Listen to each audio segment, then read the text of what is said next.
Chapter 001. Return to 17 years old _1 pain. Intense pain. Like being pushed off a high building, her body was in a sudden state of weightlessness. Reduced to bloody fragments. Anew jerked to her senses, eyes fluttering open amid splitting headaches. Her blurry vision slowly cleared. So did the muffled sounds surrounding her. Anew squinted her eyes. Dull yellow light from above flickered, resembling that of an old-fashioned light bulb commonly found in rural areas in the 70s and 80s, enough to make one dizzy. Wah wah! The sudden wail of a newborn broke out in the air. Where was this? Why was there a crying child? Anew suddenly realized that the situation before her eyes was all too familiar. Before Anew could comprehend it over, a skinny and tall elderly woman burst in from outside, exclaiming excitedly, "It's born! My eldest grandson has been born! Let me see my eldest grandson. My precious eldest grandson, your grandma is here." The woman on the bed, holding the weeping infant, bore no smiles on her face, only shame in her eyes. "Mother, I'm sorry. It was not a boy. It was a girl." This was going to disappoint the old lady. The old Mrs. Moo swiftly pulled back the blanket covering the infant, tears streaking down her face as her countenance turned ominous. "My eldest grandson. Where is my eldest grandson? You wicked woman, give me back my eldest grandson." The abject weeping of the woman on the bed continued. I'm sorry, mother. I'm sorry, I have failed the Moo family. But I promise I will give birth to a son for our Moo family in the next pregnancy. Next one. You have the nerve to talk about the next one. Think, how many liabilities have you birthed? You old barren hen who can't produce sons. Mrs. Moo harshly stated, "Get rid of it immediately. We, the Moo family, can't afford such a liability." These unspeakable words echoed in her ears. Anew rubbed her temples with her hand. Suddenly, Anew froze. This pair of hands was creamy and delicate, slender beyond measure. Her hands, scarred from time and trials, couldn't possibly be this beautiful. However, the small red birthmark on the tiger's mouth was undoubtedly hers. Anew swiftly understood. These were her hands from when she was younger. If this wasn't a dream, then it was the summer of 1983, the year when she lost everything. At that time, her name was Moo Yang. Anew was the name she chose after escaping from this hellish ordeal. She was born into a family that favored sons over daughters. Her mother, Anew, gave birth to 4 daughters, 3 of whom were cast away. Her father, Moo Jinbao, desired a son so much that he kept a mistress. Anew not only served like cattle and horse for the mistress but ultimately died under the heavy torment of that family. And her. She was sold to an old bachelor from the neighboring village by the mistress, suffering endless torment. And that ferocious foul-mouthed person was her grandmother, Mrs. Moo. Previously, she failed to protect her mother and youngest sister. This time, even if it's just a dream, she will protect her mother and sister. "Grandmother, please don't. Don't throw away my sister." Anew shielded her mother and sister with her arms. A harsh slap swung towards Anew from Mrs. Moo, and a bright imprint was left on Aneyang's face. "Shut up, lost-generating child. How dare you defy me? Do you want to die?" It hurt so much. A trickle of blood flowed from the corner of her mouth. Anew covered her left cheek. Disbelief filled her eyes. Would a dream cause pain? This was not a dream. She had been reborn. She was back. Despite the dire situation, Anew was still elated. This time, she was determined to take charge of her own destiny, to protect the ones around her and resist Mrs. Moo to the end. Anew looked up at Mrs. Moo and said, "Grandma, I am your own granddaughter. When you cursed me as a loss, have you ever considered your own standing?" Mrs. Moo, a woman herself who despised women, was utterly disgusting to Anew. Mrs. Moo was speechless. Her murky eyes seemed like they might pop out. This little burden dared to talk back. However, this time, Mrs. Moo held back her reprimand. If she were to reprimand Anew, doesn't it indirectly admit that she herself was a loss as well? "You're utterly ungrateful. Move aside, or else I'll kill you." Mrs. Moo pushed away Anew and grabbed the baby girl from Aney's hold. "Grandma, she's also your granddaughter. Please, don't throw her away." Faced with this situation, Anew decided to plead with Mrs. Mu. Her sister, just born, would be nothing more than a meal for wild dogs if she was abandoned in the mountains. If you find any errors, ads pop up, ads redirect, broken links, non-standard content, etc., please let us know report so we can fix it as soon as possible. Chapter 1 Return to 17 years old _1 pain. Intense pain. Like being pushed off a high building, her body was in a sudden state of weightlessness. Reduced to bloody fragments. Anew jerked to her senses, eyes fluttering open amid splitting headaches. Her blurry vision slowly cleared. So did the muffled sound surrounding her. Anew squinted her eyes. Dull yellow light from above flickered, resembling that of an old-fashioned light bulb commonly found in rural areas in the 70s and 80s, enough to make one dizzy. Wah wah! The sudden wail of a newborn broke out in the air. Where was this? Why was there a crying child? Anew suddenly realized that the situation before her eyes was all too familiar.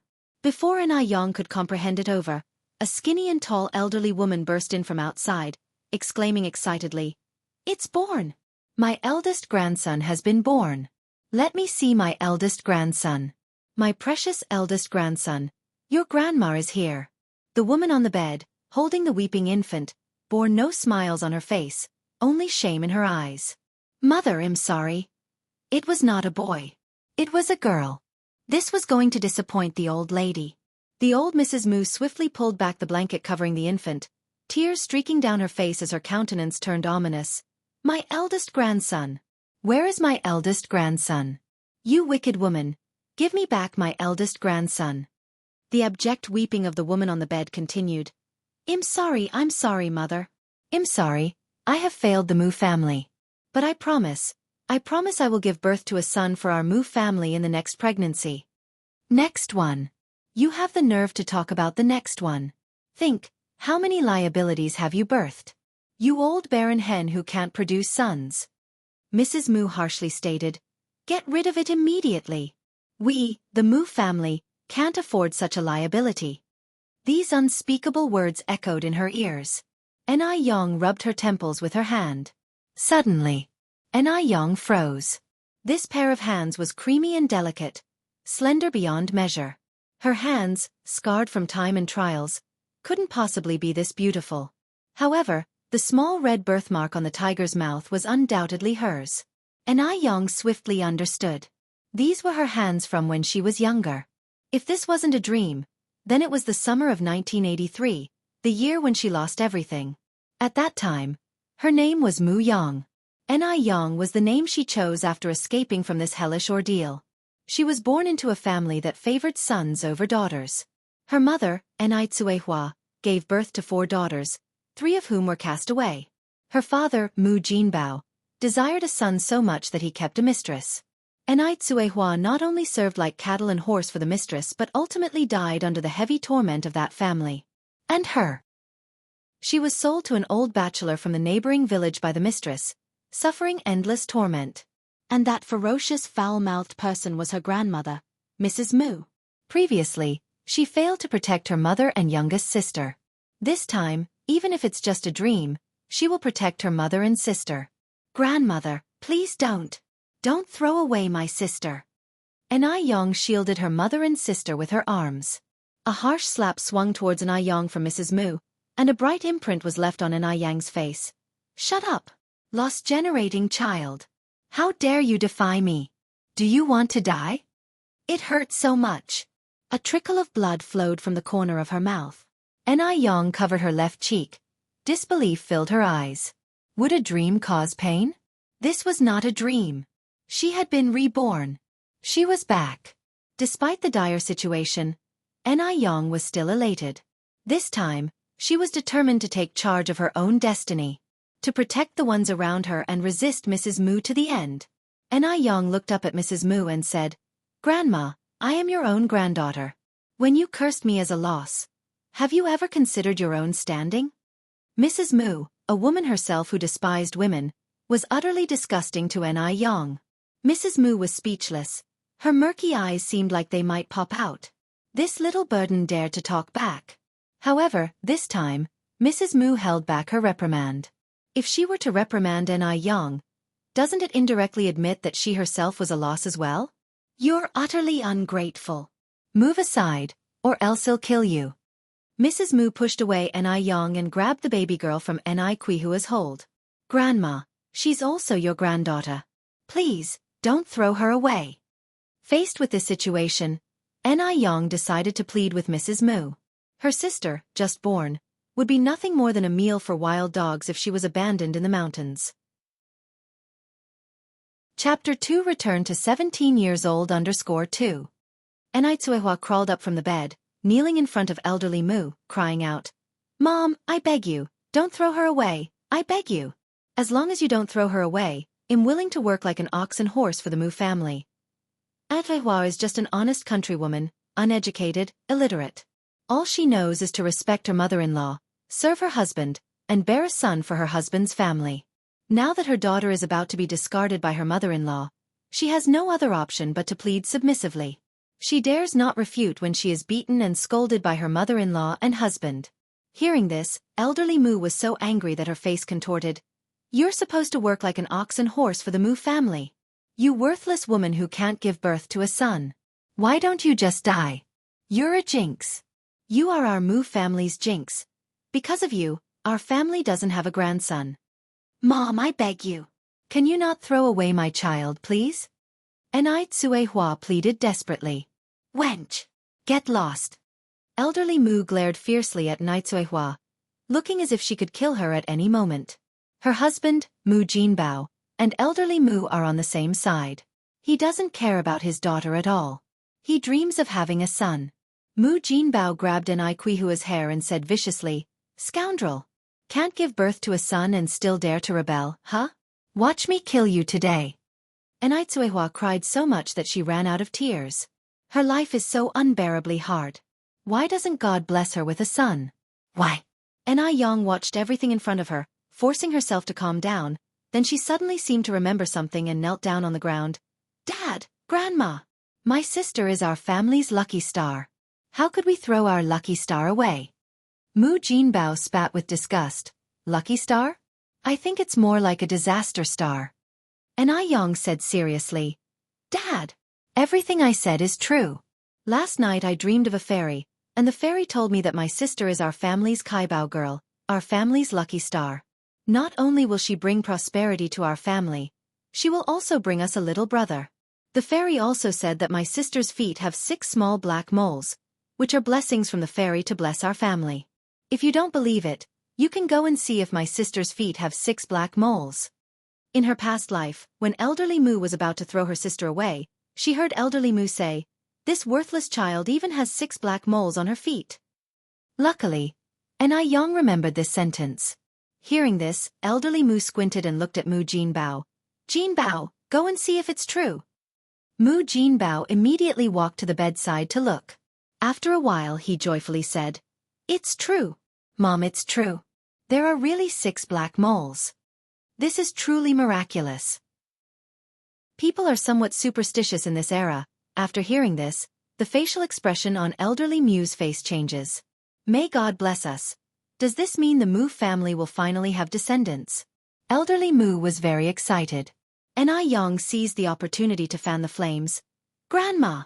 The fairy also said that the little brother has a special connection with Li Shu, and said that the little brother will be coming to our family in a few days. Li Shu? Elderly Mu immediately changed her tone and laughed. Good, good, good. We won't throw her away for now. Let's name her Li Fuxing. Li Shu is pregnant now. Isn't Li Shu the same as Li Shu? Oh my God. The child Li Shu's carrying really is a boy. Thinking about this, elderly Mu was overjoyed. Finally, the Mu family is going to have descendants. This is really a blessing from the gods. Hearing this, Aneihua's face lit up with joy. Holding her child, she quickly kowtowed. Thank you, Mom. Thank you, Mom. Fuxing, let's thank Grandma quickly. Thank you, Grandma. Anew knew that they owed their gratitude to Anew for what happened today. If not for Anew, her little daughter probably wouldn't have been able to escape the fate of being thrown away. But how did Anew know that her sister had 6 small black moles on her feet? After all, she wasn't there when the baby was born, and the baby had been wrapped up in swaddling all this time. so Anew couldn't have seen her feet. Elderly Mu looked at Anew kneeling on the ground. Her face didn't look good. Enough, enough. Get up now. The clothes from last night have not been washed yet. Go wash them quickly. Do you expect me to wash them? Gave birth to a worthless child and still want to enjoy postpartum rest? That was impossible. Anew had given birth to 5 children, 3 of which were abandoned. She always returned to work immediately after giving birth. The idea of sitting the month was a distant dream for her.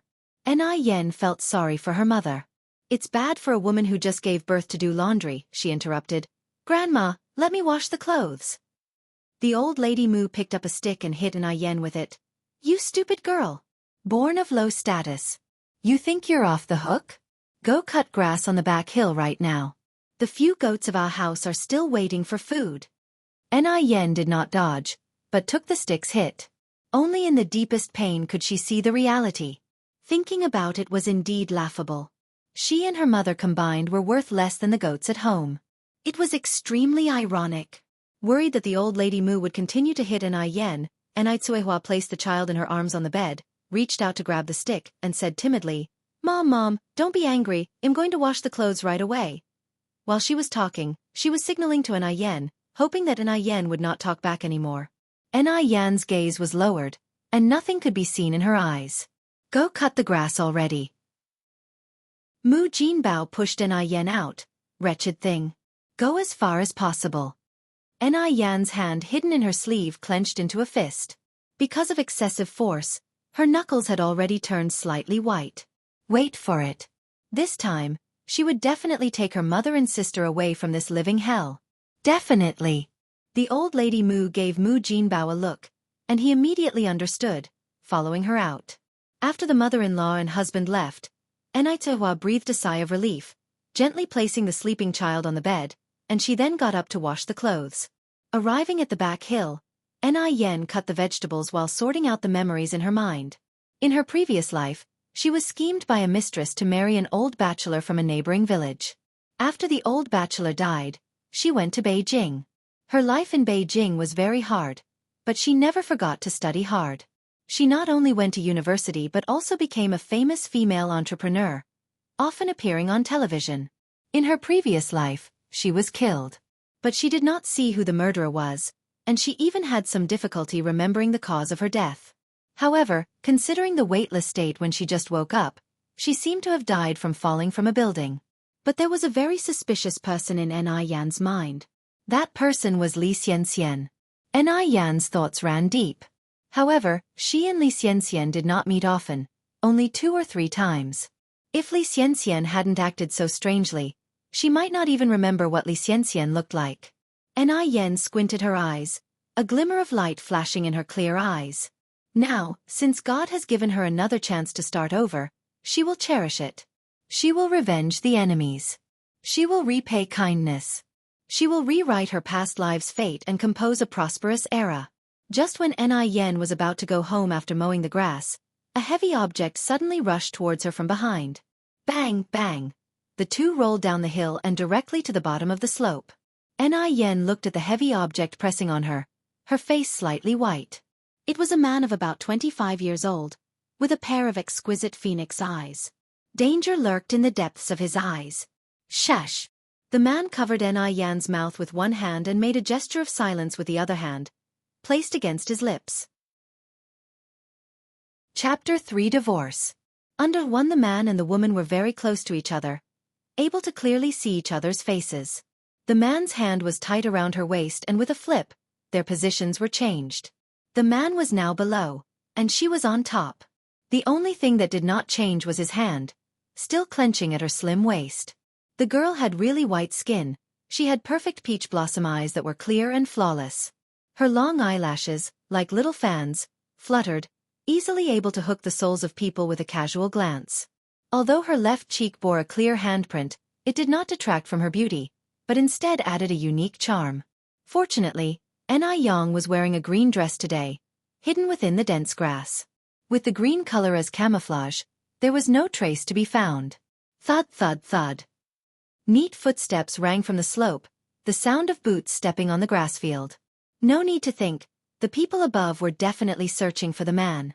In such a strict situation, even if she jumped into the Yellow River, she couldn't wash away the fact that she was hiding with a man if she were spotted. Anew bit her lip, her face turned ghastly pale, her heartbeat quickened. What should she do now? At that moment, a loud voice rang from the slope. He disappeared just around here, search everywhere. The footsteps immediately scattered. Nothing here. Nothing here either. The person slightly furrowed his brows, asking, Have you searched down below? No. Then go down there and check. Okay. They are coming down. What should she do? Anew almost lost her mind in anxiety. Chirp. Hiss hiss.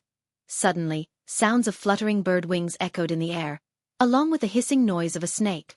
There's a snake below. A snake can bite people. The approaching steps at this point halted. Hiss. Chirp, chirp. The chirping of the bird weakened. The snake's hisses became increasingly forceful. And, if the sound was any indication, the snake didn't seem small either. If bitten, a person could die, right?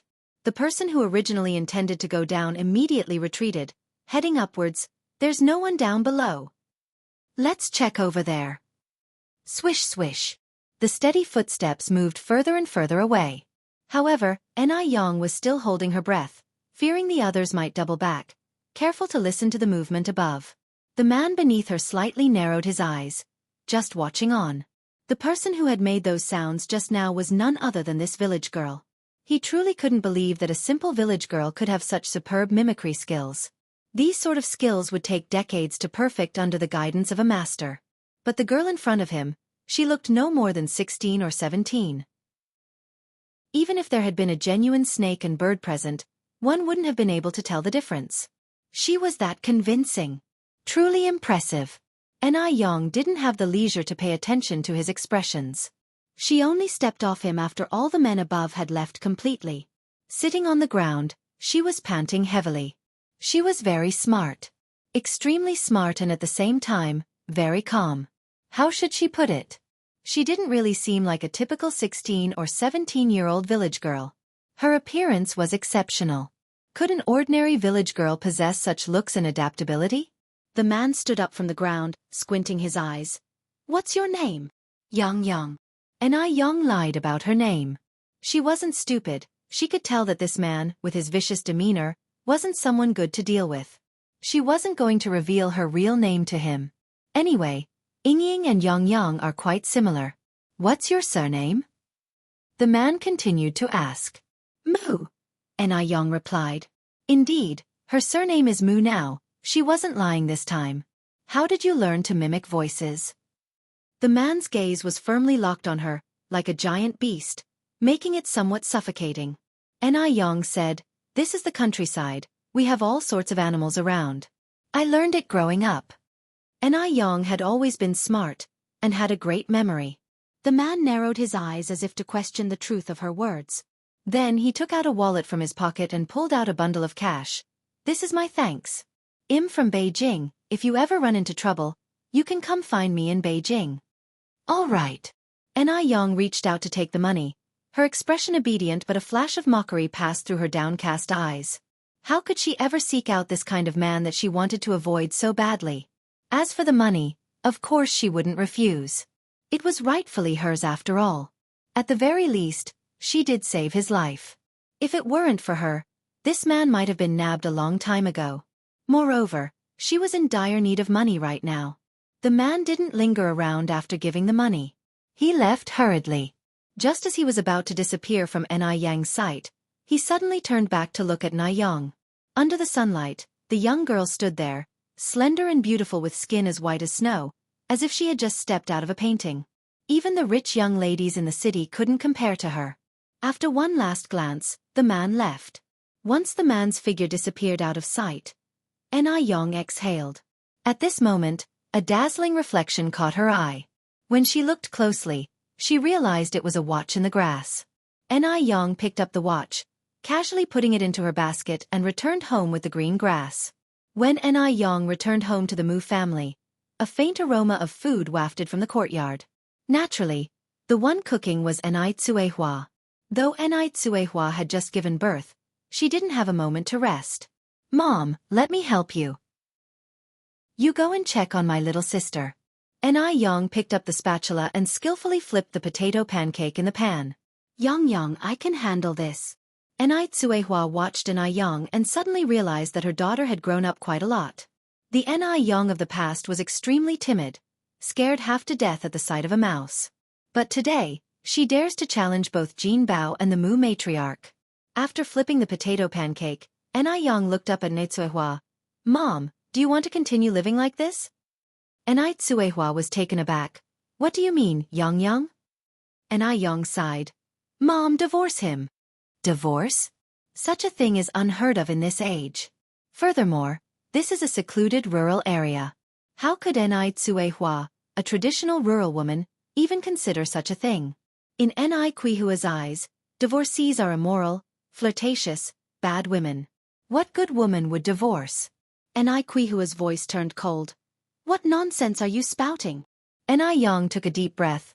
Mom, think about it. What kind of life have you been leading in the Mu family? Do Grandma and Dad treat you like a human being? To them, you're just a tool for reproduction, only doing all the dirty and exhausting work. Mom, think carefully. What's the point of staying in this family? If this continues, it's not just my 3 younger sisters who will be thrown out, we might all end up dead. Yang hoped that her mother would come to her senses soon. But she didn't. Tsuehua simply couldn't accept these words because she was used to enduring hardships. She immediately covered Yang's mouth and said angrily, Who allowed you to slander your dad and grandma? You are just a child. If you dare to say such things again, I'll tear your mouth to pieces. Although Tsuehua knew Yang was trying to defend her and everything Yang said was true. But the old-fashioned education Tsuehua received from a young age had taught her that children shouldn't criticize their elders behind their backs. Such behavior was unfeeling. Besides, women were meant to obey their husbands after all. She couldn't resist. Yang sighed. She understood her mother's thinking and knew what her mother was worried about. Let's just wait a little longer until mother sees the truth. Then she will willingly leave this place where people are being consumed. Yang had a plan in her heart. Tsuehua gently touched Yang's reddened face and said hoarsely, Does it hurt? Yang, does your face still hurt? Your grandma hit you too hard. Yang, listen to me, don't confront your grandma next time, it won't be as simple as a slap next time. Yang slightly lifted her eyes and smiled. It's okay, Mom, it doesn't hurt, not at all. Really? Tsuehua asked incredulously. Yes. Yang nodded faintly. She had suffered so much in her previous life. What was a little pain to her now? Just at this moment, there came a sound of footsteps from the courtyard. The Mu matriarch put on an affected demeanor and yelled, Where are you people? Dead. Tsuehua. Get out here. Don't you know we have guests? Tsuehua immediately ran out. Mother, Jin Bao. Who is this? Standing between the Mu matriarch and Jin Bao was a plump, good-looking middle-aged woman. The Mu matriarch said, This is my niece Ashu from my mother's side. Ashu is 9 months pregnant now. Remember to take good care of her. Since Ashu is expecting, any good food or drink in our house should be given to her first. Understand? Chapter 4 Aunt Ashu under 1 The noise outside was quite loud. Yang walked to the window, took a glance outside, and a chilling curve from her lips to her mouth. Just like ice in the 12th lunar month, it makes people shiver without being cold. She would recognize the person outside even if they turned to ashes. It was Li Shu, Mu Jinbao's mistress, and also the one who cunningly planned to marry her off to an old bachelor. In her memories from the past life, Li Shu indeed had a son. This son, nearly worshipped by Lady Mu and Mu Jinbao, was named Mu Yaozu. But how could someone like Li Shu produce something good? Mu Yaozu was extremely vile. At 5 years old, he caused Tsuehua to miscarry, and at 16, he was sent to prison for rape. He was simply a social cancer. Li Shu lifted a very false smile on her face. Sister hello, I am Li Shu, just call me Ashu, I will rely on you in the future. If Li Shu really were Lady Mu's niece, she should address Tsuehua as sister-in-law according to seniority. But she didn't. She was provoking Tsuehua, after all, who was carrying the seed of Mu Jinbao in her belly. Tsuehua was just a hen that can't lay sun eggs. Such a person, Only good to be her workhorse. Li Shu's facial expression wasn't pretty, but the honest and down-to-earth Anai Tsuehua didn't notice her abnormality, nor what was wrong with her words. Anai Tsuehua smiled and said, "Sure, as long as you don't mind our poor living conditions." What a fool. No wonder she can't bear a son. Li Shu looked at Anai Tsuehua with a gaze full of derision. Lady Mu turned to Anai Tsuehua and said, "You have to arrange a place for Ashu to stay right now. Ashu is pregnant. You can't treat her badly." Lady Mu ordered around Anai Tsuehua just like a servant. In fact, in Lady Mu's eyes, Anai Tsuehua was even lower than a servant. She was an animal that anyone could bully at will. Anai Yang stood by the window, watching what was happening in the courtyard with cold eyes, a pale smile hooking at her bright red lips. Anai Tsuehua then says, "Then let Ashu and Yang sleep in the same room. Yang's bed is big enough, and Ashu is pregnant, so she can have someone to help her at night." Anai Tsuehua is just too kind, always thinking of others, but unfortunately, she was dealing with monsters. She would not get a good end. Hearing this, Lady Mu almost jumped in anger, shouting, "You bitch! I knew you were up to no good. Are you wishing something bad to happen to Ashu? To actually let Ashu sleep with that piece of trash?"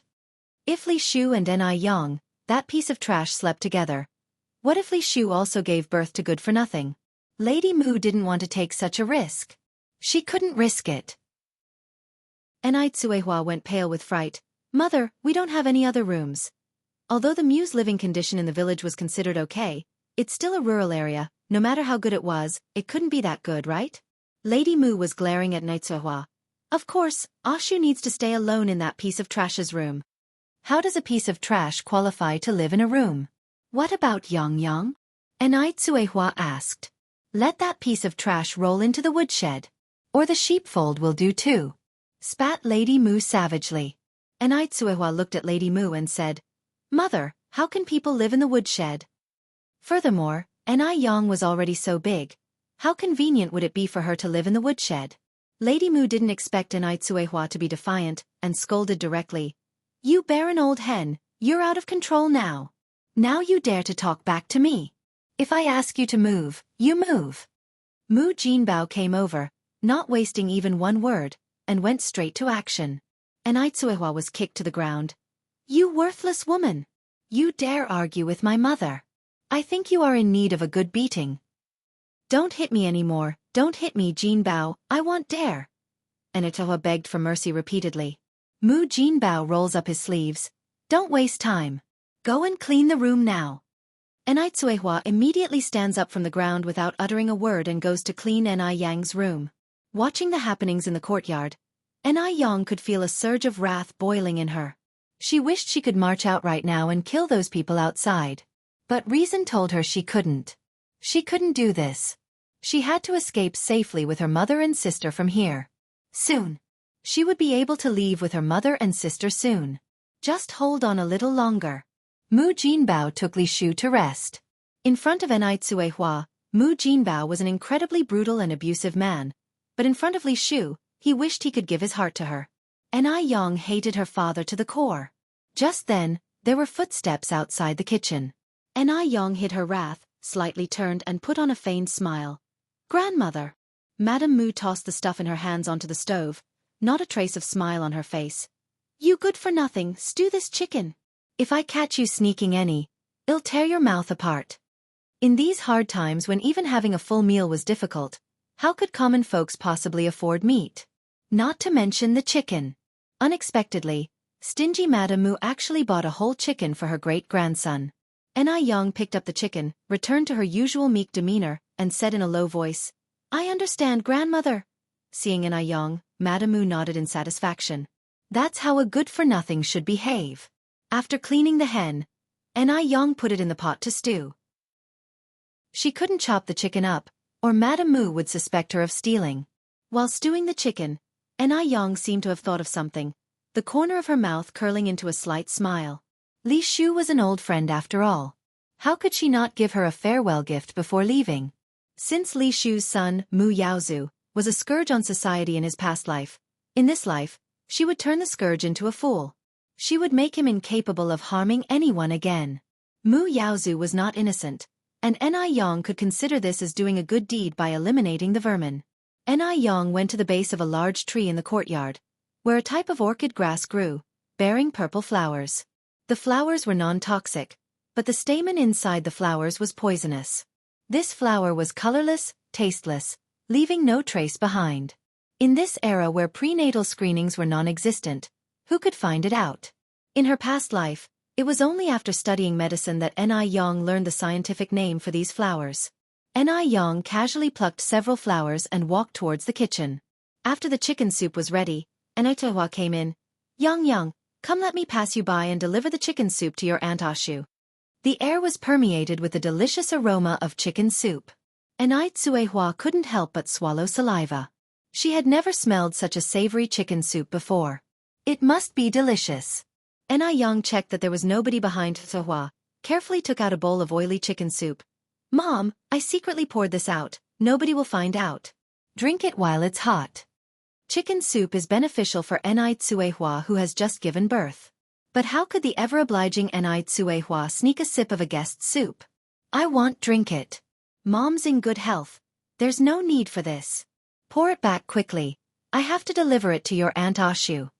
Anew didn't say much in response. She lifted the chicken soup and finished it in one gulp. Such a good chicken soup. How could Li Shu benefit from it? Xianxia, how could you do something like this? Anew slightly frowned.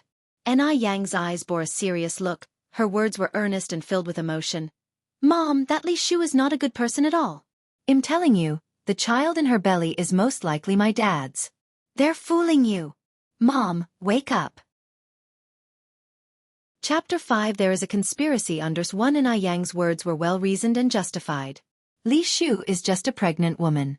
The two from the Mu family, who had thrown their own daughter and granddaughter to feed the wolves, would they actually slaughter a chicken and mutton to entertain another's pregnant woman?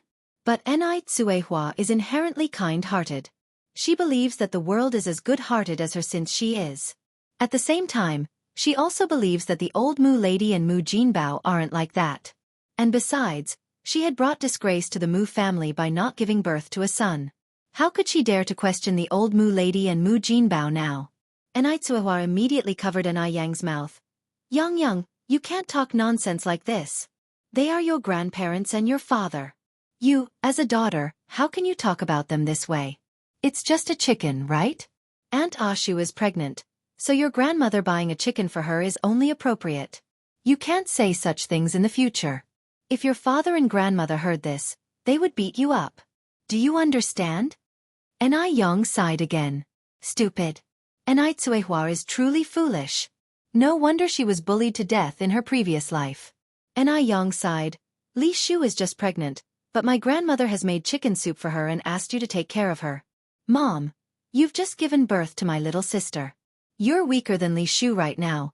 But has Grandma made chicken soup for you? Haven't you ever wondered why? Why can't you wake up? Anew closed her eyes, finding it hard to breathe. Anew also sighed. It's all my fault, I didn't give birth to a brother for you. If I could have had a son, perhaps things would not be this way. She took all the blame onto herself. Anew continued. It's not your fault that you didn't give birth to a son. It's not your mistake. The sex of a child depends on the father. It has nothing to do with you. Besides, these days everyone is equal. So what's the difference between a boy and a girl? But there's a big difference. Boys can carry on the family name. What can girls do? Haven't you heard the saying a daughter married is like a bucket of water thrown away? The idea that men are superior to women has deeply ingrained in Aney's mind, and it's hard to eradicate. Aneyw's eyes were cold. Mom, you're a woman too. You can't belittle women. If you look down on yourself, who will respect you? Anew retorted. Regardless, girls are inferior to boys. Look at our village. Doesn't every family have a man as the head of the household? Xianxia, you are still young and it's normal that you don't understand these things. You'll understand when you get married and have your own family. Anew closed her eyes. The one who is stubborn now is you. What paper? Anew was bewildered. She's illiterate and lacks formal education. How would she know what being stubborn meant? Anew sighed. Forget it. Anyway, Anew will see the reality soon. There's no point in talking more at this point. Seeing that Yang didn't continue, Anitzua said, Yang, I'm sorry. Your room is being occupied by your Aunt Ashu, as per your grandmother's orders. You might have to stay in the firewood room for now. I'm sorry, I failed to protect you, your mother is not competent. Yang wiped the tears off Aniquihua's face, her voice flat. It's okay, Mom, I'm not scared, don't cry. It's just the firewood room, what's there to be afraid of? After all, she won't be staying there long. Anitzua looked up at Yang. Yang, you shouldn't resent your grandmother either. It's just that our home doesn't have enough rooms. It's my fault too. If I could have given you a brother, you wouldn't have had to suffer these indignities and you wouldn't have had to drop out of school. Yang, only 17, had already dropped out of school. It wasn't that the family couldn't afford Yang's schooling. It was the old lady Mu who didn't allow her to continue. In the old lady Mu's eyes, Yang was a losing bet. Why would she waste money on a losing bet? Anitzua thought, if she could have a son, the old lady Mu would definitely not be like this. Alas, it's her incompetence, causing her daughter to suffer alongside her. Yang said, It's not your fault, Mom. Really, it's not your fault. Anitzua wiped her tears and took the pot of chicken soup that was already cooked. I'll go and deliver this chicken soup to your Aunt Ashu. You clean your mouth properly. Don't let your grandmother find out you've been sipping the soup. If the old lady Mu knew that Yang was sneaking sips of chicken soup, she would certainly beat Yang to death. I remember before, Madame Mu once beat Yang half to death. Anitzua brought the chicken soup to Li Shu's room. Seeing the chicken soup, Li Shu laughed. Sister Tahua, I won't stand on ceremony with you then. Anitzua laughed. We are all family, no need to be polite. Even though there was a whole chicken and a big bowl of chicken soup, Li Shu finished it all by herself with ease. Because people in this era generally didn't have much to eat, they all had a healthy appetite. After she finished the chicken soup, Li Shu went for a walk in the village, and before she knew it, she arrived at the village office. Why did she go to the village office? Because the village office had a phone. But at that time, calling charge was quite expensive, 5 cents per minute. Li Shu paid for 5 minutes. Picking up the handset, she lowered her voice. Xianxia, I've made it to Mu Jinbeo's house now. The person on the other end of the call was nobody else but Li Shu's daughter, Li Xianxia. Li Xianxia was pleased. That's good, Mom. You have to give birth to my little brother in the Mu family. By the way, is Mu Jinbeo's daughter named Yang? Yang. Li Shu frowned slightly. No, her name is Mu Yang. On the other end of the phone, Li Xianxia also frowned. Then she must have changed her name. Li Shu curiously asked, Xianxia, why do you ask? Li Xianxia continued, Mom, let me tell you, this Mu Yang is my nemesis. She will block my financial and developmental path. You must help me get rid of her. As long as she's gone, there will be opportunities for me to prosper. Li Shu was stunned. What? Xianxia, what's going on? Li Xianxia said, You don't have to ask so much. Just do as I said. Mom, you must help me with this. Your daughter's future depends entirely on you. Li Shu hung up with a troubled expression on her face. How was she supposed to get rid of Yang? Murdering is illegal. What should she do? Li Shu sighed, walking and thinking. Just then, a thought struck her. She remembered that an old bachelor cousin from her mother's side had also moved to this neighborhood. The old bachelor was in his 50s, wealthy but unable to marry a wife due to health issues. She could introduce Yang to the old bachelor. After all, the old bachelor has always been dreaming of having a wife. By then, the old bachelor would be thrilled, and perhaps she could even benefit from it. Perfect. The more Li Shu thought about it, the more pleased she became, Her lips curved into a triumphant smile, and she moved briskly in the direction of the old bachelor's house. Coming out of the old bachelor's house, Li Shu maintained her triumphant smile. At dinner, Li Shu attempted to strike up a conversation with Yang. Oh my! Yang is such a beautiful girl. Yang was indeed beautiful. Just turning from her pair of exquisite peach blossom eyes, one could not help but fall for her. Which family in this area did their daughter look like this? She was so beautiful that it made people jealous. Yang was nibbling a steamed bun, pretended not to hear Li Shu's words. Thud! At that moment, a sound of a table being hit echoed in the air. Useless thing. Are you mute? Your Aunt Ashu is talking to you. Don't you know to answer? Chapter 6 Good show under 1. Who else could it be banging on the table, if not old lady Moo? Anew didn't say a word.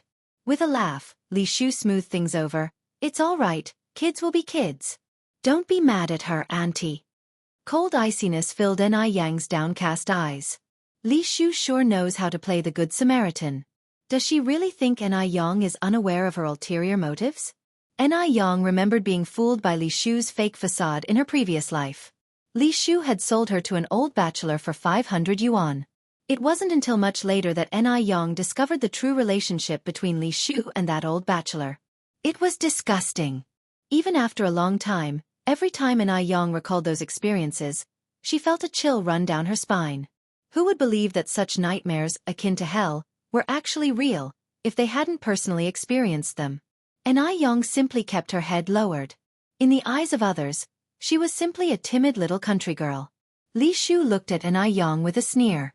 This little country bumpkin, she wondered what she could achieve in the future to make Li Xianxia so scared. As far as Li Shu was concerned, Anew wasn't even fit to lace Li Xianxia's shoes. Upon hearing Li Shu speak, old lady Mew's expression softened a bit. She chuckled and said, "Ah Shu, you are always so kind, not like this ungrateful girl." "You ungrateful girl. Aren't you going to thank your Aunt Ashu?" Anew looked up at Li Shu, stuttered and said, "Tish, thank you, Aunt Ashu?" Li Shu laughed, feeling very satisfied, convinced she had Anew completely under her control, ready to manipulate at will. You're welcome, we're all family here, come on my dear, eat more." Li Shu put a chicken leg in Aneyang's bowl. Even old lady Moo was stunned. She couldn't even bear to eat that chicken leg herself, having saved it for her beloved grandson, and Li Shu had given it to that money-losing wretch. Suehua was also surprised at Li Shu, moved to tears. It seemed she had misunderstood Li Shu before. Li Shu was a good woman. In the future, she would take good care of Li Shu. Anew, of course, did not let go of the chicken leg. She immediately took a big bite and mumbled, "Thank you, Aunt Ashu. You're really nice. You're even better than my mom." Li Shu said, "Good girl, eat more, you're too thin." So pitiful. She was about to be sold to that old bachelor. And who knows what kind of torment she will endure. A sinister smile tugged at the corner of Li Shu's mouth.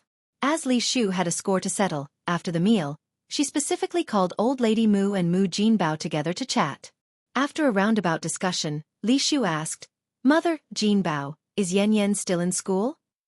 Upon hearing this, old lady Moo looked disgusted. "Why mention that wretch all of sudden?" Just a wretch. Her sheer mention would ruin the mood. One can imagine how Anew usually lived in the Moo family. Moo Jinbao responded, "In school? Who's got the money to send her to school? We don't have the money for her to go. She was tutored by the literacy class in the village for a while, but she's dropped out long ago." Li Shu chimed in, "That's right, girls get married off sooner or later, there's really no use in going to school. As the saying goes, a daughter married off is like a bucket of water thrown out." Old lady Moo liked what she heard and happily said, "Indeed, Ashu understands me, not like that Naitawa, who only knows how to enrage me. She even had the audacity to ask me to pay for that wretch's education. She's shameless. Her money was for her beloved grandson's upbringing, not for a hopeless cause." Li Shu then asked, "If Yan is not going to school, then is she engaged?" In the rural areas of this era, girls had no status at home. Their parents, fearing a wastage of food, mostly married them off early. Many girls were already married by the time they turned 15. Moreover, the family was also raising a child bride. Anew was 17, the age when it was time to talk about marriage. Hearing this, Moo Jinbao shook his head. "Not yet, but we're asking someone to look for opportunities." The main reason was to collect a larger dowry, but at that time in the rural areas, there were too many girls and none were wanted. The situation was financially difficult for everyone. It was tough to collect a large dowry. So, the marriage affair of Anew had been put on hold. Otherwise, Anew would have been married a long time ago. Lady Moo stated, "We, the Moo family, have raised the money-losing girl for 17 years. We can't let her get married on the cheap." Li Shu chimed in, "Mom, you're right. There is a good marriage opportunity available here. Would you like to listen?" Old Lady Mu trusted Li Shu a lot, so she responded, "Ah Shu, I trust you. Go on and tell me." Li Shu said, "My cousin has been struggling to find a suitable wife. He heard that Yang is only 17 this year and is very beautiful, so he offered to buy Yang for 200 yuan. Mom, what do you think?" Bought. Li Shu was talking about buying. Enai Tsuehua was also bought by Mu Jinbao.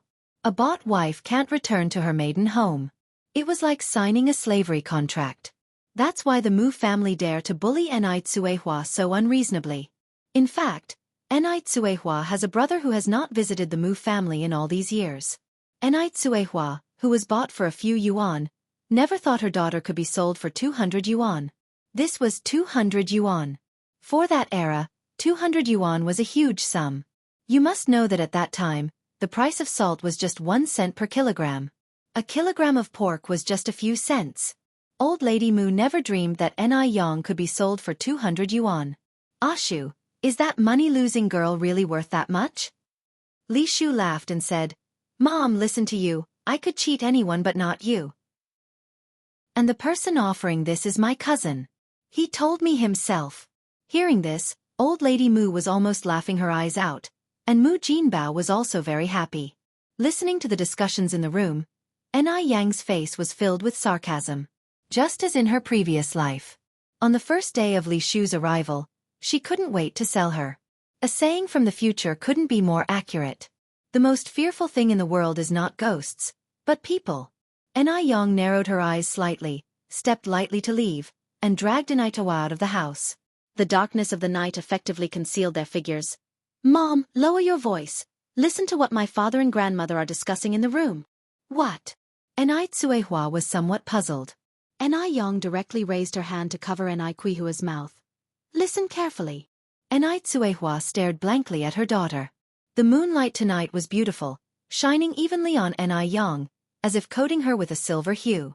In the moonlight, she was like a fairy coming down from the moon, stunningly beautiful. It must be said, the changes in Enai Yang were too pronounced. At this moment, the voices in the room were heard again. "Mom, Jinbao, if you agree to sell Yang to my cousin, tomorrow Jinbao and I will go over there, to finalize things quickly, to avoid unnecessary delays." Enai Tsuehua frowned slightly. Generally speaking, shouldn't Li Shu call Old Lady Mu as auntie? Why did she call her mom? Did she mishear? Before Enai Tsuehua could react, Old Lady Mu's voice came from inside the house again.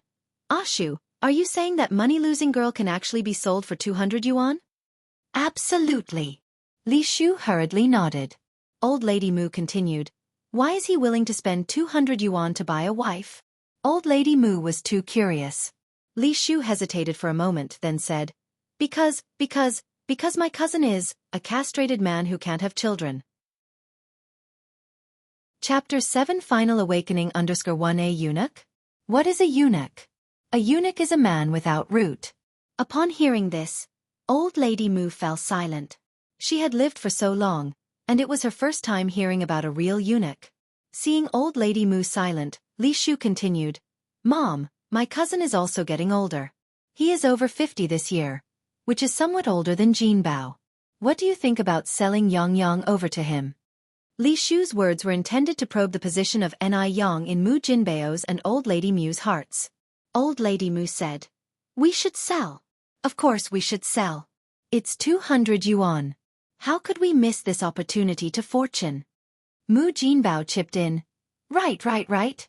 Mom is right. We can't miss this opportunity to fortune. Where is your cousin now? We have to send over this money-losing thing immediately.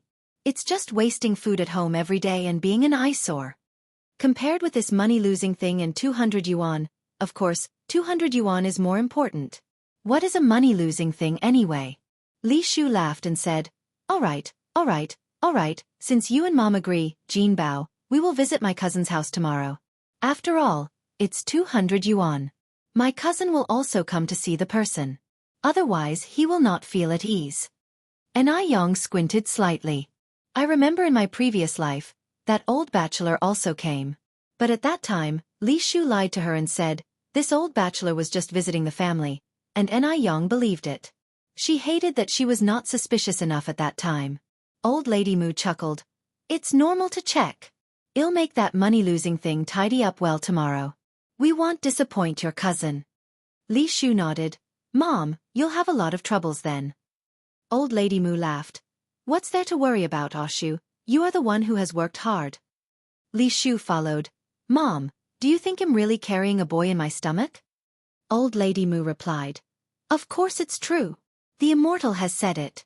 Would they be lying? Oshu, stay home and cultivate your fetus properly. Give birth to a boy for our Mu family as soon as possible. Li Shu nodded shyly.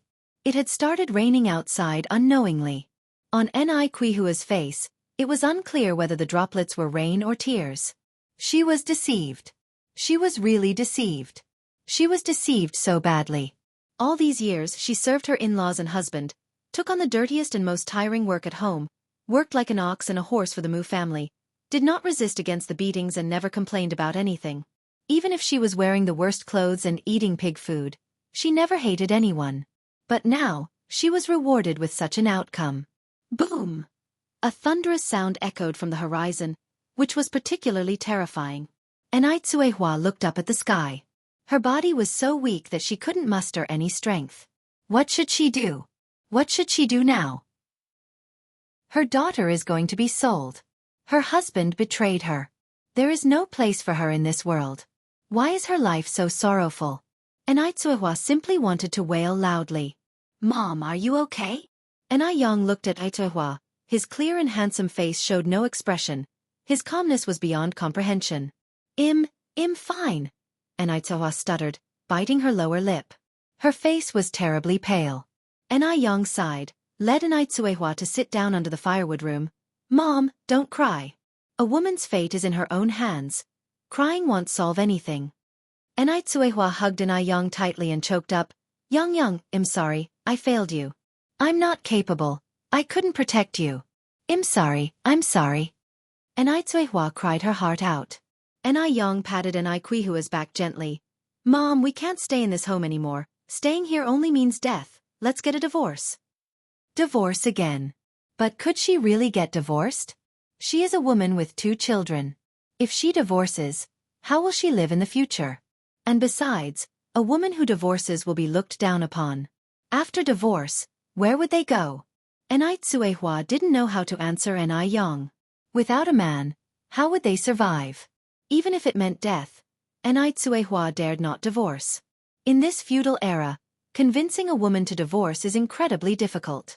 Yang continued, Mom, if you are unwilling to divorce, my younger sister will end up the same as me when she grows up. They will sell her to an eunuch.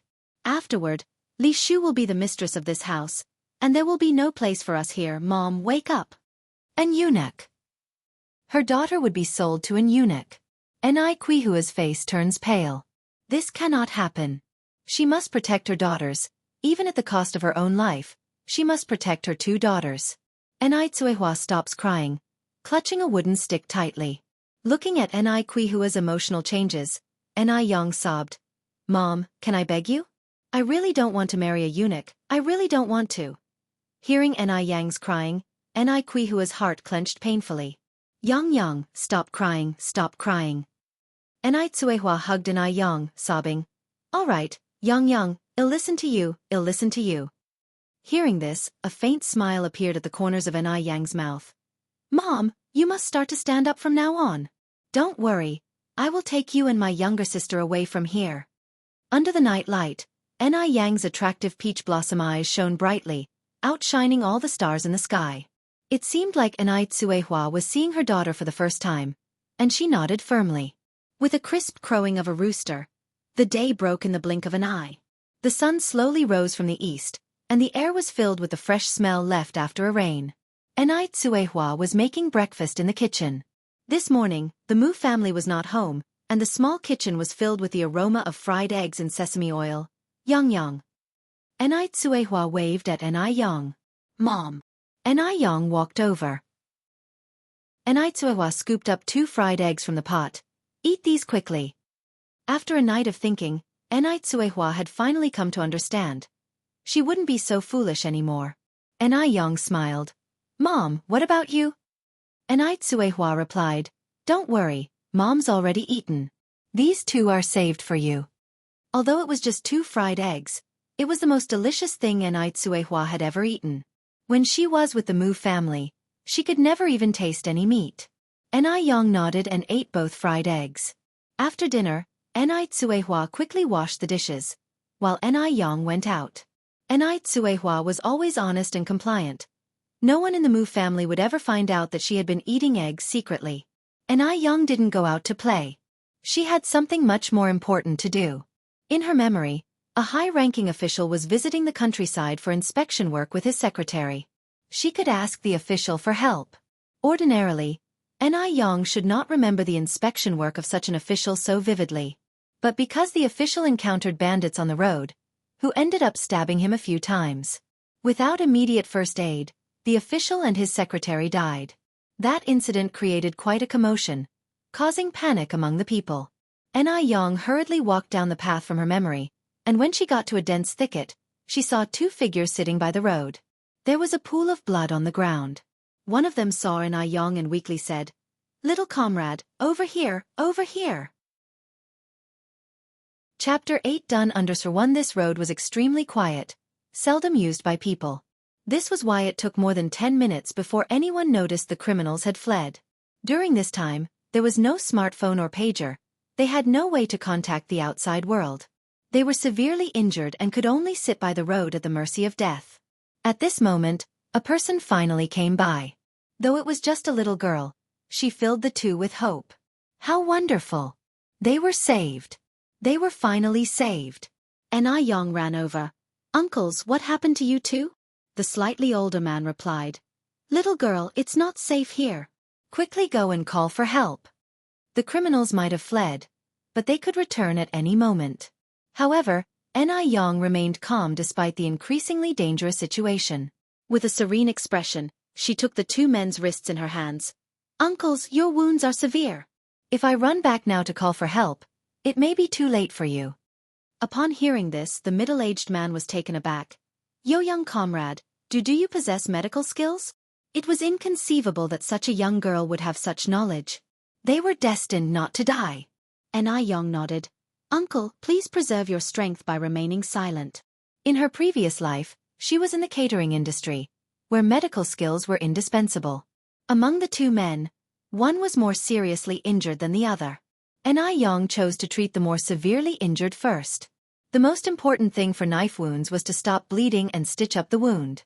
Because she had come prepared, Anew had brought 2 sewing needles and some herbal medicine for hemostasis and analgesia from her home. Given the limited conditions, she could only make do with the sewing needles. She took out a sewing needle and then said, "I am going to stitch your wound now. It might hurt a bit, so bear with it." "Okay," the man responded with a nod. Anew calmly stitched the man's wounds, her face showing a level of calm that was devoid of any extraneous expression, as if she was merely sewing clothing. After stitching the wound, Anew applied the hemostasis herbal medicine to it. The man sucked in a cold breath due to the pain, but the wound indeed stopped bleeding. After treating this man, Anew then cared for the middle-aged man. About 10 minutes later, Anew wiped the sweat from her forehead. "Uncles, your lives are no longer in danger." After receiving treatment, their physical condition improved considerably. The middle-aged man expressed his gratitude. "Comrade, you are truly remarkable. Could I trouble you for one more thing?" "Go ahead," Anew responded. The middle-aged man then said, "My surname is Zhou. My name is Zhou Chongjing. I came from the township. Could you help me to make a trip to the township?" At present, they could still not walk due to the severity of their wounds. Anew nodded, "No problem." Zhou Chongjing pointed to the bicycle roadside. "Young comrade, you can ride my bicycle. Just go to the police station. After explaining the situation, they will come back with you." "Okay, I will go now." Anew hopped on the bicycle and pedaled swiftly toward the township. Anew successfully arrived at the police station. The officer's face turned pallid when he heard the situation. He immediately dispatched officers and an ambulance, before accompanying Anew back to the scene. After examination, the doctor exclaimed in fear, "Mr. Zhou, thank goodness that young lady treated you in time. If it was any later, your life could have been in danger." Zhou Chongjing asked, "How is Secretary Wu?" The doctor soothed. You don't need to worry. Secretary Wu is also fine. That's good, Zhou Chongjing sighed with relief. We must thank that young comrade. Where is she now? The doctor said, she's outside, I'll call her in. Anai Yang was summoned to the ambulance. Zhou Chongjing asked, young comrade, what's your name? Anai Yang replied, Uncle Zhou, my name is Anai Yang. I live in Dam Village. After hearing Anai Yang's words, Zhou Chongjing nodded. Young comrade, don't worry. I will definitely ensure justice is served for you and give you your freedom. Thank you. Anai Yang bowed to Zhou Chongjing. When Anai Yang returned to the Mu family, there was a faint smile on her face. Yang is back. Anai Tsuehua came out from inside. Anai Yang nodded. Where are the others? Anai Tsuehua looked at the gate of the yard. They're not back yet. Just as she was speaking, the old Granny Mu helped Li Shu, who was being crutched by Mu Jinbao, into the house. Li Shu was like a queen. When Granny Mu saw Anai Tsuehua and her daughter, she began to swear at them. You stand there like death itself. Don't you have work to do? Anai Tsuehua nodded like she always did. Yes, Mom. Yang and I will get right to it. Granny Mu no longer bothered with Anai Tsuehua. She took Li Shu to the living room and closed the door. Once inside, Granny Mu could not help but ask, Ah Shu, what did your cousin say? Li Shu laughed and said, My cousin of course agreed. He will be coming over to pick up Yang tomorrow. Upon hearing this, Granny Mu was taken aback. Tomorrow? So soon? Li Shu nodded. Mu Jinbao chuckled. Mom, are you not willing to let go of that useless girl? Reluctant? How could that be possible? What was there to be reluctant about a useless girl? Granny Mu said, We are during the busiest farming season at the moment. If that useless girl is gone, who will harvest our paddy? Despite Anai Yang's slight frame, she was agile and capable when it came to farm work. If Anai Yang left, who would harvest their rice? That was Granny Mu's concern. Was she supposed to go down to the field in her old age? Mu Jinbao chimed in, Mom, don't forget, we still have an old work ox in our house. This old work ox was naturally Anai Tsuehua. Granny Mu countered. How long it would take her to do it all by herself? By then, the rice is probably all eaten by sparrows. The ripe rice was most attractive to sparrows. Upon saying that, Granny Mu continued, Ashu, can you discuss with your cousin if it's possible to take that useless girl away later? That might not be possible, Li Shu said with some difficulty. Moreover, my cousin has already given a deposit of 50 yuan. With that said, Li Shu took out 50 yuan and put it on the table. Seeing the 50 yuan note, Granny Mu's eyes sparkled. She quickly pocketed the money. That's settled then. Let your cousin pick her up tomorrow. Okay. Li Shu was very pleased with herself. After she said that, Li Shu asked, Mom, how do we break the news of this to Yang? Granny Mu responded, Leave that to me. That brat wouldn't dare to make any trouble. Li Shu nodded. I'll leave it to you. With the problematic Anai Yang finally out of the way, Li Shu was very pleased with herself. She quickly made an excuse and went to the village department to call Li Xianxia and give him good news. Xianxia, I've taken care of the problem. Chapter 9 Are You Crazy? Li Shu adored her daughter, Li Xianxia, immensely. Li Xianxia was quite remarkable herself. Not only had she attended university at a very young age, she had also accomplished a lot. However, Li Shu had always been unable to comprehend why Li Xianxia, a daughter aptly compared to a treasure from heaven, would feel intimidated by Anai Yang, who was no better than mud. How could Anai Yang possibly influence Li Xianxia? But, since it was something her daughter had instructed, she was naturally going to do it flawlessly. Now she had successfully wed Anai Yang off to a eunuch and even made a profit from it. Li Shu was extremely pleased. Is it done? On the other end of the call, Li Xianxia narrowed her eyes before asking, Mom, how did you handle Anai Yang? Li Shu looked around as she spoke. Xianxia, do you still remember your distant cousin, Wang Dazhuang? There was a moment of silence on the other line. Mom, are you implying? Li Xianxia had a fairly strong impression of her cousin, Wang Dazhuang. Wang Dazhuang, who was more than 50 years old, had never married. He had a physical disability, and because of it, his mentality was quite distorted. Often he would abuse animals. If Anai Yang were married to him, It would be like plunging into a fiery pit. She would never see the light again in her life. A sinister smile curved at the corners of Li Xianxian's lips. Li Shu laughed and nodded. Exactly, that's what I mean. Li Xianxian continued. What if she runs away? Don't worry, with Mom here. That wild girl won't be able to escape. Reassured Li Shu confidently. Li Xianxian replied. All right, Mom. This matter is up to you. You must keep an eye on her. As the cost of phone calls was exorbitant back then, the mother-daughter conversation ended shortly. Li Shu returned to the Mu family home. The Mu family was all seated at the dining table, waiting for her to come back for dinner. Ashu is back, let's sit down for dinner. Elder Mrs. Mu beckoned Li Shu to sit down. Mu Jinbao pulled out a chair for Li Shu. At the table, Elder Mrs. Mu turned to Anai Cuihua and deliberately asked, Cuihua, how old is Yang this year? Hearing Elder Mrs. Mu's voice, Anai Cuihua couldn't help but shudder. If you've been oppressed for a long time, you can't change certain habits overnight. Anai Cuihua replied, Yang is 17 this year. Elder Mrs. Mu continued, a 17-year-old girl, and yet she sits idly at home all day. When I was 17, Jinbao was already 3 years old. In those days, getting married and having children at a young age was common. Anai Cuihua naively responded, Mother, why don't we let Yang continue her studies? Study! Exclaimed Elder Mrs. Mu. Anai Cuihua, you really dare say? Where do we get the money for her schooling? Besides, what's the use of a liability like her going to school?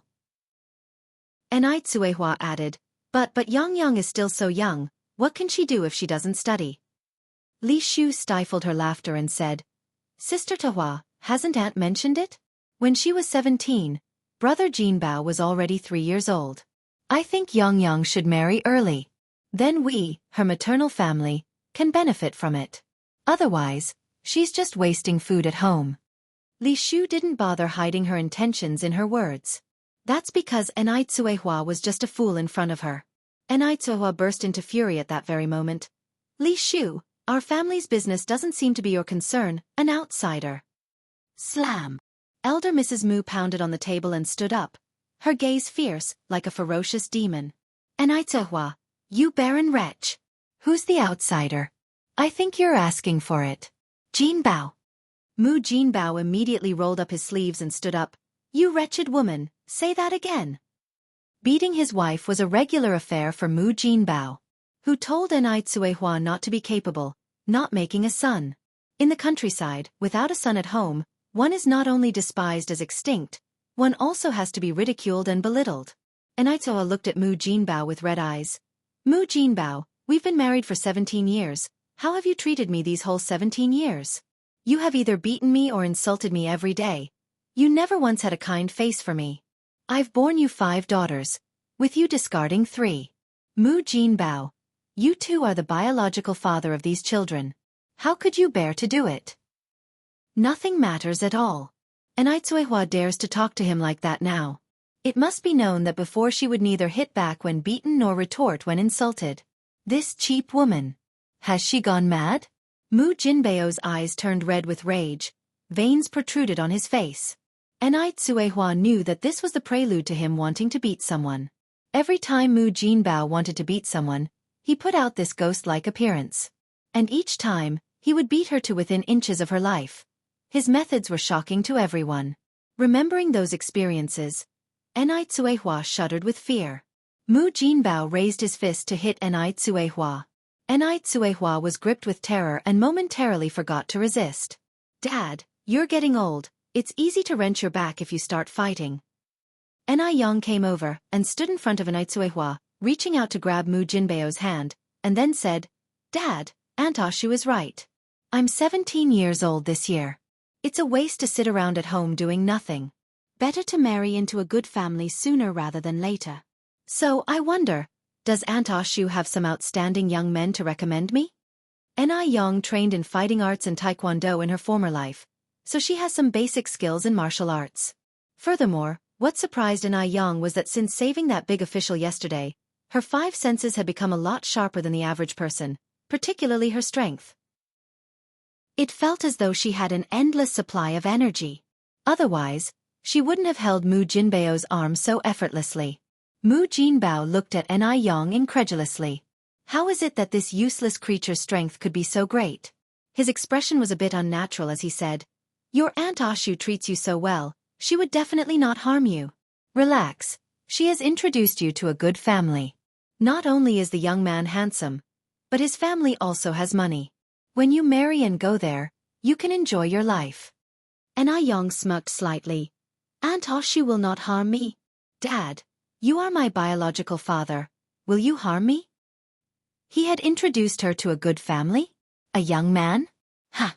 Mu Jinbao sure knows how to tell lies with his eyes wide open. Seeing Anew like this somehow made Mu Jinbao feel a bit panicked, especially when Anew said the words biological father.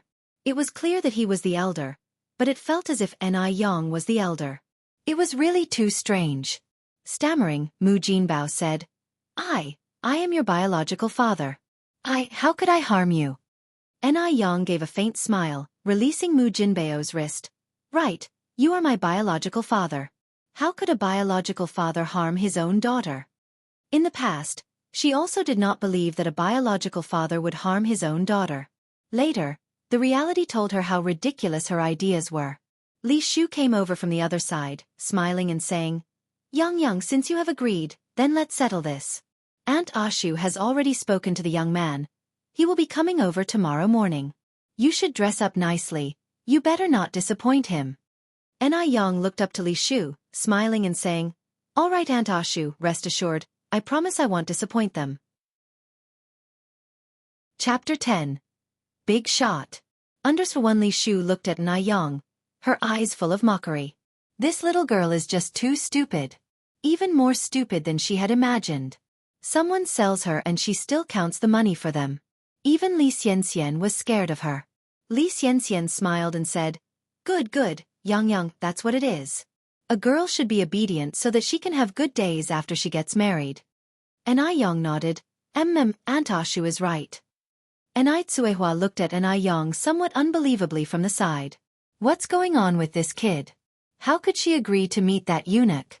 Didn't she say she wanted to leave this place with her mother and sister? Tsuehua anxiously looked at Anew, her eyes seeming to have 1,000 words to say. Anew slightly raised her eyes, met Tsuehua's gaze, with a faint smile in her eyes. Oddly, Tsuehua felt a sense of assurance seeing the look in her eyes. The deal was settled. Old Lady Mu slapped the table and said, "All right, let's start the meal." Because she was about to sell Anew to the old bachelor, Old Lady Mu didn't make it hard for Tsuehua at the dinner table. She even graciously allowed Tsuehua to eat an extra bowl of porridge. After the meal, Old Lady Mu took out a pink dress and handed it to Anew. Yang, this is a dress that Grandma especially asked someone to buy in the city. It cost 2 yuan. You should wear it tomorrow. At any other time, where would Old Lady Mu be willing to spend money to buy new clothes for Anew? But now it's different. Anew can now be sold for 200 yuan. What if she looks dirty and the man doesn't like her? Between 200 yuan and 2 yuan, of course, 200 yuan is more important. Anew joyfully took the clothes. Wow! Such a beautiful dress. Thank you, Grandma, you're so good. This sentence "you're so good" Grandma made Old Lady Mu feel a bit uneasy for some reason. What's up with this little brat Anew? Old Lady Mu looked at Anew and said, I'm your grandma, how can I not be good? No matter what, Anew can't change the fact that she is her grandma. She is her grandma. She can sell Anew to whomever she wants. Thinking this way, Old Lady Mu felt a little relieved. Anew gave a faint smile. Yes, Grandma, you're the best. If there's nothing else, Mom and I will go wash the dishes in the kitchen. Go ahead. Old Lady Mu waved her hand casually. By the way, feed the sheep. Understood. Anew obediently answered. Watching the retreating figures of Anew and Tsuehua disappearing into the kitchen, Old Lady Mu looked at Li Shu, somewhat unsure. Ashu, are you sure you and your distant cousin have discussed everything clearly? She didn't know why, but Old Lady Mu always felt her heart keep thumping, like something big was about to happen. Li Shu laughed. Mom, rest assured, my cousin will come early tomorrow morning, and Yang is so pretty. This marriage contract won't escape. Old Lady Mu nodded. That's good. In the kitchen. Anitoa looked at Yang with a worried expression. Yang, why did you agree to your grandma just now? If we really meet the man tomorrow, can we still get away? The Mu family treats her as a free workhorse and Yang as a money tree. Under these circumstances, can she really successfully divorce Mu Jinbao? Yang patted Quihua's hand. Mom, don't worry. What I did just now was just a delaying tactic. As soon as tomorrow is over, I'll immediately take you and my sister away from here, and we'll start a new life. Can the three of them really start a new life? Tsuehua was very worried. Tsuehua gripped Yang's hand, her gaze firm. Yang, why don't we take your sister and escape together? Yang was delighted that Tsuehua had such an awareness. Shaking her head, she said, No, Mom, we won't run away. You're divorcing Dad. We're leaving openly. In an era where even train tickets are hard to buy without a letter of introduction, where could they possibly run to? If they could flee, Yang would have taken Tsuehua and escaped a long time ago. Why would they go through all these troubles then? Tsuehua still seemed somewhat worried. Yang comforted her with a smile. Mom, don't worry, go back and rest. We should leave tomorrow after a good rest tonight. All right. Tsuehua nodded in agreement. Well, she might as well trust her daughter this time. The night breeze was gentle. Yang lay on a hay bed in the firewood room, a piece of dogtail grass hanging from her mouth, gazing at the starry sky in a trance. In the 1980s, without pollution from factories, the sky was extremely brilliant. The stars of Altair and Vega could be seen. Croak, croak, croak. The sounds of frogs and insects filled the ears, and the air was full of the fragrance of ripe paddy. Such a night was so peaceful. The faint glow of fireflies interlaced with the starlight, casting a soft glow on Yang, making her look like a banished immortal who descended from the moon. Underneath her long eyelashes hid a pair of charming peach blossom eyes, giving off a gleam as brilliant as the Milky Way. Such a beautiful woman. At that moment, Yang suddenly felt something hard against her back. She felt around in the hay and pulled out a delicate wristwatch. If she guessed correctly, this watch should belong to that man. Successful people all fancy watches. Yang was no exception. Furthermore, Yang in her previous life studied watches specially. This was an extremely valuable watch. A model like this was almost extinct in the future. Even now, this watch was a limited edition one, with no more than 3 in existence worldwide. It was worth 100,000 renminbi. What did 100,000 renminbi mean at that time? It meant enormous wealth. One could tell from this that the owner of the watch was not an ordinary person at all. However, it didn't matter who he was. She couldn't afford to mess with a guy covered in blood like him. Yang placed the watch back into the hay, squinted her eyes, and started to sleep. Thinking that she could leave this hellhole the next day, a faint smile appeared on Yang's face. The time passed quickly, and in the blink of an eye, it was the next morning.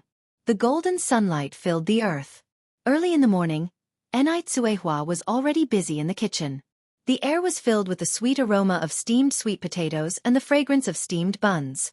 Seeing Yang come in, Tsuehua secretly handed her 2 boiled eggs. Yang, here you go. Yang calmly put the boiled eggs in her pocket. Tsuehua continued, Yang, can we really leave here today? Yang nodded slightly. Mom, remember to follow my lead later. I will definitely take you and sis away from here. Tsuehua wiped her hands on her apron. Okay, what should I do to help you? Yang leaned over and whispered into Quihua's ear. This version of Yang, brilliant and confident, with a voice as calming as a spell, put people at ease. Tsuehua slowly calmed down. Looking at Yang, she said, Yang, I got it. Don't worry. I'll definitely cooperate with you.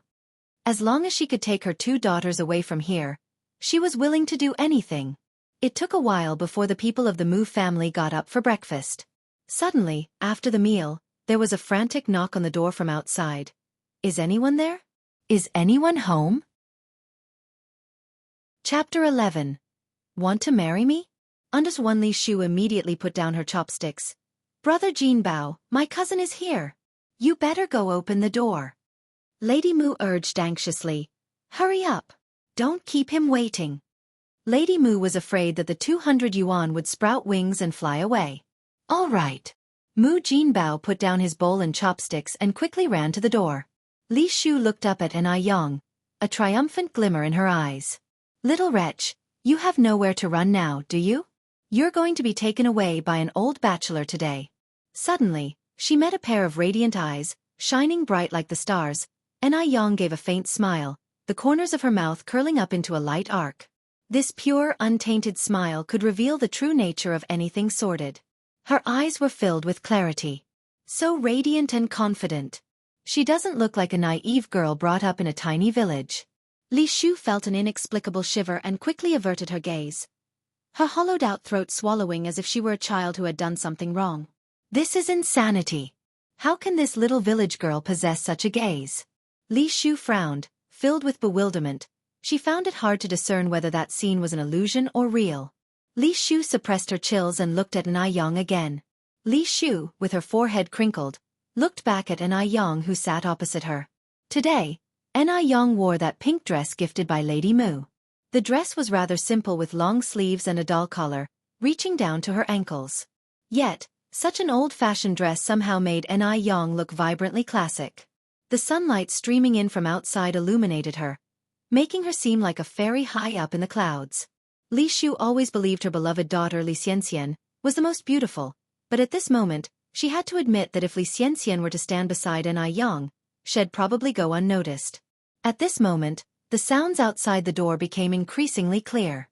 This way, follow me. That was Mu Jinbao's fawning voice. In a short while, Mu Jinbao ushered the man in. The man standing next to Mu Jinbao looked about 60 years old, with a belly bigger than Li Shu's. His shiny bald head and rodent eyes darted everywhere. When he smiled, a mouthful of big yellow teeth was revealed. Yes, this was Li Shu's distant cousin. Mu Jinbao smilingly introduced, Mom, this is Wang Dazhuang. Dazhuang, this is my mom. This is my wife Anew, and this one is Yang.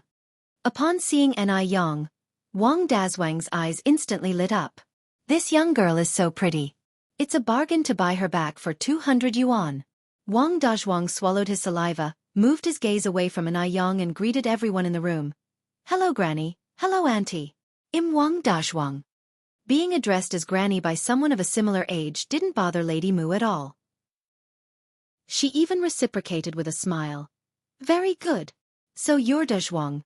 You're quite a spirited young man. Anew almost laughed at this comment. A spirited young man? Lady Mu doesn't feel guilty for saying this? Seeing Wang Dazhuang, Anew was so terrified.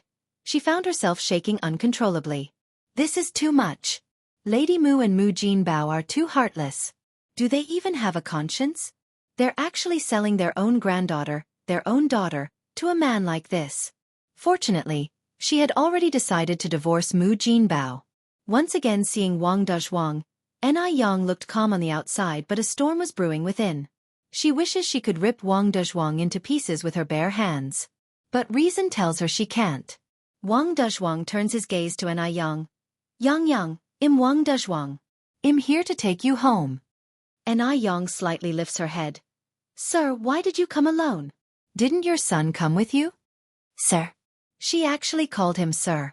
Wang Dazhuang looks at Anew in disbelief. Anew says in surprise, Sir, aren't you here for your son's matchmaking event?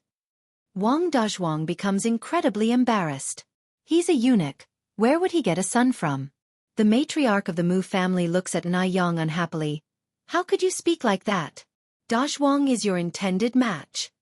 Then she turns to Wang Dazhuang with a compassionate look. Dazhuang, don't be upset. Yang speaks without intending to hurt you. She is afraid that Anew has ticked off Wang Dazhuang, and that 200 yuan will be wasted. Wang Dazhuang laughs. Why would I be angry? There's nothing to be upset about. Anew is so beautiful. It's probably impossible to find another like her in 10 miles. If he could really take Anew back, he would be the one who's benefited. At that time, who knows how envious the other men in the village will be. Oh, Anew looks at Wang Dazhuang. So you're Wang Dazhu, right? Yes, I am. Wang Dazhu hastily nods. Anew looks Wang Dazhu up and down, her eyes filled with ridicule. Someone like you, also dreaming to touch a swan? What are you babbling about, you ungrateful girl? The old lady from the Mu family stands up in anger. I think you and Dazhuang are a match made in heaven, a perfect couple. Dazhuang is a very promising young man. How could he not be good enough for you? If anyone's not good enough, it's you who's not good enough for Dazhuang. Li Shu quickly says, That's right, cousin, my aunt is right. Don't be angry, Yang is still a child, she speaks without thinking. Wang Dazhuang won't get angry, he casually waves his hand, slaps 200 yuan on the table, and then says, Can I take her away now? No matter how tough or thorny Yang is right now, he has his ways to handle her. Hold on. The old lady from the Mu family speaks up at a critical moment. What's wrong? Wang Dazhuang says, I've paid the money, do you have any doubts? The old lady from the Mu family continues, You can't take her away right now. Why? Wang Dazhuang becomes impatient. The old lady from the Mu family says righteously, Although our Mu family is poor, we can't resort to selling our daughters. Just when Enai Tsuehua thought that the old lady from the Mu family had a change of heart, she hears the old lady continue, If you really like Yang, get a matchmaker and marry her. Selling and marrying are two different things. Once sold, the ties will be cut cleanly. But if married, Wang Dazhuang will have to call the old lady from the Mu family grandma from now on. The old lady from the Mu family has figured out that Wang Dazhuang is a man of wealth. How could the Mu family cut ties with such a wealthy man? She plans to squeeze every last bit of value out of Yang. Fine. Even though Wang Dazhuang wants to hold the beauty in his arms, he's not in a rush either. Additionally, the old lady from the Mu family changes her tone. When marrying a daughter, you should give a dowry. Our Mu family is not that kind of shameless people. Just give 1,000 as the dowry. 1,000? Wang Dazhuang opens his eyes wide in surprise. This old lady from the Mu family is really asking for the moon. The old lady from the Mu family looks at Wang Dazhuang. What? You're not willing? If you're not willing, then forget about this marriage. After all, my Yang is such a beauty. It's not like she can't get married. The old lady from the Mu family knows that Wang Dazhuang is definitely reluctant to let go of Yang. That's why she dared to ask for a sky-high price of 1,000 yuan. Li Shu also looks at the old lady from the Mu family in shock. She really didn't expect this old lady to be so cruel, asking for 1,000 yuan right off the bat. Wang Dazhuang hesitates for a moment, then grits his teeth and says, All right, 1,000 it is. Yang is so beautiful. 1,000 yuan is worth it. Chapter 12. Need to refund relative under Wang Aitehua listened as the old Mrs. Mu sold Yang to Wang Dazhuang for the price of 1,000 yuan, just as if she was selling a piece of merchandise. She was shaking all over with anger. Yang is her own granddaughter. How could she bear to do such a thing? Quite a few times, Enai Tsuehua almost couldn't stand it any longer, wanting to risk her life to confront old Mrs. Mu, but Yang gently held her hand. Mom, don't worry. Even though Yang's voice was faint, it had a calming effect, and Enai Tsuehua managed to calm down. On hearing Wang Dazhuang agree to pay the bride price of 1,000 yuan, old Mrs. Mu was overjoyed. Smilingly she said, Dazhuang, please sit down. We will be family from now on. Make yourself at home. Sit. Wang Dazhuang had no wish to sit at the moment. He had parted with 1,000 yuan. Now he wants to check the goods to see if his 1,000 yuan was well spent. Wang Dazhuang's eyes kept darting around Yang's body, brimming with lasciviousness. Enai Tsuehua slightly frowned, protectively standing in front of Yang, glaring at Wang Dazhuang. Actually, Enai Tsuehua was a little scared of Wang Dazhuang herself, but because of motherhood, she grew strong. At this moment, she could not be afraid, because if she was scared, what would Yang do? She must protect Yang. Old Mrs. Mu's gaze moved between Wang Dazhuang and Yang, quickly figuring out what Wang Dazhuang was thinking. Since Wang Dazhuang had readily come up with 1,000 yuan, she shouldn't let him be disappointed. Old Mrs. Mu turned to Yang. Yang, why don't you show Dazhuang around? The two of you young people should get to know each other better. Young people? If Yang remembered correctly, Wang Dazhuang was about Mrs. Mu's age. People of this era generally marry early. Old Mrs. Mu had become a grandmother at 40. By estimation, Wang Dazhuang was even a year older than Mrs. Mu. How could Mrs. Mu have the nerve to use the term young people? There was a flicker of sarcasm in Yang's eyes as she looked down. Hearing this, Wang Dazhuang rubbed his palms together, eagerly looking at Yang, muttering, Auntie, you're absolutely right. Old Mrs. Mu was indeed a shrewd woman. She knew perfectly well what he was thinking. Seeing Anew hadn't moved, old Mrs. Mu's expression cooled a bit. Yang. Anew, grinning from ear to ear, came out from behind Hua. Grandma, I'm not deaf. Since you're not deaf, hurry up and take Dazhuang for a tour. Old Mrs. Mu ground out through clenched teeth. Anew looked at Wang Dazhuang, the shallow dimple at the corner of her mouth deepening. There's a cornfield up front. Do you want to go look? At this time, the corn in the cornfield was thriving. If something were to happen, who would notice? Wang Dazhuang perked up at the idea, repeatedly nodding his head. All right, exactly. Let's go to the cornfield. Follow me then. As she turned, Anew gave Hua a reassuring look. Wang Dazhuang immediately followed Aneyang's steps. Seeing Anew obediently following orders, old Mrs. Mu was momentarily satisfied. Anew was really too naive. She actually took Wang Dazhuang away. Li Shu saw the backs of Anew and Wang Dazhuang and was so pleased that she could barely stop herself from bursting into laughter. Since Wang Dazhuang was a gelded man and couldn't marry a wife, his mind had long become twisted. He was a pervert among perverts. Just wait. Today, even if Anew isn't killed, she's going to have a near-death experience. Anew took Wang Dazhu to the front of the cornfield. I'm going in first. Anew stepped into the cornfield. I'm coming too. Wang Dazhuang immediately followed Aneyang's pace. The sun was very high, but due to the dense corn stalks, not a sliver of sunlight penetrated the cornfield. Inside, there was even a slight chilliness. Anew stopped up front, raised her head to look at Wang Dazhuang, a faint curve forming at the corner of her mouth. Despite her smile, Wang Dazhuang strangely did not feel any warmth. Instead, a sense of dread overwhelmed him. It felt too peculiar. Yang, from now on, I'm your husband. Wang Dazhuang couldn't be bothered with anything else at this point. He rubbed his hands and pounced towards Anew. Anew slightly raised her hand. Bang! Bang! Bang! Shortly after, painful cries emerged from the dense cornfield. For a whole 30 minutes, both Anew and Wang Dazhuang didn't appear.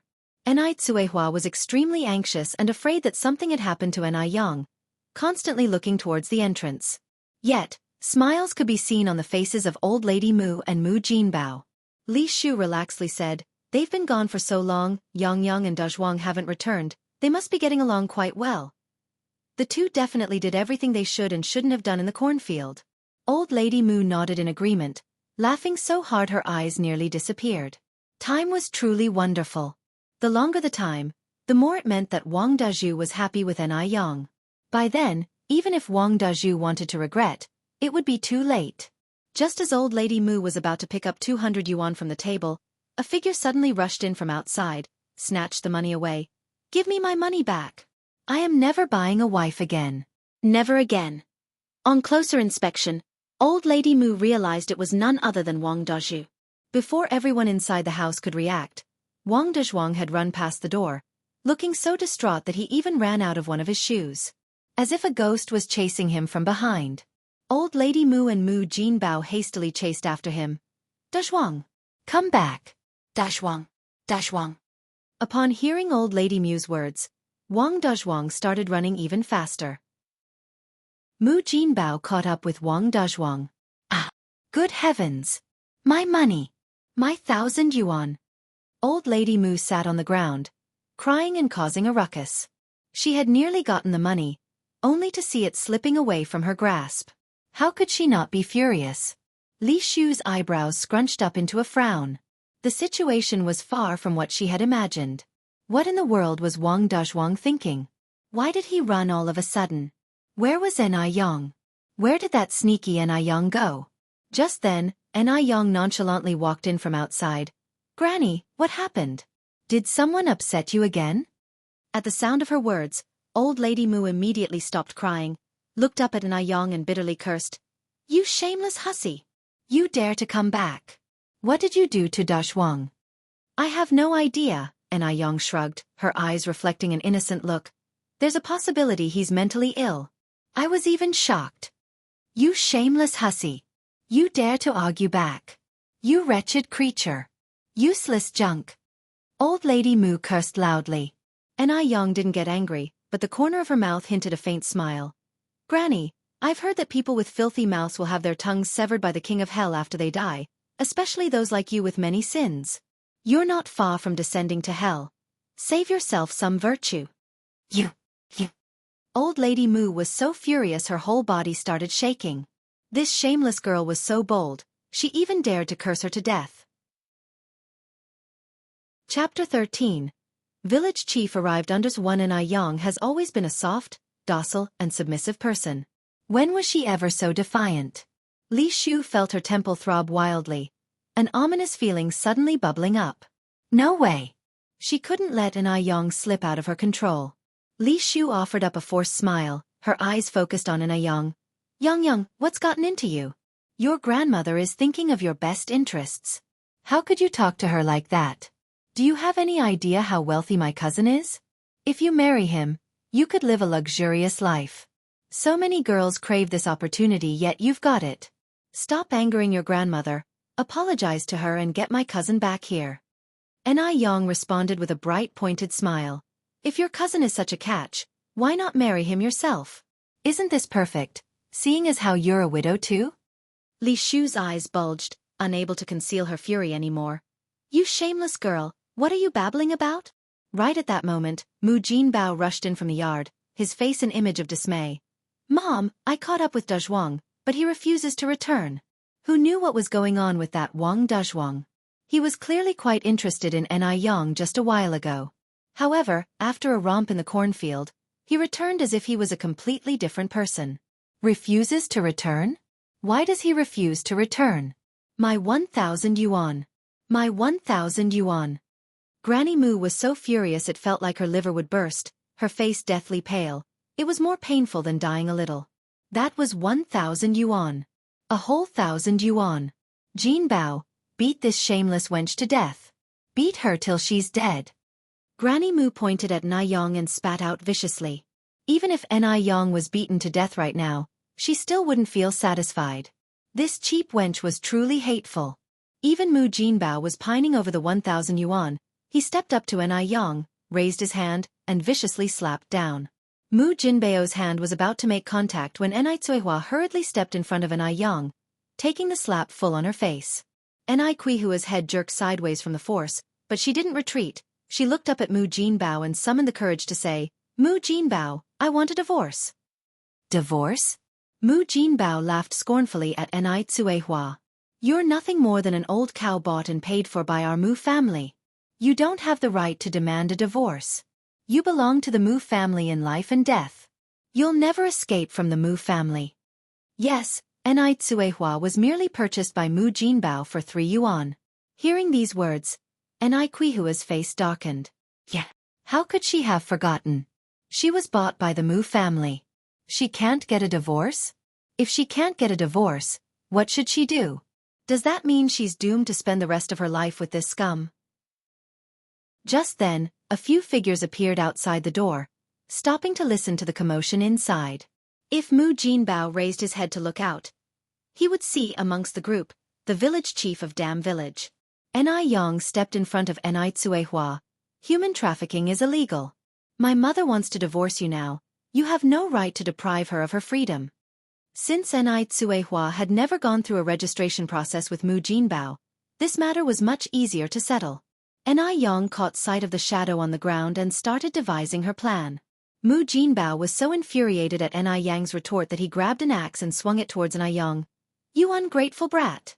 If I don't kill you today, I'm not a Mu.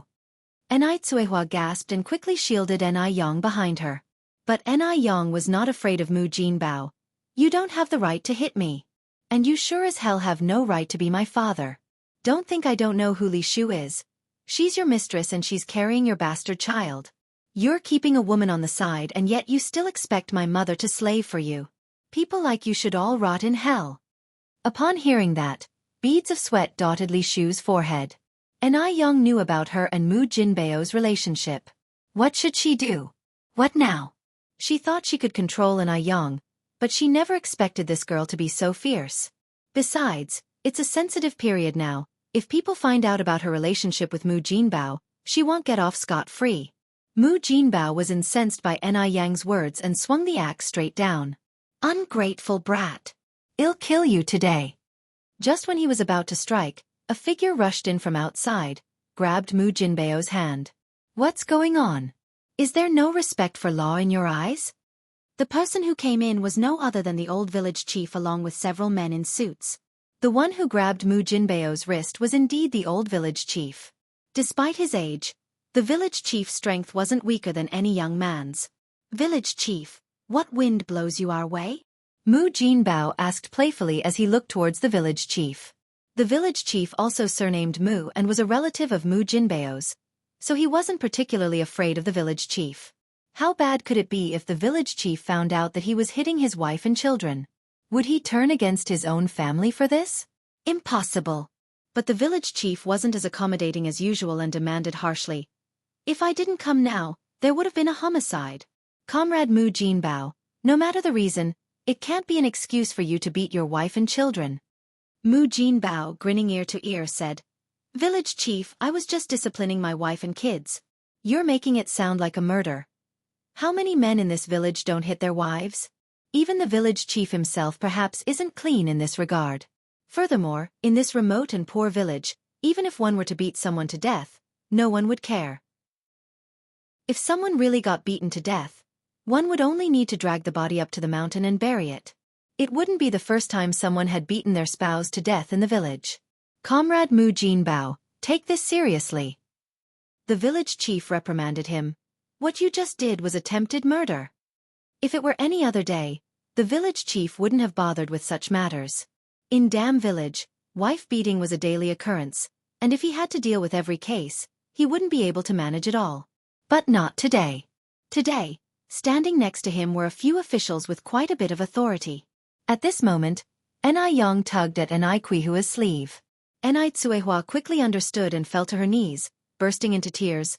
Village chief, please don't support these people just because they share your surname. You must stand up for us. We mother and daughters have had such difficult lives. Mu Jinbao isn't human. It's bad enough that he's having affairs outside. Now he even wants to kill us both. I've been married to the Mu family for 17 years, given birth to 5 daughters for him, and he abandoned 3. These children are my life. Now I want to divorce this murderer. We cannot go on like this. Please, village chief, stand up for us. Chapter 14. Bridge is bridge, road is road. One night Cuehua wept woefully as she recounted all the grievances she had suffered over the years in the Mu family. She was truly wronged. The old village chief was also a Mu, and he didn't want to blow things out of proportion. Yangyang's mum, you can't just go around saying things like that. You claim Yangyang's dad has someone else on the side. Do you have any evidence? This couple and their daily life. Bumps on the road are normal. Don't mention divorce at every turn. It can hurt people. Upon hearing this, Anycuehua felt a chill in her heart. It seemed the old village chief wasn't going to help her. Just when she was about to give up, Anyang glanced at her, indicating with her eyes that she should continue speaking. Anycuehua seemed encouraged, wept even more miserably. Village chief, I know you share the same last name as the old Mu family. But you can't favor Mu Jinbao just because of that. You are the village chief, the most respected person in this village. If even you won't stand up for me, who else can I turn to? My 3 discarded children and the fact that Mu Jinbao got another woman pregnant are not false. Look, that shameless woman is right here. Women are weak, but mothers are strong. On any other day, Anycuehua would never have dared to utter such words, but today was different. Because she knew that if they continued to stay in the Mu family, they, the mother and daughter trio, would be doomed. The village chief flinched at her words. The city officials were still standing behind him. Anycuehua was throwing such a big hat on him. Could he bear it? The old village chief immediately helped Anycuehua up, with a kind smile on his face. Yangyang's mum, don't worry. I'm not the kind of person who covers up for his own kin. I will deal with this matter impartially. Upon hearing this, Anycuehua was so moved she cried. Thank you, village chief. Thank you, village chief. Mu Jinbao wasn't happy. He stopped referring to the village chief by his title. Uncle, don't just listen to this woman's ramblings. She's spouting nonsense. Show me the law that says I can't beat my own mother-in-law and daughter. If you've nothing else, I suggest you go back. Next time, I will bring some meat for you as a token of respect. The old village chief had enjoyed a lot of meat from Mu Jinbao, or else Mu Jinbao wouldn't have dared to blatantly bring Li Shu back home. Upon hearing this, the old village chief's face darkened. Mu Jinbao, you clearly know what you've done. Now Comrade Enai Tsuehua wants to divorce you. I'll approve it. After all, you guys never even had a marriage certificate. I'll give you a proof. You come over to press your fingerprints, and then you sever ties. No more dealings with each other. This Mu Jinbao really dares to say anything. If he continued this way, he would no longer be the village chief. Mu Jinbao looked at the village chief incredulously, somewhat bewildered. The village chief who had always been on his side was suddenly on Enai Quihua's side today. Divorcing was impossible for him. Enai Yang could be sold for a good price now, and Enai Tsuehua was like the old ox at home. If he lost these two people, it would be a huge loss for the Mu family. I want divorce. Why should I divorce? Even if you beat me to death, I want divorce. Mu Jinbao began acting like a rogue. The old lady Mu also played rogue and laid down on the ground. Want a divorce? Not unless you step over my corpse. All right, don't want a divorce? Then well, just call the police.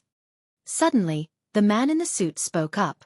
Then he turned to his assistant, Xiao, tell Comrade Mu Jinbao what the consequences would be if he refuses to divorce.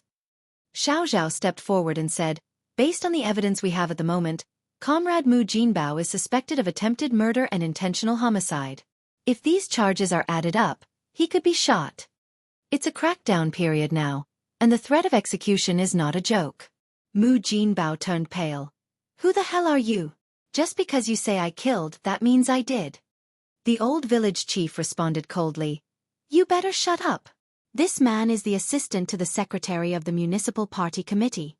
The assistant to the secretary of the municipal party committee? Why on earth would the assistant to the secretary of the municipal party committee be here? Xiao was the secretary's assistant, and the man who was talking to Xiao was Yao Wei, the secretary himself. Yao Wei was sent by Zhou Chongjing. Because Zhou Chongjing was seriously injured, they could only send Yao Wei to make the trip. Mu Jinbao shuddered in fear. Uncle, please don't joke with me. What on earth could the secretary of the municipal party committee be doing in their dirt-poor village? Before the village chief could speak, Xiao continued. Mu Jinbao, you were just about to attack your daughter with an axe. If it wasn't for the timely intervention of village chief Mu, your daughter would be dead. That's attempted murder, and we're all witnesses. Plus, the 3 children you abandoned all died unnaturally. That's deliberate murder, and Enai Tsuehua is the witness. As for the affair, Comrade Li Shu is pregnant. Need I say more? Hearing this, Li Shu was terrified, cold sweat trickling down her forehead. If they really reported him, Mu Jinbao wouldn't be the only one sentenced to death by firing squad. She would be an accomplice. The old village chief continued, Mu Jinbao, think about it carefully. Would you rather be shot, or get a divorce? Mrs. Mu was startled and quickly stood up from the ground. Divorce? Jinbao, well, get a divorce. At this point, of course, life was more important. Furthermore, if they divorced, the one to suffer would be Enai Tsuehua. She's a woman, and she would have no choice but to starve out there. When that time comes, it'll be Enai Tsuehua who will regret. Mu Jinbao was scared out of his wits. Death by firing squad. How could he not be afraid? Okay, Mom, I'll listen to you. The old village chief finally relaxed, continuing, now that you've decided to divorce, I'll issue you a divorce certificate. Although Enai Tsuehua and Mu Jinbao hadn't gotten their marriage certificate, the two had lived together for so long and had 2 children. To avoid any future complications, a certificate was necessary. Enai Yang stepped forward at the right time. My sister and I want to go with Mom. Enai Tsuehua finally came to her senses. Right? The 2 kids are coming with me. No. I don't agree. Mrs. Mu said angrily. These 2 children are from the Mu family. Why should they go with that slut Enai Tsuehua? The old village chief continued. Madam, currently Mu Jinbao is the one at fault. He has no right to the children. We must respect Comrade Enai Tsuehua and the children's opinions. No. The children belong to our Mu family.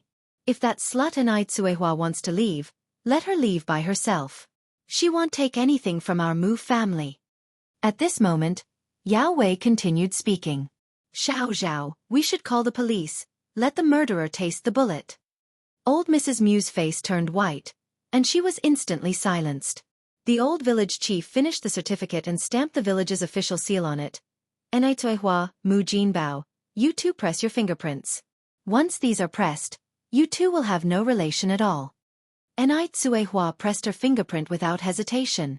Mu Jinbao was reluctant to press, but thinking his life was at stake, he still pressed it.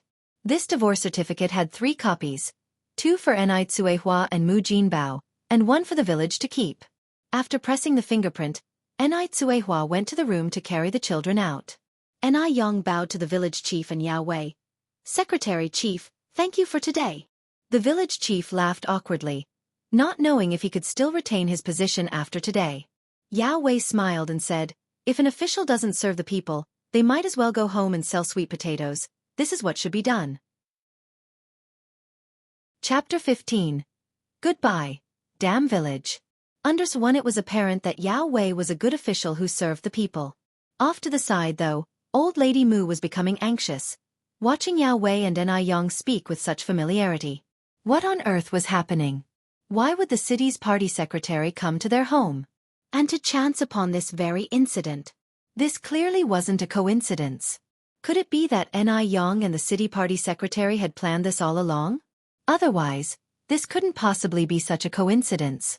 Yes, Anew Yang must have colluded with them in advance. But how did Anew Yang know the city party secretary? Old Lady Mu raised her head to look at Anew Yang. Under the dim light, Anew Yang stood there, with a soft glow on her beautiful face, and when she spoke, 2 small dimples appeared at the corners of her mouth. For the first time, old Lady Mu realized that her granddaughter had such a pretty face. But the thought that, starting from now, Anew Yang was no longer her granddaughter, twisted old Lady Mu's face into a grimace. That bitch, Anew Tsuehua. It would have been fine if she had wanted a divorce herself. But now she was even taking away their Mu family's granddaughter. Just then, Anew Tsuehua came out of the house holding the child. Yang, I've packed everything. Anew Yang turned to look at Anew Tsuehua. Mom, let's go then. All right. Anew Tsuehua nodded. Old Lady Mu continued. Anew Hua, I'm giving you one last chance to reconsider. Back out now while you still can. Otherwise, it won't be easy for you to step inside the Mu family's home ever again. Let me tell you, the world is a chaotic place right now. You 3 women leaving just like that will surely end up starving on the streets. Anew Tsuehua turned back to look at old Lady Mu, her tone cold. Don't worry. I'd rather starve in the street than return to the Mu family. Good. Old Lady Mu remarked sarcastically. You have some nerve. Fine, leave. I look forward to the day you come back begging. How can a woman survive without a man? It's impossible. Without a doubt, Anew Tsuehua will come crying back to her eventually. Escorted by Yao Wei and the village chief, Anew Yang and Anew Tsuehua left the Mu family mansion, carrying the child with them. Just then, a pair of worn-out shoes tossed viciously, hit Anew Tsuehua's back. Indeed, a place of deprivation breeds wicked people. Yao Wei frowned. Holding the child, Anew Tsuehua couldn't help but tear up. In these times, a divorced woman was bound to be gossiped about. Needless to say, life for her, her daughter, and the child wouldn't be easy from now on. Mom, don't be afraid, and don't pay attention to others' stares. Rest assured, in the future, we will have good days. Isn't there a saying? Good days are forged through hardships. Upon hearing this, Yao Wei felt a rush of respect for Anew Yang. The young girl was nothing like he had imagined. She was even stronger than her mother, Anew Tsuehua. From start to finish, she hadn't shed a single tear. Yao Wei had initially thought that Anew Yang was just a small-town girl with medical skills. It now seemed that she was far more exceptional than he had imagined. Yao Wei then asked, Young comrade Anew Yang, where do you plan to go from here? I haven't decided yet, Anew Yang answered. The village chief understood that Anew Yang was hesitant to speak because of his presence. So, being tactful, he said, Secretary, I have some matters to attend to in the village, I will go ahead. Yao Wei was unsatisfied with the way the village chief had handled matters. He looked up at the village chief, his tone becoming stern. "You may go." The village chief swallowed hard and turned to walk towards the village department. He hoped that after today, he could continue being the village chief. After the village chief had left, Yao handed Anew a yellow cloth bag. "Young comrade Anew, Mr. Zhou has taken care of all the matters you asked him to help with. Additionally, there's some money in here as a token of goodwill from Mr. Zhou." Anew immediately refused. "Uncle Zhou has already helped me a lot. I cannot accept this money." Yao Wei laughed and said, "Accept it. It's not a lot of money. Mr. Zhou would be worried if you didn't. Moreover, you need to live when you are away." At this juncture, if Anew further declined, Yao Wei might think there was an ulterior motive. Moreover, she did indeed need the money now. "Please thank Uncle Zhou for me." Anew accepted the yellow cloth bag with both hands. Yao Wei nodded. "Certainly. By the way, where do you plan to go after leaving here?" Although Anew had previously said she hadn't decided yet, Yao Wei knew that she must have had plans. She just didn't say anything because the village chief was there. "To Beijing." Anew continued. "Then, I'll start a small business." Upon hearing this, Yao Wei looked at Anew in surprise. "You want to become a private business owner?" To be honest, in this era, private business owners were considered contemptible. Some people would rather starve to death than go into business and become private business owners. Being a merchant was labeled speculative and was especially shameful. Nobody could have anticipated that the first generation of private business owners going into business would end up as millionaires and billionaires. This is why Yao Wei was so surprised when he heard that Anew wanted to be a private business owner. Anew responded with a smile. "Yes, a private business owner. You heard correctly." Chapter 16. Full of curiosity one gazing at Anew in front of him, Yao Wei was almost under the illusion that she was the one in control. This was just a 17-year-old kid. After all, ever since Anew had saved Zhou Chongjing, Yao Wei had been curious about this girl because Anew had shown remarkable calmness, exhibiting a maturity that surpassed many adults when it came to handling situations. It was said that, having been saved by Anew, Zhou Chongjing asked what she wanted. Even if it meant a large sum of money, he would do his best to satisfy her. Surprisingly, Aneyang's request was very simple. All she wanted was to leave the Mu household and Dam village smoothly. Later on, it was heard that Zhou Chongjing investigated Anew, but the results were always the same. She was just a blank slate of a country girl.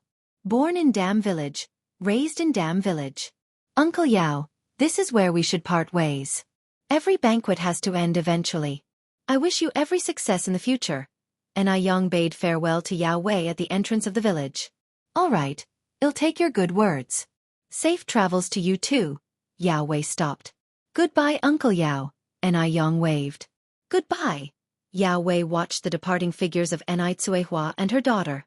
After the mother and daughter turned a corner and could no longer see Yao Wei, Anew asked, Yang, how do you know Secretary Zhou?" Anew was filled with questions. Anew told her mother the entire story, to which Anew responded with a laugh. "My Yang, you're amazing. Thanks to Secretary Zhou's help today. Otherwise, we wouldn't have been able to leave so easily."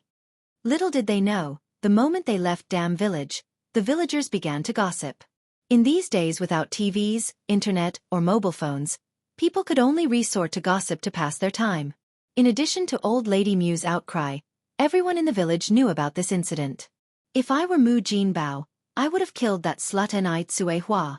Not only is she unable to bear a son, but she also runs off with another man. How shameless! The Mu family is so generous. If she were my daughter-in-law, I wouldn't let her get through that door today." Anew, not only did she cheat and eloped, but she also took the two granddaughters of the Mu family. As the old saying goes, when it comes to marriage, you need to examine the other party's 3 generations. You really can't take in a woman from outside whose background you don't know. "Shoo!" Another person pulled their husband's hand. "Keep your voices down. I think this might not be entirely Qihua's fault. Cuihua is always an honest person, undertaking all the heavy duties in the Mu household. Didn't you notice that the Mu family recently welcomed a new pregnant woman? There could be more to this story than meets the eye. We outsiders can't see everything clearly." That makes sense. But no matter what, Anew Tsuehua shouldn't have divorced. After being divorced, which man would dare to want this worn shoe? Anew Yang didn't care about whether people gossiped or not. As long as she lived comfortably, she was fine. In any era, money is the boss. Her current wish was to earn money. Although this was a rather crude wish, money was the foundation for living. 3 hours later, the mother-daughter duo arrived at the township. The township was about 10 kilometers or so from the village. Quite clearly, the township was much livelier compared to the village, with roadside vendors peddling various goods.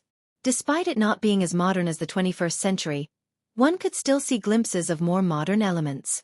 Anew Tsuehua had never left Dam Village for over a decade, and now, the dizzying scene left her awestruck. She had no idea how much the outside world had changed. "Mom, let's find a place to eat first." It was already past 12 in the afternoon, and they had been clutching their rumbling stomachs for 3 hours. Anew Tsuehua looked at the shops on both sides of the street and hesitated. Yang, this should be very expensive, right? Going by Anew Yang's intentions, they might also be going to Beijing. Where would they get so much money to splurge now? Zhou Chongjing did give them money, but what about their expenses in Beijing? Anew Tsuehua was a frugal person. "It's okay, we can afford a bowl of rice." Anew Yang, carrying her younger sister, walked into a nearby small restaurant. This restaurant was not a state-owned one, but a private business, offering cheap and delicious dishes. Anew Yang ordered a portion of braised pork, a pot of chicken soup, and a portion of stir-fried vegetables. Rice was free, and altogether, it cost less than 10 yuan in total. For the first time, Anew Yang felt money was easy to spend. In the 21st century, this amount of food would cost at least 300 or 400 yuan. Yang, let's just eat a little. There's no need to waste money." Anew Tsuehua felt a bit overwhelmed, looking at all the good food in front of her. When had she ever eaten such good food in her life? When she was in the Mu household, she ate the worst food. All the good stuff was left for old lady Mu and Mu Jinbao. "Mom, just eat." "I've paid already." Anew Yang poured a bowl of chicken soup for Anew Tsuehua. "If we don't, it will be wasted." In the 80s, there were the few farmed broiler chickens, so the chicken soup was layered with a wax-yellow oil, and the soup was delicious and savory, and the chicken melted in the mouth. It was a real treat. This was also the first proper meal Anew Yang had since her rebirth. Listening to Anew Yang, Anew Tsuehua started drinking the chicken soup in large gulps. She was, at her core, not a wasteful person. People in this era didn't have a lot in their bellies, so their appetites were quite large. The mother and daughter easily finished 2 dishes, a soup, and several bowls of rice. In the meantime, Anew Tsuehua went to the restroom to breastfeed the child and asked the owner's wife for some wood ash. In this era, there was no such thing as diapers, so people would sew a cloth bag and fill it with wood ash. While it's not as good as a diaper, it's better than nothing, and more helpful than a thin nappy. "Here you go, young lady. Here is the wood ash you asked for." The restaurant owner's wife was a very kind person and handed her a full bag of wood ash. "Thank you, ma'am," Anew Tsuehua received it with both hands, thanking her. Anew Yang, holding her younger sister, walked ahead. "Mom, let's go to the county town first, spend the night, and take the train to Beijing tomorrow morning." Chapter 17. Being Followed. _1 They were nearly 50 kilometers away from the county seat. On the way they had to change vehicles 3 or 4 times. By the time they arrived in the county seat, it would likely be after 4, forcing them to stay overnight and set off early in the morning. "All right, I'll follow your lead." Anew Tsuehua now had complete trust in Anew Yang. The mother and daughter took their child on the journey. They were poorly dressed and had a child with them, so small thieves wouldn't pay them any attention. By the time it was 5 in the evening, the mother and daughter finally arrived in the county seat. The county seat was much more prosperous than the town. Only then did Anew Tsuehua truly feel her insignificance. She tightly held her child, closely following Anew Yang, not daring to stray even half a step away. As she watched Anew Yang walking ahead, a feeling of unfamiliarity welled up in Anew Tsuehua's heart, alongside a sense of pride. Her daughter was much more capable than her. Anew Yang checked them into an inn. It was a twin room. The condition was not very good, but compared to the rural area, it was heaven and hell. Anew Yang placed her package on the cabinet, took the room key, and said to Anew Tsuehua, "Mom, you rest in the room first. I'll go buy the train tickets. I have the key. Don't open the door to anyone else. Okay, Anew nodded, then added, Yang, can you manage on your own? Should I go with you? No need, you rest well. I'll be back soon. When Yang got to the door, she casually opened another one. Mom, this is the bathroom. All right. Anew stood up. I know, be careful. Yang opened the door and left. In June, the sun at 5 o'clock was still very high in the sky. It was hot and made people sweat a thin layer. With the memories from her previous life, Yang quickly found the train station. The train station underwent several renovations in the future, but its location never changed. There weren't many people taking the train at this time of the year. Yang arrived at the ticket booth. Comrade, I would like 2 sleeper tickets. The ticket seller was a young guy, who seemed almost asleep. When he heard the sound, he opened his eyes reluctantly. What? Speak up. The ticket sellers of this era had the same status as public servants of the present day. It wouldn't be easy to get this job without connections or know-how, especially in a state-owned enterprise like the Railway Bureau. Especially when Yang was so shabbily dressed, it was clear that she was from the countryside. Yang didn't pay attention to the ticket seller's attitude, smilingly saying, Hello, I need 2 sleeping berths to Beijing. It's not worth getting angry with such people. Seeing Yang not getting angry, but instead being so polite, the ticket seller was indeed a little embarrassed. Especially since this girl was so pretty. He scolded himself for his poor eyesight earlier. He hadn't noticed how pretty this girl was. Do you have an introduction letter? The guy's attitude didn't about face in an instant. Yes. Yang took out the introduction letter from her pocket. After the ticket seller glanced at it, he said, That will be 68 yuan in total. Yang took out a pile of change and handed it to the ticket seller. Most of these coins were in denominations of 1 and 5 cents, with the largest value being 1 yuan. 68 yuan made quite a big pile. Yang had specially got the change from the restaurant owner when having a meal. If she was flashing big money around, it would definitely attract attention from others. At just 16 and with a family to support, she didn't want to attract unwanted attention. On any other day, the ticket seller would definitely not be happy facing so much change. But not today, because the person standing in front of him was a beautiful girl. He had been selling tickets for 2 years and had never seen a girl as pretty as this. Beautiful women will always receive special treatment, regardless of the era. After successfully buying the tickets, Yang started walking back. Thinking about how smoothly everything had gone, Yang unconsciously let out a smile. In the afternoon sun, the young girl came walking against the light, a smile on her lips. Her stunning beauty made the city traffic in the background seem to pale in comparison. Little did she know, 3 good-for-nothing hoodlums already had their eyes on her from afar. They just hadn't found the opportunity to make a move, as this was the bustling city area. Yang might not be dressed impressively, but someone who buys 2 sleeper train tickets without batting an eyelid, how could she possibly be poor? They were sure they could squeeze something out of her. Moreover, she was gorgeous. A young girl, if anything happened to her, would unlikely voice it out loud. In this era, women are very conservative and value their own reputation. Normal women would rather suffer silently when insulted than to make it public. Otherwise, even if they get married in the future, they would still be looked down upon by their in-laws' family. By this time, the county and the village were quite different. In the village, to purchase daily necessities one would need all sorts of coupons, but in the county, as long as you have money, it's fine. So, Yang bought an extra 2 cups for drinking water, a bag of milk powder, some biscuits and dry food for the journey. The milk powder was for her sister to drink, as Anew wasn't producing enough milk, especially since she hadn't had the proper rest period after giving birth and hadn't really eaten anything nutritious. Moreover, after getting off the train, they would still need to take the tram. It would be a bumpy ride, and the journey would take at least 2 days. As Yang left the supply and marketing co-op, she felt that something was off. With her heightened senses, she could easily tell that 3 people were following her.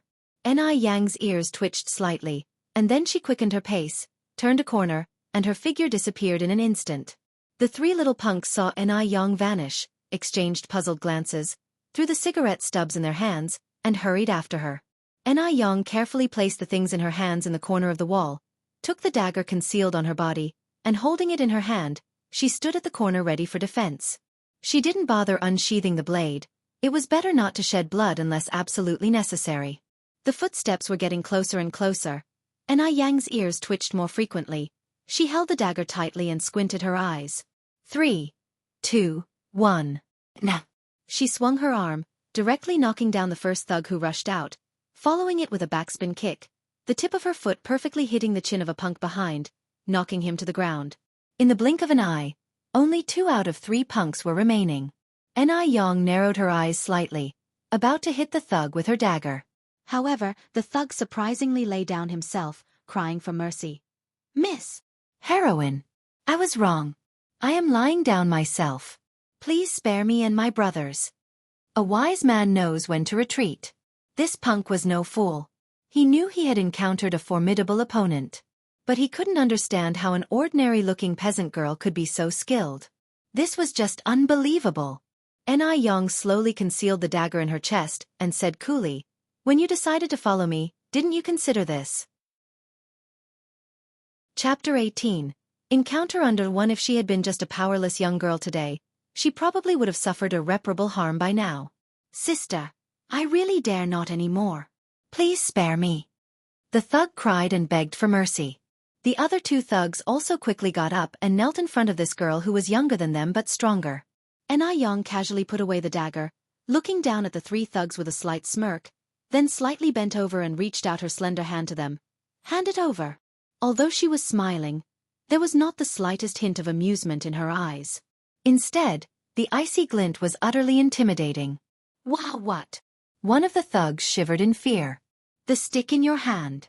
Yang spoke indifferently. The thug, trembling all over, handed over the stick in his hand to Yang. In truth, it wasn't a stick, but a real iron pipe. About as thick as 2 thumbs.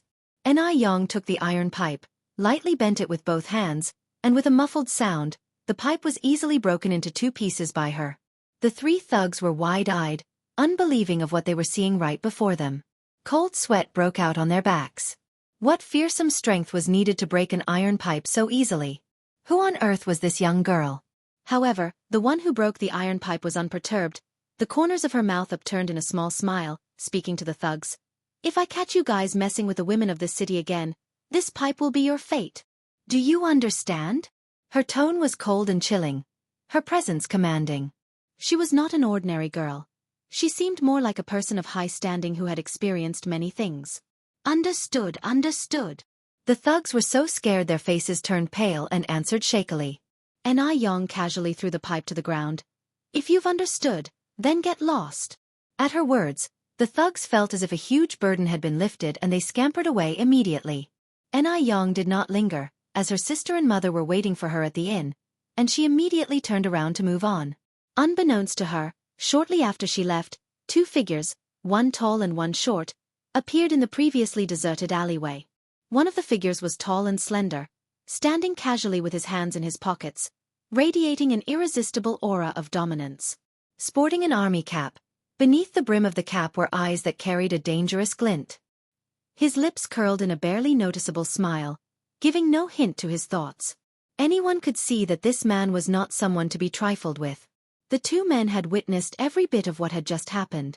The slightly shorter one ran forward and picked up a white ticket that had fallen onto the ground. "Third brother, this fell off that girl." The man took the ticket, the curve of his lips growing larger. "Beijing." No wonder Xianxia said she couldn't find her. She had secretly gone to Beijing to find him. Just a country girl. Where did she get the money for the ticket? And where did she get the courage to run to Beijing all by herself? Unless everything was part of her grand scheme. Saving him, stealing his watch, naturally going to Beijing, then coming to him, and living in his old house. According to his grandfather's and grandmother's old-fashioned ideas, they would certainly let her marry him and become part of the Mo family. This man was Mo Baichuan from Beijing, also known as the third of the Mo's and who Yang had rescued from the mountain. Mo Baichuan tightly gripped the ticket, a dangerous light flashed in his eyes as he slightly turned his head towards the man next to him. "Take this ticket to her." He was curious to see who had sent Yang. How dare she calculate his every move? She actually went to Beijing to find him. She had quite an appetite. In hindsight, It was a strange situation from the beginning. How coincidental was it that he happened to see this young country girl when he was being pursued? Even more so, this girl surprisingly helped him get out of a crisis. Imagine, a small country girl who grew up in the mountains. How could she have that kind of eloquence and courage? Mo Baichuan's eyes held a complex look. For the first time in his life, he had been schemed against by a young girl. Tang Shi took over the ticket, puzzled. Third brother, should I deliver it to her now? Tang Shi and Mo Baichuan grew up together in a big courtyard in Beijing. Mo Baichuan was 3 years older than him and much more capable. After he graduated from the military academy, Tang Shi had always been behind Mo Baichuan. Tang Shi could tell that Mo Baichuan must know the girl just now. At this moment, the third brother should deliver the ticket himself to win the bowtie's heart. What's the point of having him deliver it? Third brother is already quite old and hasn't yet found a wife. He can't delay his good fortune. Third brother, why don't you deliver it yourself? Tang Shi handed the ticket back to Mo Baichuan and muttered, if I deliver it and she mistakenly fancies me, what should I do? He couldn't get in the way of other people's love. If she fancies you, then you can marry her. Mo Baichuan gave him a swift kick. Stop talking nonsense. Anew was clearly coming for him. How could she possibly fancy Tang Shi, this naive boy? But now, he could only let Anew go safely to Beijing to find out what she was really up to. Tang Shi touched his backside, limped in the direction that Anew had disappeared off to. Comrade at the front, please wait. As Tang Shi ran, he called out. Anew was already aware that someone was chasing her from behind. She turned around in confusion. Are you calling me? Yes. Tang Shi stopped, gasping for breath. You are Comrade Naitawa, aren't you? Anew shook her head slightly. No, I'm not Suwa, but I know her. Only then did Tang Shi get a clear look at Aneyang's face. He stood there stunned, presenting the ticket. He said shyly, well, as long as you know her, this comrade, you dropped your ticket. Tang Shi, having grown up in a big courtyard in Beijing, has seen many sophisticated city girls and daughters from prestigious families. However, he had never seen anyone as beautiful as Anew. Perhaps, beautiful, was not enough to describe her beauty. Anew quickly checked her pocket and realized, indeed, one of her tickets was missing. She thanked Tang Shi, thank you so much. If not for him returning her ticket, she wouldn't be able to get another one in time for the train tomorrow morning. No problem, it's nothing, Tang Shi blushed.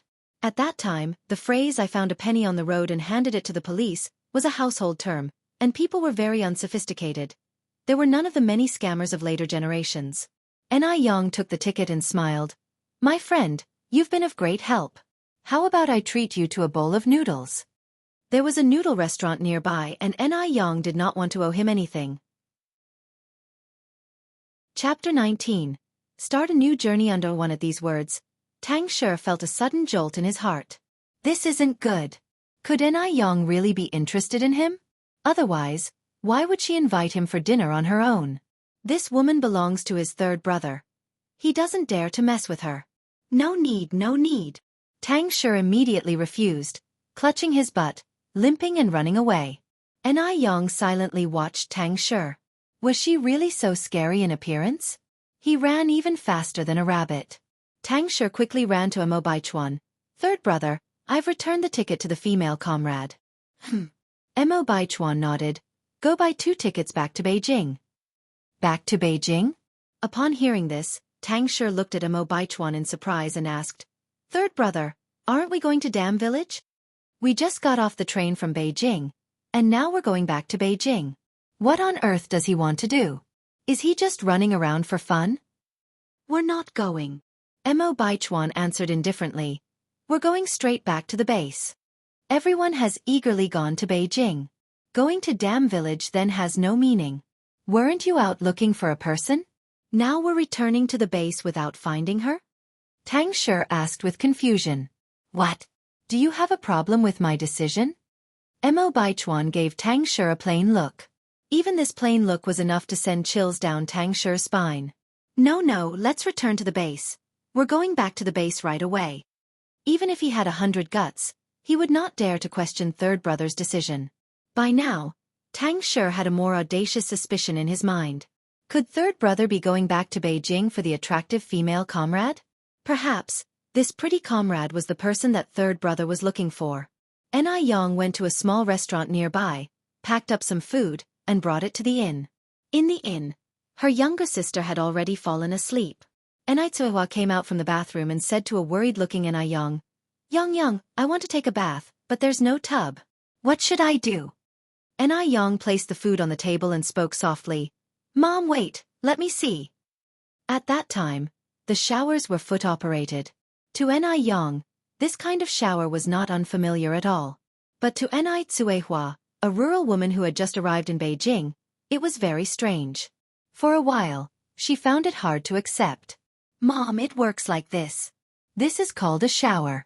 When you step on this pedal, water will spray out. You can stand under it to wash." Anew frowned. No good, no good. That's such a waste of water." She was inherently thrifty. Anew smiled. "It's sanitary and convenient to wash like this. It's popular in the city. Go take a shower quickly. Well, eat after you're done. We have to get up early tomorrow to take the train." "All right." Anew nodded and then asked, Yang, do they charge for the soap? How much does it cost?" Anew shook her head. "They don't charge for it, Mom. Use it as you like." "Really?" Anew said joyfully. "Then I'll wash my hair too." Anew nodded. "Sure." Anew was quick. In less than an hour she came out of the bathroom smiling. Yang, I have to admit, although that thing wastes some water, it's very convenient to use. I never dreamed that one day I'd be able to use things that city people do." Anew set up the food, glanced at the hairdryer on the bedside table. "Mom, come here, let me blow-dry your hair." Hairdryers have been around even before the liberation, they just hadn't spread to the countryside yet. "Blow-dry?" Anew asked in confusion. "How do you blow-dry?" Anew replied with a mysterious tone. "You'll know when you come over." Anew had no choice but to approach. Anew then turned on the hairdryer, which immediately emitted a humming sound. At the same time, a gust of hot air puffed towards Anew's face, which startled her, making her stand up. "My goodness! What's going on?" Anew laughed and explained, "Mom, this is a hairdryer. See, it can blow hot air. It's specially designed for drying hair." While explaining, Anew started to blow dry Anew's hair. With a face of awe, Anew expressed, "How come the minds of people in the city are so brilliant? By the way, Yang, how did you know about all these?" She had never seen such things before, and assumed Anew hadn't either. Yet how did Anew know how to use a shower and a hairdryer? Anew bluffed, "I learned all these from books." She could certainly not tell her mother that she had been reborn, could she? As Anew was illiterate, she naturally had no idea what was taught in textbooks. She nodded and sighed. "Indeed, there's a world of difference between us, the illiterate, and those who can read." She then said, Yang, you just graduated from junior high school. When we get to Beijing, let's try to continue your education." Anew looked down and murmured, "Well, see." She had always been good at studying since she was young. Whether to continue studying or not didn't matter much to her, but attending university was a must. She certainly didn't want to end up illiterate in the future. In her past life, academic qualifications were extremely important. After escaping from an old bachelor in her previous life, she managed to get admitted to a top-notch university through self-study. This time around, her goal is to get into Peking University. Anew sighed. In her opinion, they were fleeing to Beijing for refuge. They would be grateful just to survive. Getting an education was only a dream, and she blamed herself for failing to provide better for her child. After dinner, Anew went to bathe the kids. Meanwhile, Anew was organizing their luggage. They didn't carry many belongings, just one bag including food for the road. At this time, there were no plastic bags yet, so they stored everything in a woven bag. Anew extracted an envelope from the bag, which Zhou Chongjing had handed her. Aside from the household register and recommendation letter, there was also a thick stack of banknotes. She counted the notes. There were 1,080 yuan in total. Zhou Chongjing was indeed generous. In this era, 1,000 yuan was equivalent to 100,000 yuan in the future. However, Buying 2 lives with 1,000 yuan was a pretty good deal after all. Yang took out 3 10 yuan notes and stored the rest safely on her body. The train was crowded with people and wasn't entirely safe. If she wasn't careful, pickpockets could easily steal their money. After putting the money away, Yang opened the household register. Her name had been changed from Mu Yang to Yang, and her sister's name had been changed from Mu Lady to Yun. From this point forward, she would be known as Yang, the genuine Yang. Yang looked at the brand new household register and felt full of confidence about her future life. The next morning, the mother and daughter duo woke up at 5 o'clock. They were catching a train that departed at 6:30. After eating some noodles downstairs, they carried the kid and set off for the train station. Not many people were buying tickets yesterday, but today the train was packed. The crowd was tremendously dense. "Mom, be careful," Yang said, forging a way through the crowd for Anew. There were all sorts of people on the train, including women and children and farmers with livestock. Even the sounds of chickens and ducks could be heard, and the smell was quite unpleasant. Yang held their luggage in one hand and tightly held on to Anew with the other. They made their way through the crowd before finally finding their sleeper compartment. The sleeper compartment was much quieter. The train's bunk beds were arranged in an upper and lower formation. Yang had purchased 2 lower bunk tickets. The beds were situated face to face, which was very convenient. When they arrived, the passengers for the top bunks hadn't arrived yet. The train was set to depart at 6:30, and it was only a little past 6 now. Yun behaved very well and didn't make a peep throughout the journey. "Mom, I'll go get some water." Yang picked up the cup and stood up. Anew nodded. By the time Yang returned with the hot water, the passenger for the upper bunk had arrived. It was a woman in her 40s. She had permed hair, drew thin curved eyebrows, and wore lipstick. She dressed in a white blouse, the trendiest bell-bottom pants, and a pair of shiny small leather shoes. She appeared lively and spirited, unmistakably a city dweller. Her attire was undoubtedly the model of fashion for this era. Anew glanced at the woman, then looked down at her own clothes, suddenly feeling a sense of inferiority. The woman appeared quite friendly. Upon seeing Yang walking in, she asked, "Are you two heading to Beijing as well?" Chapter 20. Effortlessly one. No matter what era, there are good people and bad people. In 1980s China, human traffickers were rampant. So, Yang had to be vigilant. She nodded with a light smile to the enthusiastic middle-aged woman. "Yes. This is your mother, right? And the other one is your sister?" "Oh, she's so small, pale, and very cute," the woman said with a full-faced smile. "Thank you," Yang responded with a faint smile, handing a cup of water to Anew. "Mom, have some water." The woman looked at Anew with evident envy, saying, "Big sister, you're so fortunate to have such a filial daughter. I really envy you." Yang, with her vast experiences and exposure, could see that the middle-aged woman's envy was genuine. She really did envy her. A soft smile also appeared on Anew's face. "This child has always been obedient. But you look younger than me, don't you?" The woman appeared to be in her 30s. Why would she call her big sister? Being complimented for looking young, the middle-aged woman was delighted. "I'm already 45 this year." 45. Anew looked at the middle-aged woman in surprise. Anew herself was only 36. She was a full 7 years younger. But by looks, Anew seemed at least a decade older. "Yes," the middle-aged woman nodded. "I'm 45 this year. My daughter married and lives in Dam Village. I came to visit her." Dam Village. On hearing these 3 words, Anew felt a deep sense of familiarity. Dam Village? Is your daughter Su Nianwang's wife? Though Dam Village was big, Su Nianwang was the only one who had a city girl as a wife. Yes, and yes," the middle-aged woman nodded quickly. "My son-in-law is Su Nianwang. My daughter is called Wang Chunhua, and my surname is Ni. Are you guys from Dam Village too?" Su Linwang was the village's only early college student. He worked in the county now. Previously, when he was studying in Beijing, he brought back a city girl as a wife, which not only brought honor to the Su family but was also the envy of the villagers. Back then, being a college student was a big deal. Having one in the family was more honorable than having a president. Unlike later, when college students were dime a dozen. However, when the middle-aged woman mentioned Su Nianwang, there was no trace of pride in her eyes. Enai Tsuehua nodded immediately. Elder sister, your surname is Enai too?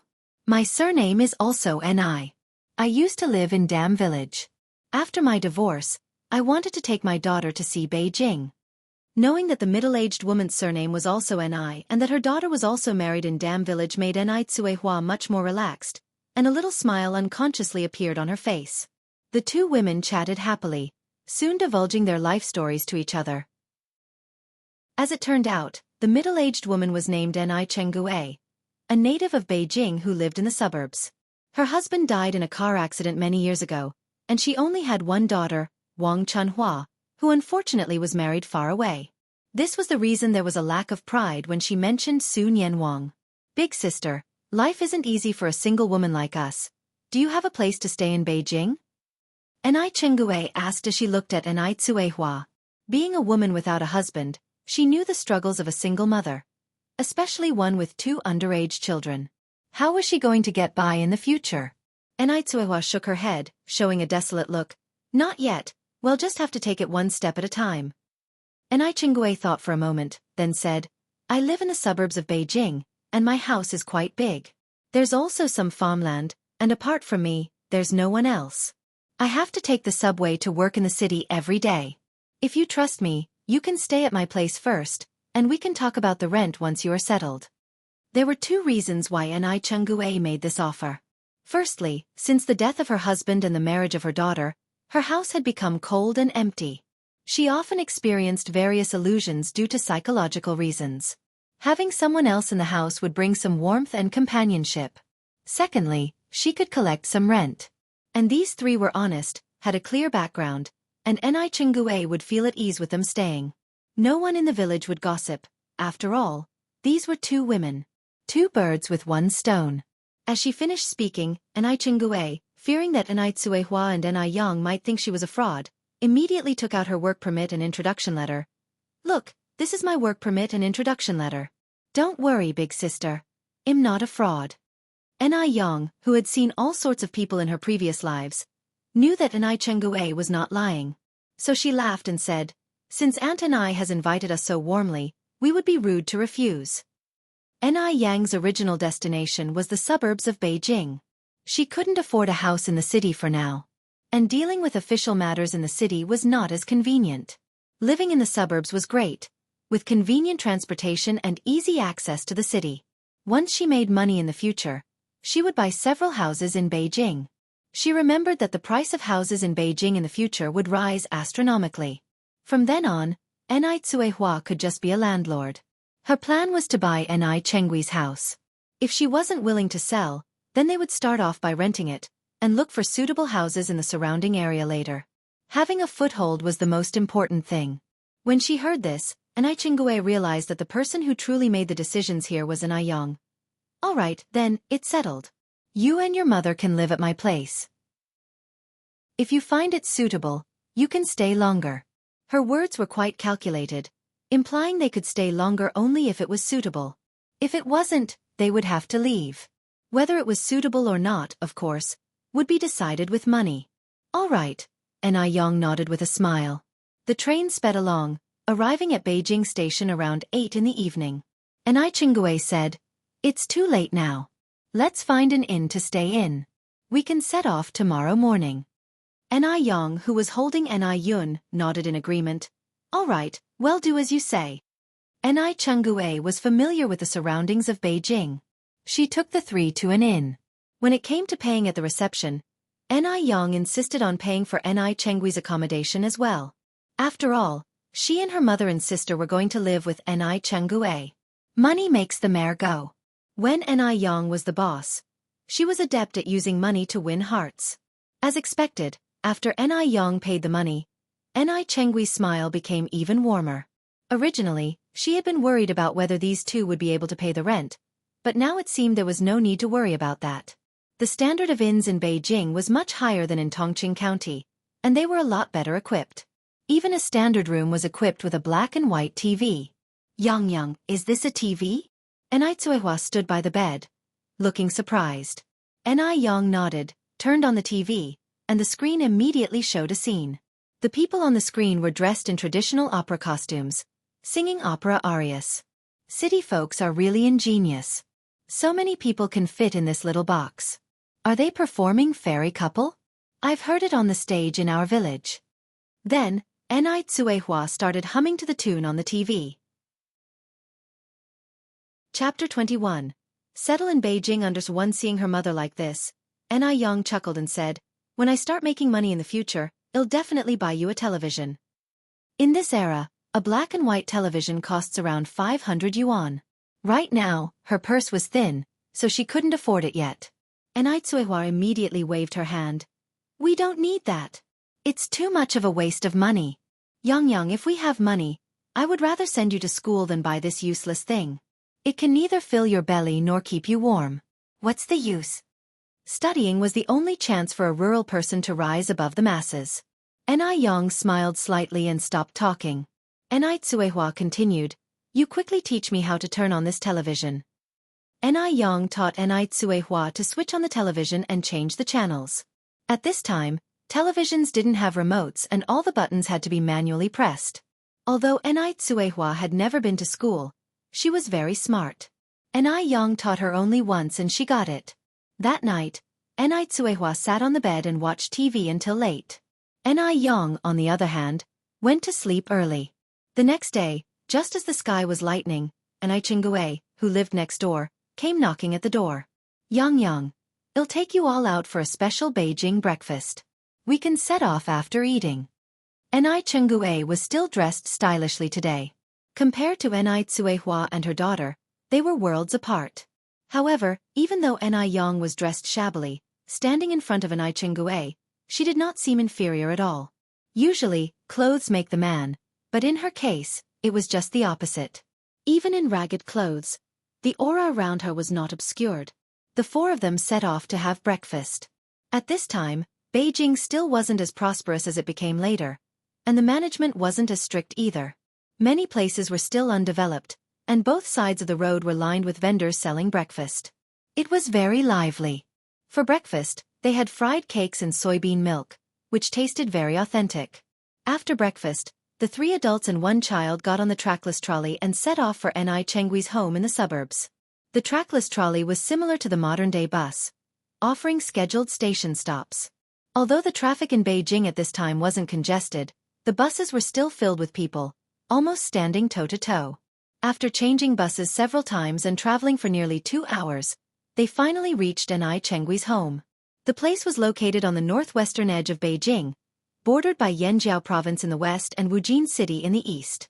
Transportation was convenient and it only took half an hour to get to the city by trolley.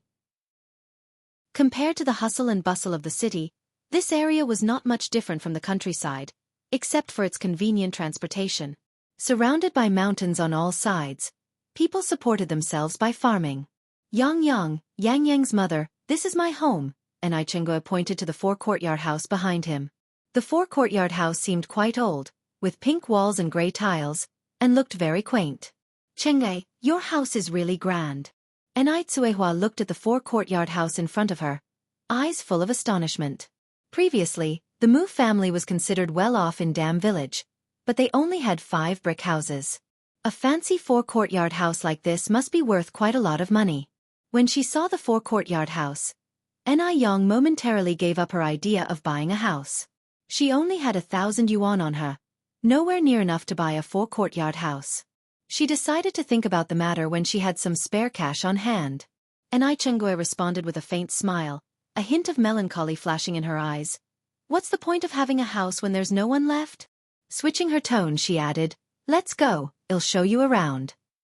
The courtyard was vast, and there were over a dozen rooms inside, wrapping around nearly 1,000 square meters. Enai Chengue pointed to the main house in the north and said, "I usually live on this side. You two figure out whether you want to live in the east, south, or west." Each side, including the kitchen and toilet, has 5 rooms. The rent is the same for each, 15 yuan a month. 15 yuan? So expensive. Enai Tsuehua gasped. She knew Enai Yang had the 1,000 yuan given by Zhou Chongjing, but they had already spent nearly 200 on their trip to Beijing. If they continued spending like this, not even 1,000 yuan, but even a pile of gold could be burned through. Yang, Anai tugged at Yang's sleeve. She had instinctively started to rely on Yang to take the lead. I have a plan, Yang reassured her by patting her hand. 15 yuan was indeed relatively high, but from another perspective, 15 yuan for rent of 5 rooms, and that too in Beijing, it did not seem too expensive. Auntie I'll take the house. Let's pay a year's rent up front. Yang took out 180 yuan from her pocket and handed it to Chengui. Chengui was astonished at how quickly Yang agreed. She had assumed Yang would bargain. After all, 180 yuan was no small amount. Who would ordinarily rent a house on the outskirts of town? To Chengui, Yang was akin to the god of wealth. This was essentially free money. Okay, Chengui chuckled as she received the money. You two can start cleaning up your rooms. You can use everything in the east rooms. If you need anything, just let me know. Now that Yang had been so straightforward, she couldn't be stingy. Thank you, Auntie. After expressing her gratitude, Yang, with Tsuehua, entered the eastern rooms. The eastern rooms were clearly uninhabited for a long time, with all the furniture piled up under a layer of dust and a web of spider webs. Tsuehua first sorted out the bed for Yun to sleep on and then began to clean up the room with Yang. Mom, you're still in postpartum confinement and can't touch cold water. I'll handle this. Women during this era were truly strong. Tsuehua had birthed 5 children, and not once did she go through postpartum confinement. The scenario would simply be unthinkable in modern times. It could potentially cause significant health issues. I'm not made of glass, Tsuehua responded as she cleaned a table. I've managed so far, haven't I?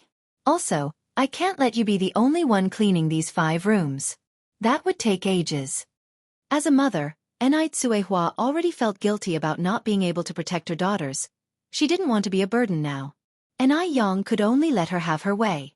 The mother-daughter duo busied themselves all day, only having biscuits for lunch. By evening, they had managed to clean up all 5 rooms. The 5 rooms were interconnected. The middle one was the living room, 2 others were bedrooms for Yang and Tsuehua, and then there was an empty room on the side. You two are certainly hardworking. In less than a day, you've transformed this place. Chengui arrived at the doorstep with a plate in her hands and said, smiling, these are steamed buns I made. I brought them for you to try. Yang, brimming with smiles, took the plate from her and said, thank you, Auntie. Could you do me a favor tomorrow? Could you take me to the village committee? I need to file some paperwork. After moving from an outside enclave, they aimed to stay here for a long time. Naturally, they needed to notify the local leadership and fulfill necessary formalities to smooth out future cooperation. Having been a boss, Yang knew well to pay attention to such details. Sure, no problem, Chengui replied, smiling. I'm scheduled for a day off tomorrow anyway. I can take you there. Thank you, Auntie. Just then, Tsuehua came out of the kitchen with a bowl of noodles. Chengui, haven't had dinner yet, have you? We're having noodles tonight. Please join us. Chapter 22 got an idea. No need. Chengui repeatedly declined. I have already eaten. Have some more. These noodles are a speciality from our hometown. You can't find them out there. Saying that, Tsuehua gave Chengui a bowl of noodles. Then I won't stand on ceremony. Chengui didn't play coy, directly sitting down to eat the noodles. Truth be told, these noodles were very delicious, certainly more than 10 times better than those outside. Yang's mom, your cooking skills are amazing. If you were to open a noodle restaurant, I'm sure it would do very well. Chengui lavished her with praise. Speaking without a care, but the listener catching the hints, Yang had some thoughts. In her past life, she was in the catering business. If they had the money to open a noodle restaurant with her mother as the little boss, that could also be a good option. Midway through the meal, Tsuehua spoke again.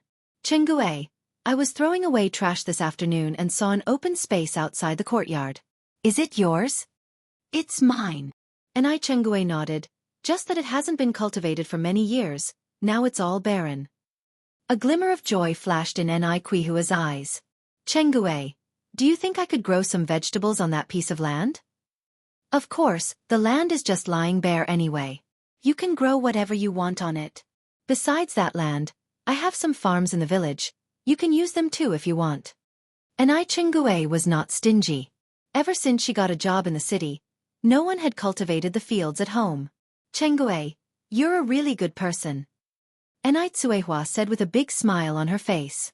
If they hadn't ran into Anew Chengue on the train, it would not have been possible for the three of them to settle down in Beijing so easily. Anew Tsuehua couldn't stay idle. The next day, when Anew followed Anew Chengue to the village town hall, she shouldered a hoe and started to reclaim the land in front of the courtyard, checking on her daughter every half an hour to see if she had woken up. Anew had brought gifts with her to the town hall. Chinese people value reciprocity and the 3 points of laughter rule, so being a bit sweet-tongued and knowing how to use sugar-coated bullets never fails. How she managed to walk so successfully in her past life was because she knew how to handle people. Indeed, under Aneyang's various savvy methods, the village chief was successfully won over. He graciously issued her a certificate, took her around the town hall, and announced that from now on, she would be a member of Jianghu village. And so, Anew managed to successfully settle roots in Jianghu village. As Anew Chengue watched Anew walking beside her, her eyes filled with surprise. She didn't expect Anew not only to be beautiful, but also smart and skillful in handling affairs at such a young age, suggesting she would be a real disturber of peace when she got older. No wonder Anew Tsuehua listens to this daughter all the time. Mrs. Wang, long time no see, where have you been? An approaching villager wearing a straw hat curiously asked, as his eyes fell on Anew. Who's this beautiful girl? I've never seen her before. Is she a relative of yours? Anew Chengue laughed. I went to visit Chunhua's family. This is my distant relative, Yang. She's currently living in our house with her mom and little sister. Yang. This is Auntie Wang. The first sentence was for Auntie Wang and the second one was for Anew. Hello, Auntie Wang. Anew greeted sweetly. Anew was not only pretty, she also had a very sweet voice. Who wouldn't like such a well-behaved manner? After Auntie Wang's announcement, everyone knew that Anew Chengue's family had gained a beautiful little girl. Many people came over to visit, hence, everyone in the village slowly got acquainted with them. After Anew Tsuehua cleaned up the wasteland, she needed some vegetable seeds for sowing. The task of buying seeds naturally fell on Anew. She took a trolley bus and went to the city. Actually, she could buy these vegetable seeds in the village, but Anew had other things to do in the city. She wanted to see what could bring in money the fastest. She currently had 700 yuan on her, which was entirely inadequate for larger business projects. She could only start small and work her way up. Aneyang's first stop was the agricultural market. Just like the vegetable markets of later times, the place was bustling with people negotiating prices. After procuring vegetable seeds, Anew went up to a meat stall, planning to cut 2 kilograms of pork to bring home. Boss, how much is the pork per kilogram? The butcher was a middle-aged man of about 200 pounds, sporting a full beard. At her question, he lazily looked up at Anew and replied, 2 yuan and 8 cents per kilogram. 2 yuan and 8 cents? Anew was somewhat shocked. Why is it so expensive? In later times, 2 yuan and 8 cents could only afford a lollipop. However, this was the 1980s. In the countryside, pork only cost 8 cents per kilogram. 2 yuan and 8 cents could buy a whole chicken. Even in Beijing, it seemed impossible for the price of meat to have increased almost threefold. Think it's expensive? The middle-aged man wore a look of disdain. If it's too costly, go buy fish. He could tell at one glance that she was from the countryside and didn't even expect her to actually purchase any meat. Anew didn't mind the butcher's attitude. She raised her eyebrows slightly and queried, Fish? Are fish cheaper than meat?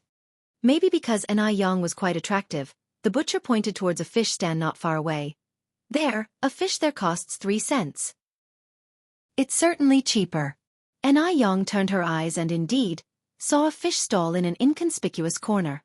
The stall was relatively small and none of the passerby stopped to look. Apparently, fish was not favored here. It made sense. In 1980s China, whether one could get enough to eat was an issue. Who would bother thinking about buying fish? Preparing fish would waste a good deal of oil.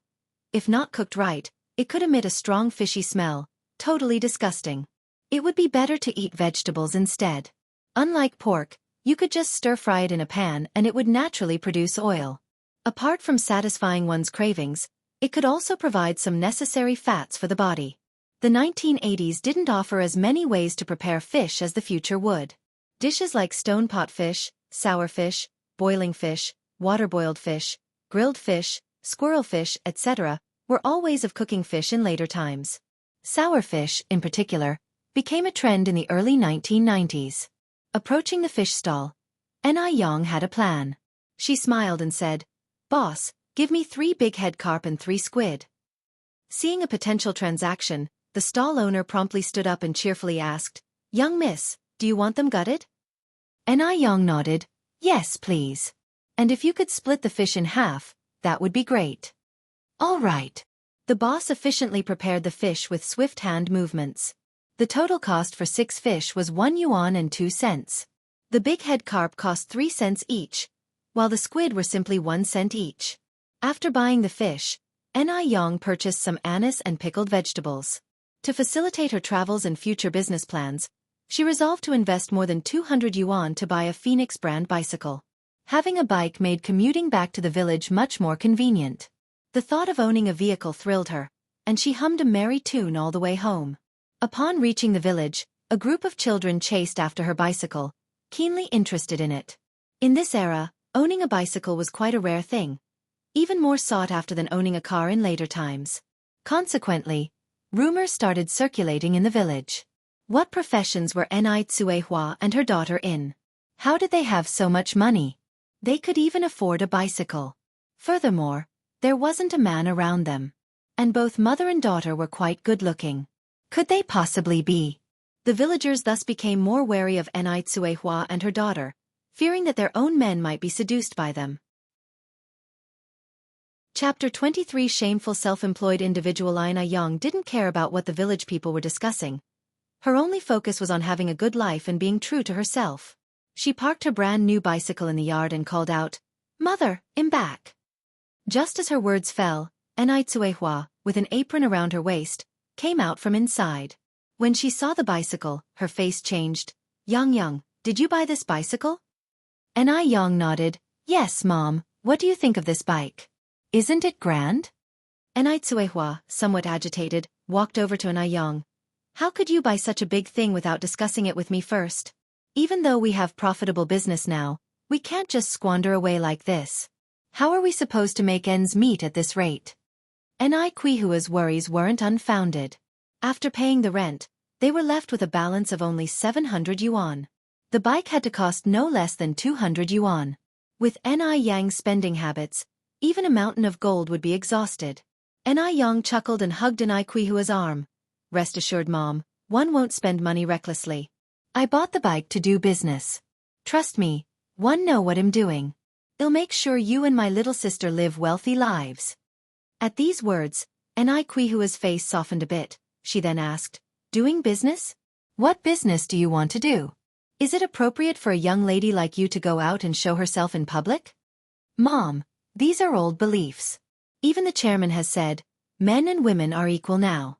Should one wait and watch our resources deplete?"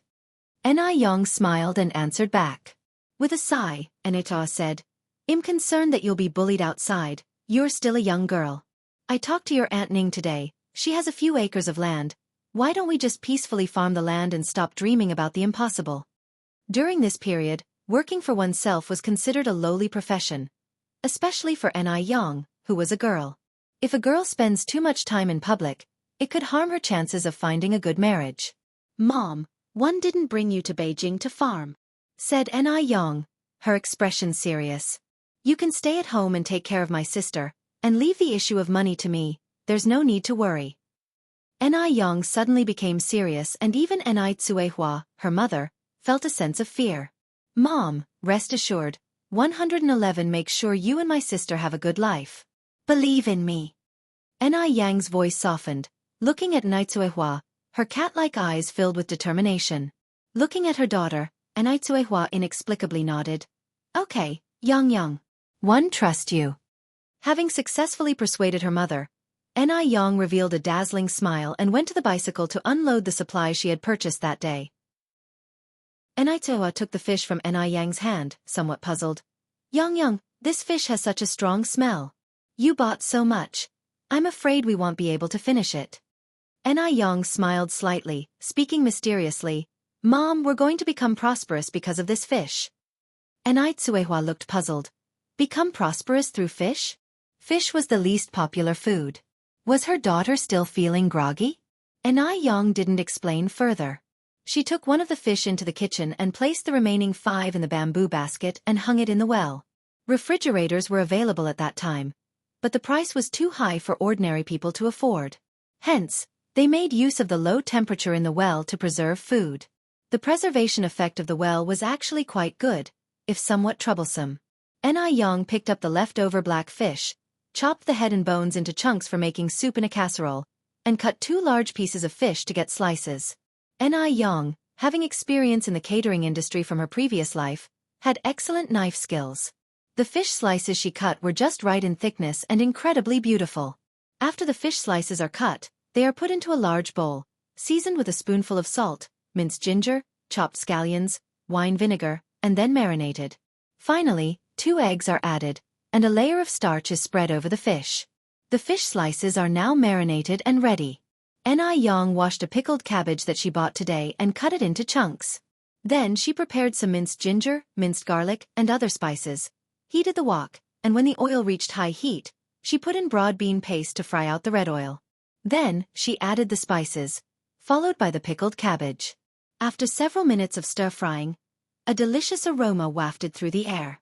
As the pickled cabbage became fragrant, Yang immediately poured the prepared fish soup into the wok. The thick white fish soup looked incredibly nutritious. When the pickled cabbage fish soup in the wok began to boil, Yang used chopsticks to pick up the fish slices and put them into the wok one by one. In the blend of sour fish and pickled cabbage, the mouth-watering aroma soon filled the courtyard. The sour and spicy flavor of the pickled cabbage fish soup was tantalizingly satisfying.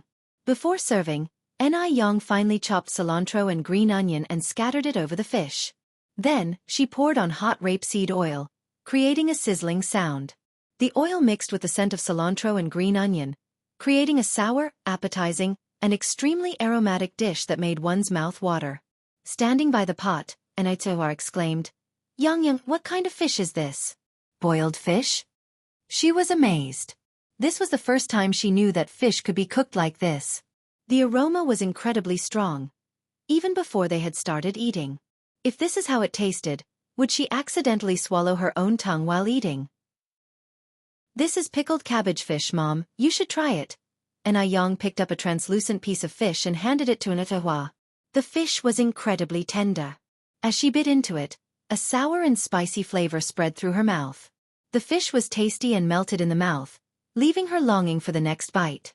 It had no trace of fishy smell and was irresistible. Eating such fish, one could easily consume 3 to 4 bowls of rice. Anew had never tasted such delicious fish in her life, and she looked at Yang with surprise. This fish tastes amazing, she exclaimed. She could hardly believe it was fish if she hadn't seen it with her own eyes. Yang gave a slight smile. If it's good, eat more. Anew waved her hand. I'll have more with you later. What else do you need to fry? I'll get the fire going for you. The rural area still used traditional stoves that needed firewood. Although it wasn't as convenient as gas, the meals cooked on it tasted far better. Just stir-frying some green vegetables, then we can start eating, Yang said, placing the washed vegetables by the stove. They prepared 3 dishes for the evening: stir-fried green vegetables, pickled cabbage fish, and steamed egg custard. The egg custard was steamed in a rice cooker using the leftover egg yolk for making the pickled cabbage fish. After evenly mixing the egg yolk, she added some rice soup, soy sauce, sesame oil, salt, and steamed it. The resulting egg custard was incredibly delicious. For a mother and daughter, these 3 dishes were plenty. Sitting at the dining table, Anew suggested, "Why don't we invite your Aunt Ning over? She's always taken good care of us, and I'm sure she's never tasted this pickled cabbage fish." Sure. Yang went into the kitchen, added another set of tableware, and went to the north wing.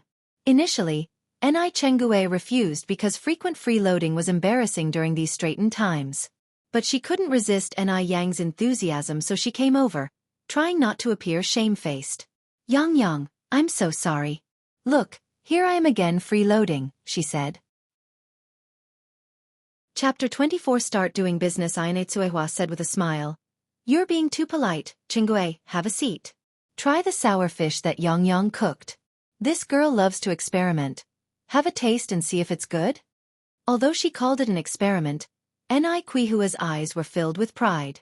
How could she not be proud to have such a capable daughter like Ni Yang? If it were not for Ni Yang, she would probably still be struggling in Dam Village. The life she leads now is something she had never dared to dream of before. Sour fish. Curiosity sparkled in Ni Chengue's eyes. This is my first time trying this kind of fish. It smells delicious. I'm sure it tastes great too. Aunt and I have a taste first. Ni Yang used serving chopsticks to place a piece into Ni Chengue's bowl. Ni Chengue was not particularly fond of fish. Also, not all good-smelling food tasted as good. But it was hard to decline Ni Yang's warm invitation, so she didn't refuse. Under Ni Yang's expectant gaze, Ni Chengue took a bite of the fish. Her expression went from indifferent to surprised. The fish was not only incredibly tender and fresh, but was also savory, sour and spicy. It was simply delectable. Yang, is this really fish? How come there's no fishy smell at all? It's so delicious. Ni Chengue's eyes lighted up excitedly. She had never had such tasty fish before. She was even starting to question if this was really fish. Ni Yang nodded slightly and explained, "This is squid. I marinated the slices in cooking wine before cooking, and combined it with pickled vegetables, which is why there's no fishy smell." Yang, you're really amazing. Ni Chengue turned to Anew and laughed. Yang's mother, you've really raised a good daughter. You're certainly in for a good life in the future. Anew was all smiles. This girl has been sensible since she was a kid. By the way, Yang, where did you learn to make this sour fish? I've never had it before. Ni Chengue asked. With a calm expression, Ni Yang replied without any hint of smugness from the praises. I saw it in a cookbook. Ni Chengue continued to ask, what cookbook was it? Ni Yang replied, one can't remember, it was so long ago. Sour fish seems to be a dish from Chongqing. Aunt and I, if you want to learn, I can teach you. Even though Ni Yang was hoping to earn money from cooking sour fish, she had no intention of keeping the recipe a secret, especially since it wasn't her original creation. I was just asking, Ni Chengue continued. With my job keeping me busy all day, where would I find the time to learn this? In fact, Ni Chengue had been farming at home until 5 years ago. After her husband was killed in a car accident, the trolley company not only paid her a substantial compensation but also arranged a decent job for her with high pay and a light workload. By the way, since one live alone and only eat at home in the evenings, how about one start eating at your place from now on? Ni Chengue continued, but don't worry, I'll pay for my meals. How about one give you 5 yuan per month for my meals? Given that Ni Chengue had made such a proposal, it would clearly be inappropriate to refuse. Ni Yang laughed and said, Aunt and I, you're welcome to come over any time, not just for dinner. We live together, we should be like family. There's no need to talk about money. Courtesies were important. It was the basis for social interaction. If you can't even utter flattery, you'll end up being taken advantage of in society. Although Ni Chengue knew Ni Yang's words were merely pleasantries, she was still very happy. Smiling, she said, I should still pay. How could I have the nerve to eat here without contributing? So let's start from today. I'll prepay this month's fee. With that, Ni Chengue took out a note from her pocket and placed it on the table. Ni Tsuehua repeatedly declined, Chengue, let's not worry about today's meal. If you plan to eat here, let's start from tomorrow. Okay, Ni Chengue didn't refuse any further, focusing on her fish. That's settled then. After the meal, Ni Chengue said, Yang, your sour fish is really tasty. Can you cook it again tomorrow night? I'm telling you, there's a river east of our village teeming with fish and shrimp. People don't usually catch them because the fish don't taste good. If you're free, you could bring a fishing rod and likely catch some big fish. Ni Yang nodded, Okay, since Anthony you like it, I'll cook sour fish again tomorrow night. At the same time, Yang received important information. The river to the east had lots of fish. If she could cook sour fish using these wild river fish, it would surely taste better than the bought ones. Yang's eyes darted around. She had a new idea. At night, everyone was asleep, but Yang was still busy in the kitchen. She turned all the remaining 5 fish into sour fish, brewed a pot full of soup. The enticing aroma filled the room. After the soup was ready, she transferred all of it into a new large iron bucket. The iron bucket, complete with a lid, was one she had just bought that day. After all that, Yang prepared a large jar of secret chili oil, then diced green onions, garlic, and cilantro and put them into enamel cups, ready to bring along the next day. These preparations were for setting up a stall the next day. However, she didn't plan to sell sour fish, but sour fish noodle soup instead. While sour fish was a dish, when combined with noodles, it became a main course. Not only could one taste the flavor of sour fish, one would also feel full. Considering most people in this era had never tasted sour fish before, she felt confident that her sour fish noodle soup would certainly be a hit. With experience from her previous life backing her up, Yang was full of confidence. As for where to set up the stall, she had scouted out a location with the most foot traffic, the morning market. There were many stalls in the morning market, which meant fierce competition. But as long as the food was delicious and the skill was good, there would be no shortage of customers. Yang stayed awake until midnight before going to bed. She got up before dawn the next day.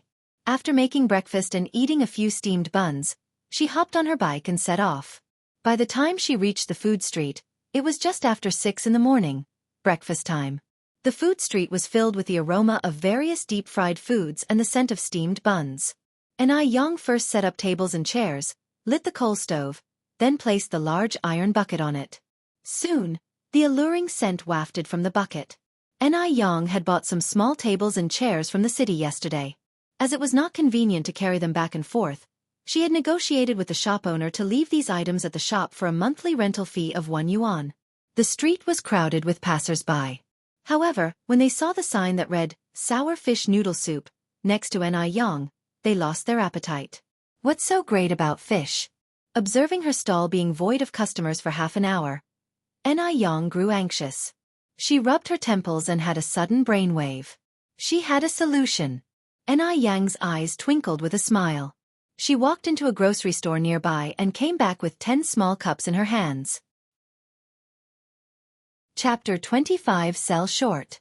_1 Yang blanched a handful of noodles in fish soup and served them into 10 cups, sprinkled them with cilantro, chopped green onion, and minced garlic, before pouring the final touch of soup over them. Thus, 10 petite servings of sour fish noodle soup were completed. Though small, the servings had a full spectrum of colors, scents, and flavors. Yang held a tray with 10 servings of noodles and started soliciting passers-by loudly. Come, come, step right up, free noodles for tasting, it's all free. Upon hearing the word free, a middle-aged woman immediately paused and asked, Are you really giving these away for free? Yang nodded and handed her a cup. Yes ma'am. Please judge if it tastes good or not. This cup of noodles doesn't cost you a penny. If you like it, you can sit down and have a bowl of it at only 3 cents per bowl. If you don't like it, you can simply leave without any obligation. After all, 1 a.m. a young girl standing before so many people. Do you think I could swindle you? The middle-aged woman suspiciously took a sip from the cup while multiple people had already gathered around to watch. In this era, promotional strategies were scarce. Much more so the free food samples, thus attracting numerous onlookers. However, these onlookers only watched the first-to-act middle-aged woman, without accepting the cup noodles from Yang, fearing it to be a scam. After finishing the soup, the middle-aged woman wore an incredibly baffled expression. The surrounding crowd was filled with curiosity. With an amiable grin, Yang asked, So ma'am, how would you rate the taste? The woman took a bite of noodles without answering, carefully chewing, and then looked at Yang incredulously. This is absolutely delicious. Missy, how did you prepare this fish soup? The noodles, imbued with the tangy, spicy, and savory flavor of the pickled cabbage fish soup, were incredibly appetizing and left people craving for the next bite. There was no fishy taste at all. If it weren't for the fish fillet floating on the soup, Who could believe these were fish soup noodles? Exactly. Anew nodded. Ma'am, would you like a bowl? Yes, yes. The middle-aged woman replied excitedly and picked a place to sit down. Missy, hurry up and bring me a bowl. The middle-aged woman was originally going to have breakfast. She had been eating here for 3 or 4 years, but had never tasted such delicious noodles. She couldn't wait to have a bowl right away. Sure, ma'am. Please wait for a moment. Anew acknowledged the request. Having observed the reaction of the middle-aged woman, the onlookers started clamoring for a free cup of noodles themselves. They were simply too curious. Were the noodles indeed that delicious? Anew rapidly handed out the remaining 9 cups of noodles to the others. However, many others had not gotten a share. She apologized. I'm sorry, I have got no free samples left for today. If you would like to eat, it's 3 cents per large bowl. Others who had tasted the cup noodles were cheered and exclaimed, Missy, bring me a bowl. Me too. I have never tasted such delicious noodles. H2 similar comments increased, intriguing those who had yet to taste the free sample. I also want a bowl. In no time, all 3 tables were full, leaving many others standing while eating their noodles. In just 4 hours, 2 big pots of pickled cabbage fish soup were sold out, leaving many still waiting for their turn, expressing great regret. Anew explained with a smile, Our pickled fish noodles are served with limited availability. About 200 servings a day. If you want to eat, you can come over a bit earlier tomorrow. The location is still the same. This was a hunger marketing strategy, creating an inadequate supply phenomenon to maintain product prices and profit margins. She believes there will be more people coming tomorrow morning. Anew packed up the tables and chairs and returned them to the neighboring stores. The shop owner was a middle-aged man in his 40s. Watching Anew return the tables and chairs, he asked with a chirpy smile, Young, how's business? Anew glanced up, a small smile playing on her lips. It went fairly well. She always wore a smile when facing people and dealt with things tactfully. These were the life lessons Anew learned from her previous life. The shop owner thought Anew was being elusive because she had encountered setbacks on her first day of business. After all, she was just a teenage girl. What kind of business could she do? She was more likely to make losses. The shop owner immediately tried to comfort her. Young, you can't rush a business, you have to take things slow, keep going at it. As the old saying goes, after persistence, the moon will appear through a parting sky. Look at my small shop, despite doing pretty well now. Things were very bleak a few years ago.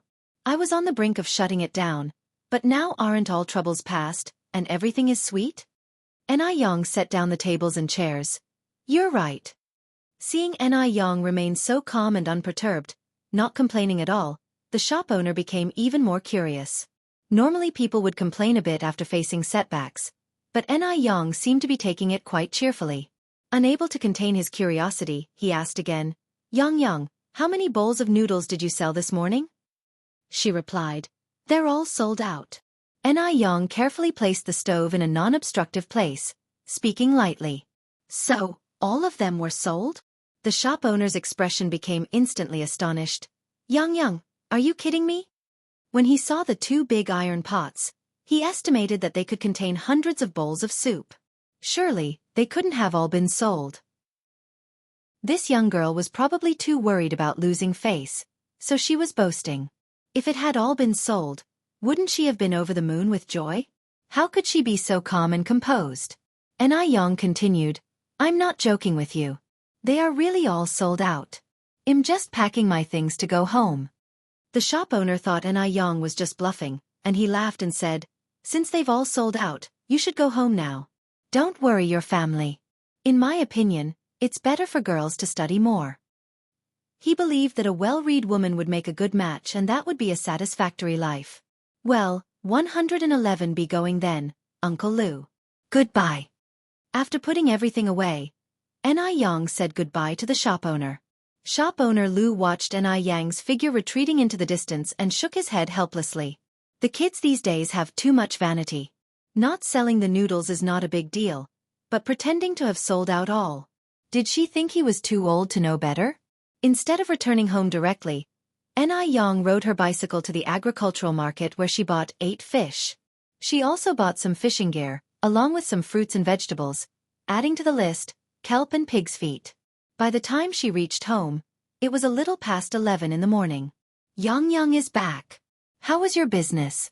How many did you sell? Ni Kuiwa asked excitedly upon seeing Ni Yang's return. Clearly, she had been waiting anxiously at the door for a long time. Ni Yang handed over the fruits and vegetables she bought to Ni Tsuehua, laughing. Mom, with your daughter being so capable, how could the business not be good? Of course they were all sold. All sold out. Ni Tsuehua opened her mouth wide in excitement and disbelief. Yang, you're not just saying that to make me feel better, are you? If they had agreed on a price of 3 cents per bowl the night before, how much money would they have earned if everything was sold? I didn't lie to you, Mom. They were all really sold out. Ni Yang unloaded the pots from the back of her bicycle, lifted the lid, and said with a smile, Look, it's completely empty. Chapter 26 Picking Snails. Saving people by seeing the empty large iron bucket. Ni Tsuehua finally realized that her daughter wasn't lying. She opened her mouth wide in astonishment. How much are we going to earn? She knew that her daughter's sour fish was delicious, but she didn't expect it to be so popular. Ni Yang was unfazed. It's only a few dozen yuan, Mom. Let's go inside, I'm so hungry. Ni Tsuehua took the produce from Ni Yang's hands. Let's go, meal is ready. Hurry and let's eat. Lunch was 2 dishes and a soup. 1 stir-fried green vegetables, 1 braised pork, and a tomato and egg soup. Ni Kuihua's culinary skills were quite good. Ni Yang finished a large bowl of white rice with the soup. Yang, eat more meat. Eating meat will help you grow taller. Ni Tsuehua kept adding meat to her daughter's bowl. Thank you, Mom. You eat too. Ni Yang also added a piece of meat to Ni Kuihua's bowl. After finishing the meal, Ni Yang counted the money she made from selling noodles in the morning. It totaled out to be 76 yuan and some change, which meant that she had sold almost 256 bowls of noodles. Ni Tsuehua had never knew that you could make so much money in just one morning. She immediately said, Yang, do you need Mom's help tomorrow morning? Ni Yang gave the money to Ni Tsuehua and smiled. No need, Mom. One can handle it on my own. You just need to take good care of little sister at home. Ni Tsuehua put the money away, feeling a sense of astonishment. I didn't know how easy it is to earn money in the city. Your dad and grandma would surely turn green with regret if they knew how good you are at making money now. The Mu family used to live frugally, and they couldn't even save 100 yuan over a year. But Ni Yang earned over 70 yuan in just one morning. Ni Tsuehua, a woman from deep inside the mountains, didn't know much. She thought that city money was easy to earn, unaware of how much hard work and sweat Ni Yang had put into it. Ni Yang maintained her composure and immediately corrected her mother's incorrect notions. It's not about city money being easy to earn. It's about finding the right method. If it was someone else, they might not necessarily make money. Lots of people lose money in business right now. Ni Tsuehua nodded in confusion. Ni Yang picked up her purchased fishing gear and continued, Mom, I'm going to make a round by the river. All right, your aunt and I told me the river is quite deep. I'll go with you. Ni Tsuehua knew that she was going to fish and was a bit worried. Ni Yang chuckled. It's okay, Mom. You don't need to go. One know how to swim. Just stay at home and rest. To the east of Jianghu village, there was a long river. During this era, there weren't any factories yet, so the river water was very clear, and occasionally you could see a few children herding cows by the riverbank. It was the busy farming season, and people were hard at work in the fields everywhere. Did you see that? That's Ni Chenggui's relative. I heard her name is Yang. The one who bought the bicycle? Yes, that's her. My gosh! She even bought a bicycle. I have no idea where the young widow and her daughter got the money from. Idle chatter began to increase throughout the fields. Ni Yang didn't concern herself with the gossip. She carried on, believing that the rumors would be self-defeating one day. Her most important task right now was to earn money. To earn a lot of money. As long as she had money, she could ensure a good life for her mom and sister. Ni Yang quickened her pace towards the riverbank. The river wasn't very deep, and in the shallow parts you could see a lot of snails and river clams. Ni Yang rolled up her trouser legs, put the fishing basket into the deep water, then began to pick up clams and snails from the riverbank with a plastic basin. During this era, People were not fond of clams and snails because they smelled musty if not properly prepared. Moreover, everyone was busy farming. Who had the time to explore new dishes? Within a short while, Anew had collected a basin full of river clams and snails. "Young lady, why are you collecting so many snails?" A woman in her 50s or 60s said, coming up to the riverbank. She was wearing a towel on her head and holding a little child by her hand, a bright child with large round eyes, staring curiously at Anew. Anew laughed and said, "I'll pick them up and stir-fry, adding some green onion, ginger, garlic, and chili. It'll be fragrant." "Auntie, would you like to pick some with me?" The aunt frowned deeply. "You're a big girl from out of town, aren't you? These things are fishy and hard to eat. We usually use them to feed ducks." No sooner had she finished speaking than the child she was leading by the hand started to convulse all over, foam at the mouth, and fell to the ground in less than 10 seconds. It was as if he was possessed. All of this happened so fast. The aunt obviously had never seen anything like this before and was scared to her knees, not knowing what to do. "Guabao! Guabao! What's wrong with you? Guabao!" she said, about to pick up the child and run home. Anew immediately dropped the basin in her hand and ran to the shore to stop the aunt's actions. "Auntie, my family's been practicing traditional Chinese medicine for generations. Quickly hand the child over to me." "You?" The aunt looked at Anew with some hesitation, her eyes red. In the aunt's eyes, Anew was nothing more than a young girl. The aunt didn't believe her, nor dared to trust her. The child in her arms was the lifeblood of her daughter's entire family. If something were to happen to him, she wouldn't be able to live either. "Auntie, you can trust me with the child. If we delay any longer, he might not make it," Anew said seriously, with no intention of joking. The aunt was still very hesitant and shouted loudly, "Help! Someone help quickly! Help save a life!" There were many people working in the fields. When they heard the aunt's call, many people came. "What's going on here?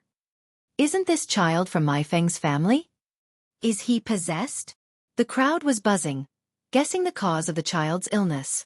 Anew couldn't care less at that moment. She snatched the child from the aunt's arms, laid him on his side on the ground, pried open his mouth, and then without hesitation, put her hand into the child's mouth.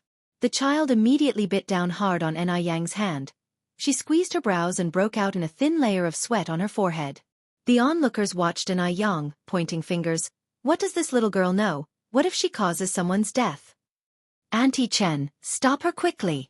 Don't you want Guabao to live? This little girl really doesn't know her place." Just as the crowd was about to step forward and interfere, an experienced old man immediately stepped forward and said loudly, "If you don't know, then don't talk nonsense. Guabao is having an epileptic seizure. This girl is trying to save him. If not handled well, this disease could be fatal. You people need to back off. Don't get in the way of her trying to save someone." When the crowd heard this, they immediately retreated a bit, fearing trouble might find them, whispering among themselves. Anew looked up and gratefully glanced at the old man who had spoken. The old man was wearing reading glasses and a white vest, exuding a scholarly aura, not like an ordinary farmer at all, but more like someone who had retired to the countryside. The child was still convulsing non-stop, and the aunt started to cry in a low voice. "Guabao, you cannot let anything happen to you. What will I do if you are gone?" Anew, while performing emergency measures, said, "Auntie, quickly unbutton Guabao's shirt." All right. The aunt then snapped back to reality, her hands trembling as she undid the child's buttons. During that time the child's eyes were tightly shut, his face looked deathly pale, he slowly stopped convulsing, his breathing became slower and slower, there was almost no sign of life in him. The whispering on the side started up again. "Can this girl really do it? It's been so long and still no response. Could it be that Guabao is gone?" As soon as the aunt heard this, she panicked immediately. Her hands went around Anew's neck. Shaking Anew, she said in an emotional tone, "If anything happens to my Guabao today, one will fight you to the death with my own life." Chapter 27 Jealousy. If it were not for Anew's interference, she would already be taking Guabao to the clinic now. How could it be delayed till now? Anew glanced up at the elderly woman, soothing her with a warm voice. "Don't worry, Guabao is okay. He'll wake up soon." No sooner had Anew's words dropped when the child's consciousness began to gradually recover, and his face turned ruddy.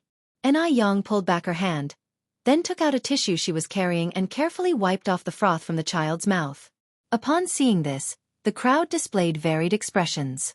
No one had imagined that Yang really had some skills. The crowd, which had been enjoying the spectacle, quietened down abruptly. Just a fluke. A sarcastic voice rang out from the crowd. The speaker was a young girl named Wang Hongxiu, about 16 or 17 years old.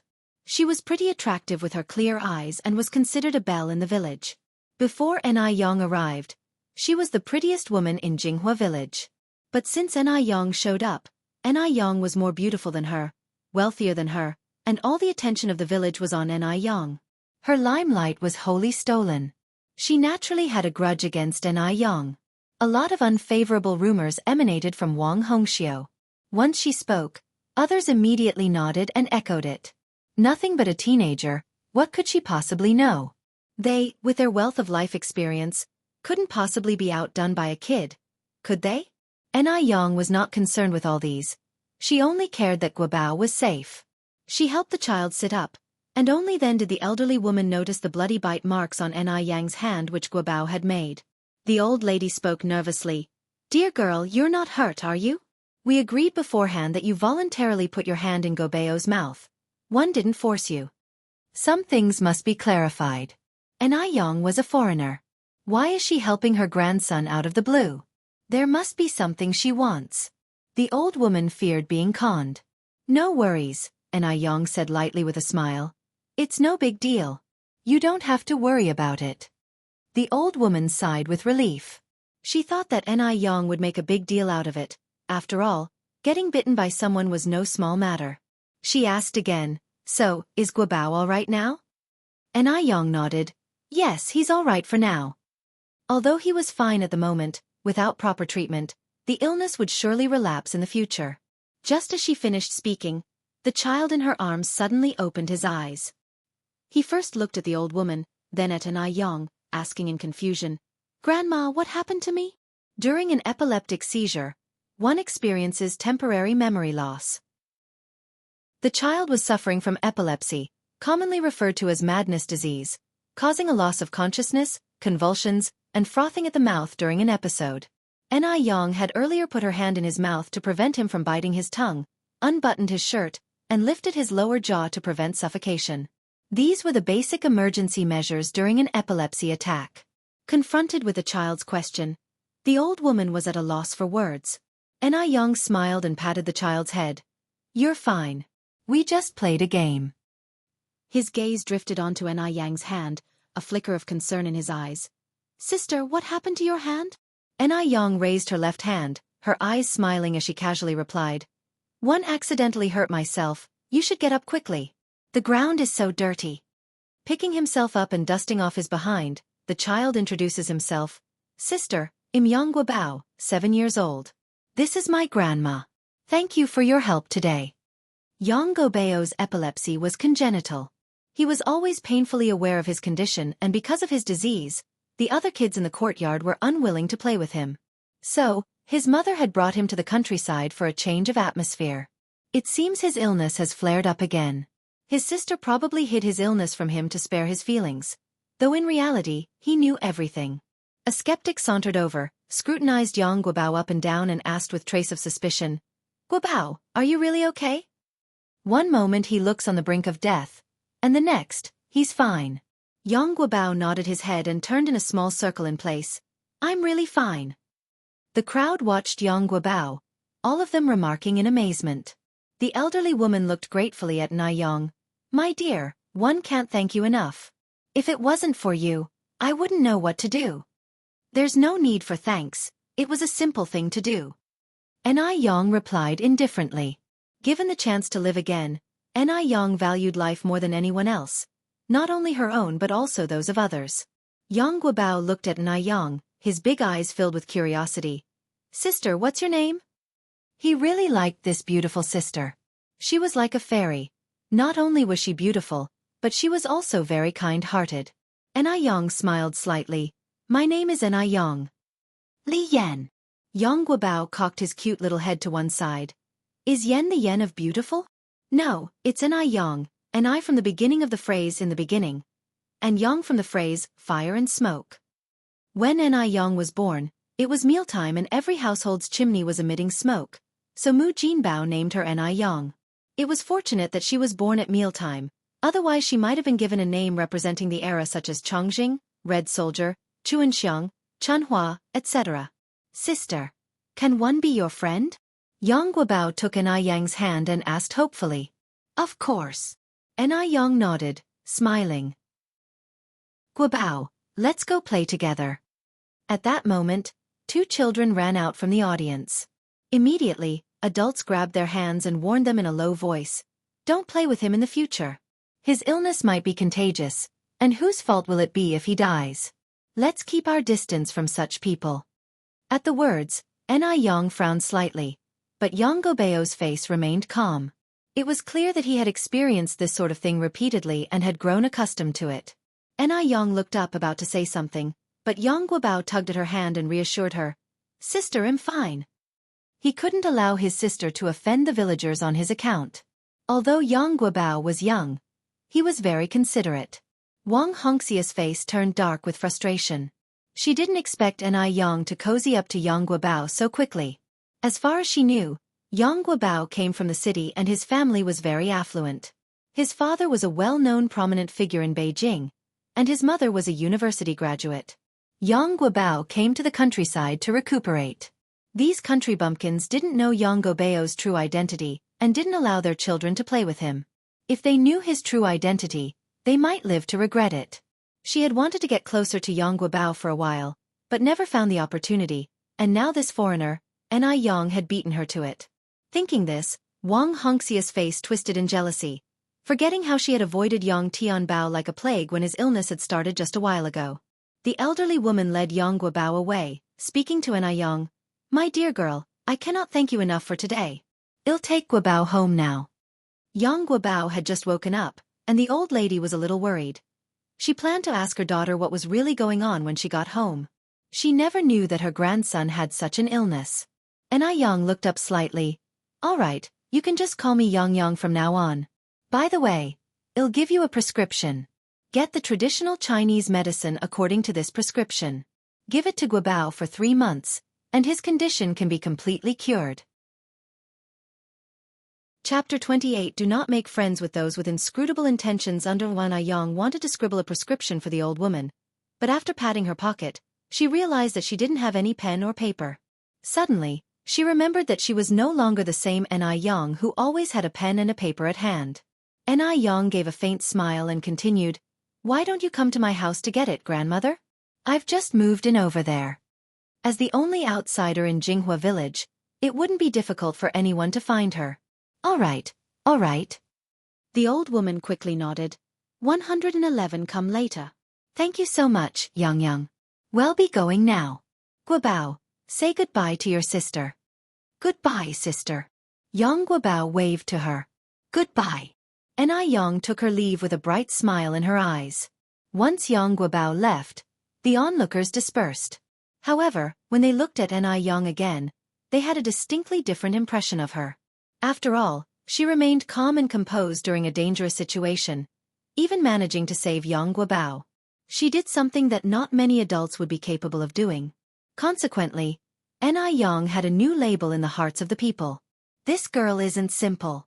After everyone else had left, Wang Xiaohong was still standing there. She thought for a moment, then walked over to Yang and smiled. Sister Yang, my name is Wang Xiaohong. I live not far from here. Can we be friends? Given the present circumstances, she could only try to befriend Yang. Only by infiltrating the enemy's ranks could she effectively control and suppress them. Wang Xiaohong was no fool. Yang smiled lightly and looked up. Sorry, no. Wang Xiaohong was taken aback. She hadn't expected Yang to reject her outright. At that moment her face darkened. She had taken the initiative to extend an olive branch, yet Yang wasn't taking the hint. She must be from a small place. She lacks discernment. Why? Wang Xiaohong asked. Yang's expression was serene as she replied candidly, Because I don't befriend people with ulterior motives. She had been aware of Xiaohong for a while and was naturally aware that Wang Xiaohong didn't have good intentions. She refused to waste her time on such people. Ulterior motives? Being so openly confronted, Wang Xiuhong started trembling with anger and slapped Anew. You ill-mannered brat. Since your mother didn't teach you how to behave, allow me. With her striking looks and a group of young boys fawning over her, Wang Xiuhong was like a petty tyrant in Jianghu village. Kids would make sure to respectfully address her as Sister Xiuhong. Who would dare to offend her? Running into a brick wall with Anew today naturally left her with a bad taste in her mouth. Since her sweet words were falling on deaf ears, she had no choice but to resort to violence. Anew caught Wang Xiuhong's swinging wrist in an instant, her voice ice-cold. Apologize. It may have appeared that Anew simply caught Wang Xiuhong's wrist effortlessly, but the actual force she exerted was something only Wang Xiuhong could comprehend. She was in so much pain that her face contorted. You little wretch! Let go of me! Aneyang's expression chilled further. Apologize. Let go of me, you wretch! Wang Xiuhong struggled violently. The more Wang Xiuhong struggled, the harder Aneyang's grip became, until finally, she started crying out due to the intense pain. Aneyang's face remained expressionless, her red lips tightly pursed. She emitted an oppressive aura that left Wang Xiuhong flabbergasted. She had initially thought that Anew was simply a piece of soft clay to be molded as she pleased but never expected Anew to be such a tough nut to crack. Apologize. Anew repeated, her voice frosty. I'm sorry. I'm sorry. I'm sorry. Wang Xiuhong's voice wavered with her sobs. Are you willing to submit? Anew asked as she looked down at her.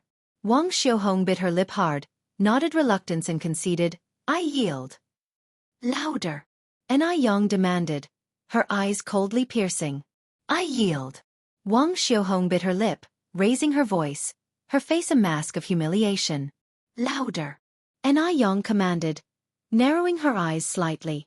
Wang Xiuhong took a deep breath and shouted out loud. I yield. One yield. Anew smiled contentedly, her eyes sparkling as if filled with stars. She never asked for trouble, but if trouble was forced upon her, she would never back down. If she didn't deal with Wang Xiuhong this time, Wang Xiuhong would doubt whether Anew was as soft as she looked and could be easily preyed upon. No matter the era, the rules of survival remain the same. Survival of the fittest. The weaker you appear, the more audacious your enemies become. Those like Wang Xiuhong, they should be met with force. I've apologized already, now let me go, Wang Xiuhong pleaded, her eyes red and swollen. But Anew had no intention of letting her go. Smiling, she asked, Are you angry? Her face was calm and composed as she added, I love seeing you getting angry at me and unable to fight back. With that, she roughly let go, causing Wang Xiuhong to tumble back off balance. Stumbling, Wang Xiuhong fell onto the ground, an ominous look filling her downcast eyes. Anew dusted off her hands. If you provoke me again, consider the consequences. As she spoke, she purposely snapped off a tree branch. Watching this, Wang Xiuhong broke out in cold sweat. Just you wait, my little cousin. You dare humiliate me like this. I will make you pay dearly for it. Watching Anew walk away, Wang Xiuhong tightly bit her lip, fury burning in her eyes.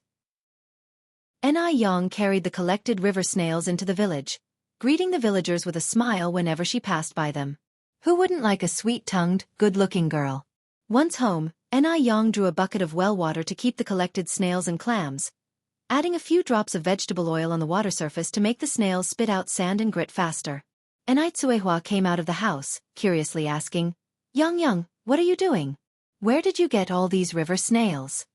Anew stood up, smiling cheerily. Mom, the well water is very cold. You better stay away from it and go back inside to rest. One just brought back these river snails, planning to stir-fry them tonight. You can eat river snails? Anew asked, somewhat surprised. Anew nodded, of course you can. It's a delicacy. She had brought back big river snails that had yielded a lot of meat, and if cooked right, they wouldn't taste worse than pork.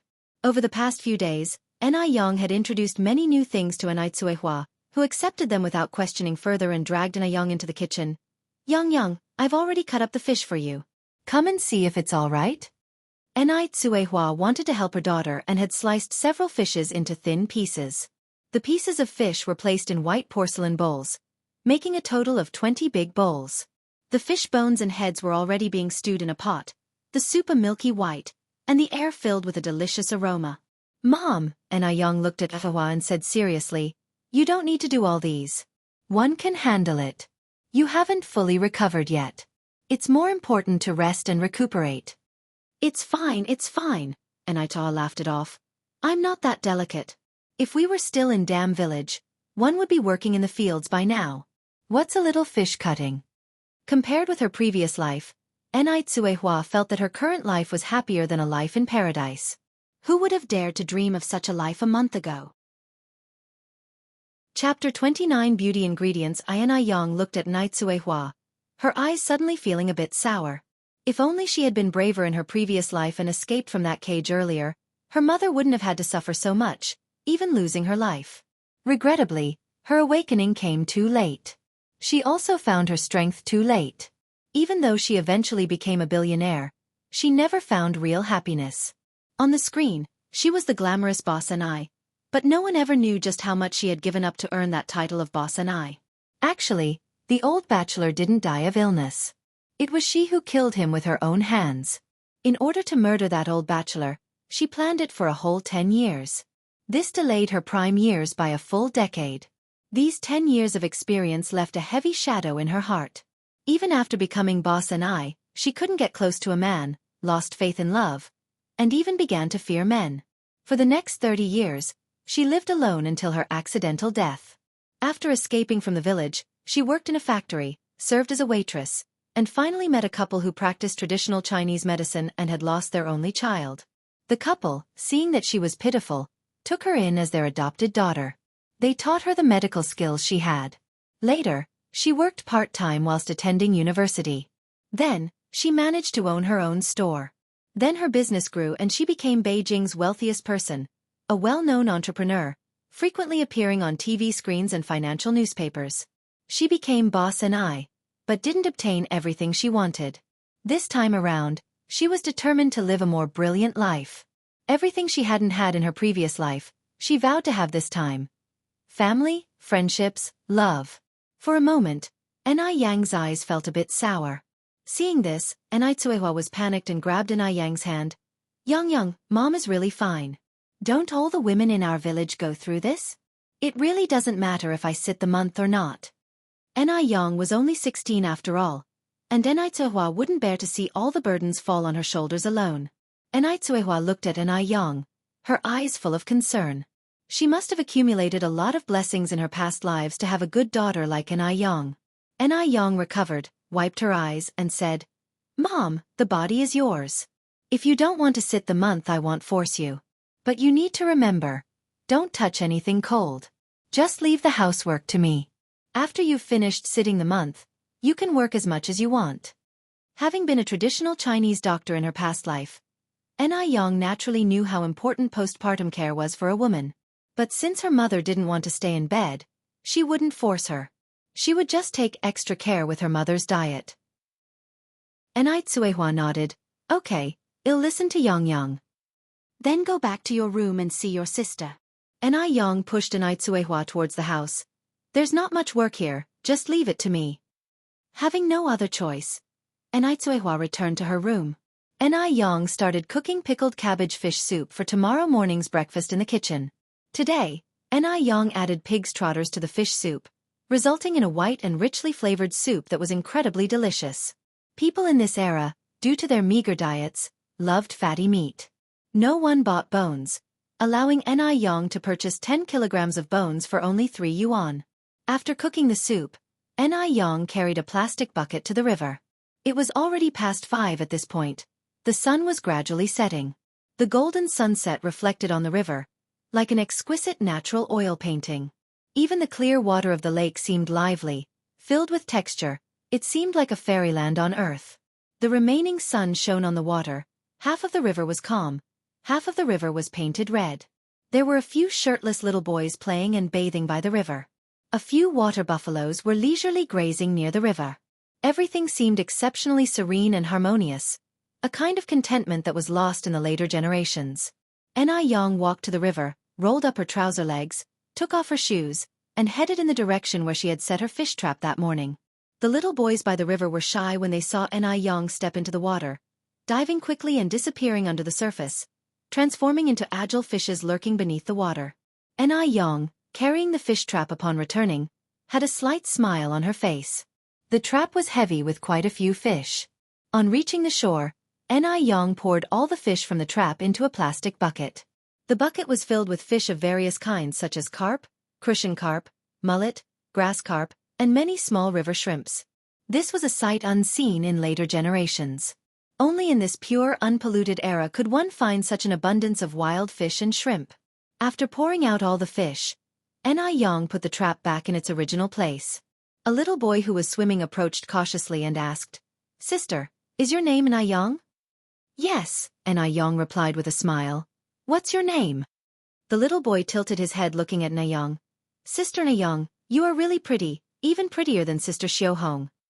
Regardless of the era, beauty always commands attention. Anew finished placing the trap. "Thank you for your compliment. Be careful when you swim alone."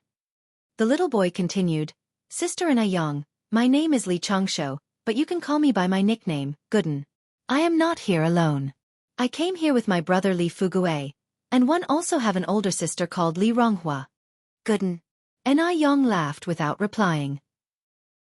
Gooden continued, "However, my sister is not as pretty as you and she has a terrible temper, always ready to hit people. Only a real younger brother would dare to diss his sister this way." Anew laughingly said, "You're too young to judge people by their looks. Watch out your sister doesn't overhear you and give you a good beating." Hearing this, Gooden arrogantly raised his adorable little head. "Pfft, she wouldn't dare." Anew smiled faintly. "All right, one need to go home and cook now, one won't chat anymore, bye." "Bye." Gooden waved to Anew. After Anew left, Gooden quickly swam to his brother Li Fugue. "Brother, Sister Anew is such a nice person, she's nothing like what Uncle 2 and Auntie 3 said. Anyway, I really like her." Li Fugue, 6 years older and more mature than Gooden, replied, "A gentleman doesn't judge someone by rumors, nor does he spread rumors about others. If she really is as everyone say, we'll find out with time." After Anew returned home, she placed all the fish and shrimp from the bucket into a large basin. She then removed the river shrimps, planning to make a dish of fried river shrimp for dinner. Next, she cleaned a carp, planning to use it with food purchased today to make a dish for beauty and breast enhancement, stewed carp with kelp and pork feet. Just having a pretty face isn't enough for a woman, she must also have a perfect figure. Wanting fair skin, a perfect figure, rosy lips, sparkling eyes can all be achieved through dietary therapy. In later generations, many people neglected their eating habits, had irregular meals, craved sweet and spicy foods, and were addicted to internet-famous foods and fast foods, leading to obesity, dark skin, spots and acne. Their looks would gradually deteriorate. Hence, Anew decided to start now and use the knowledge of traditional Chinese medicine she learned in her previous life to improve herself, both externally and internally. Not just herself, but also Anew Tsuehua. Anew Tsuehua, now only 36 years old, already had wrinkles on her face. Her skin was extremely dull, and her figure had lost its shape. Anew wanted to help her regain her youth and find her happiness again. After prepping the ingredients for stewed carp with kelp and pork feet, Anew fetched a casserole and put all the ingredients in it to stew. Soon, delicious fragrance filled the small kitchen. Chapter 30 Mo by Chuan I. There were 3 dishes and 1 soup for dinner. The first dish was a clear stir-fried pig kidney. Pig kidney contains micromineral elements like zinc, iron, copper, and phosphorus, as well as vitamins and fats. This is a good dish to alleviate aging. The next dish was sautéed green beans with river prawns. Both the green beans and river prawns are high-protein foods that have a strong lactogenic effect, promoting healthy breast development. This is considered an excellent dish for breast enhancement. Jianghu ordered the sour fish dish. Aside from tasting good, sour fish had no other effects. Finally, there was a dish of stewed carp with kelp and pork feet, another breast enhancement dish. The main dish was chive porridge. As recorded in Compendium of Materia Medica, chive's porridge warms up the center and the lower body. Daytime Compendium of Materia Medica states, it helps stop diarrhea and bleeding, warms the waist and knees, eliminates cold obstructions in heart and chest, painful menstruation and abdominal pain. Therefore, chive porridge has the effect of driving away cold and warming the womb, which is extremely beneficial for women, especially for those like Anew who are in confinement. Ordinary people who consume it also benefit from its beautifying and rejuvenating effects. Women are always more beautiful when they are warm. As soon as Anew served the dishes, Xianxia walked in with a bag. Good timing. Yang, can we start dinner yet? Where's your mom? Anew replied with a smile. Aunt Anai is back. My mom is putting my sister to sleep. If you are hungry, feel free to start first. Xianxia put his bag aside. I'll wash my hands first. Let's start the meal together when your mom is here. Xianxia wasn't the type to be impolite. Meanwhile, at the base, sitting in his office, Mo Baichuan rubbed his temples tiredly after a long day of work. Remembering something, he picked up the telephone on the desk, dialed a number. A moment later, the call was connected. Hello, Aunt Wu, it's me. Perhaps due to not speaking for a while, his voice sounded deep and husky, filled with magnetism. On the other end of the line, Aunt Wu quickly handed the phone to an elderly woman with white hair. Hello, Xiaochuan. My dear boy, when will you come back to visit your grandma? The elderly woman's face lit up with a loving smile, her speech sweetly childlike. Grandma, I'll come to see you as soon as one finish my work. His expression softened somewhat. How are you and Grandpa doing? We're good, we're all good. You don't have to worry about us, replied Grandma quickly.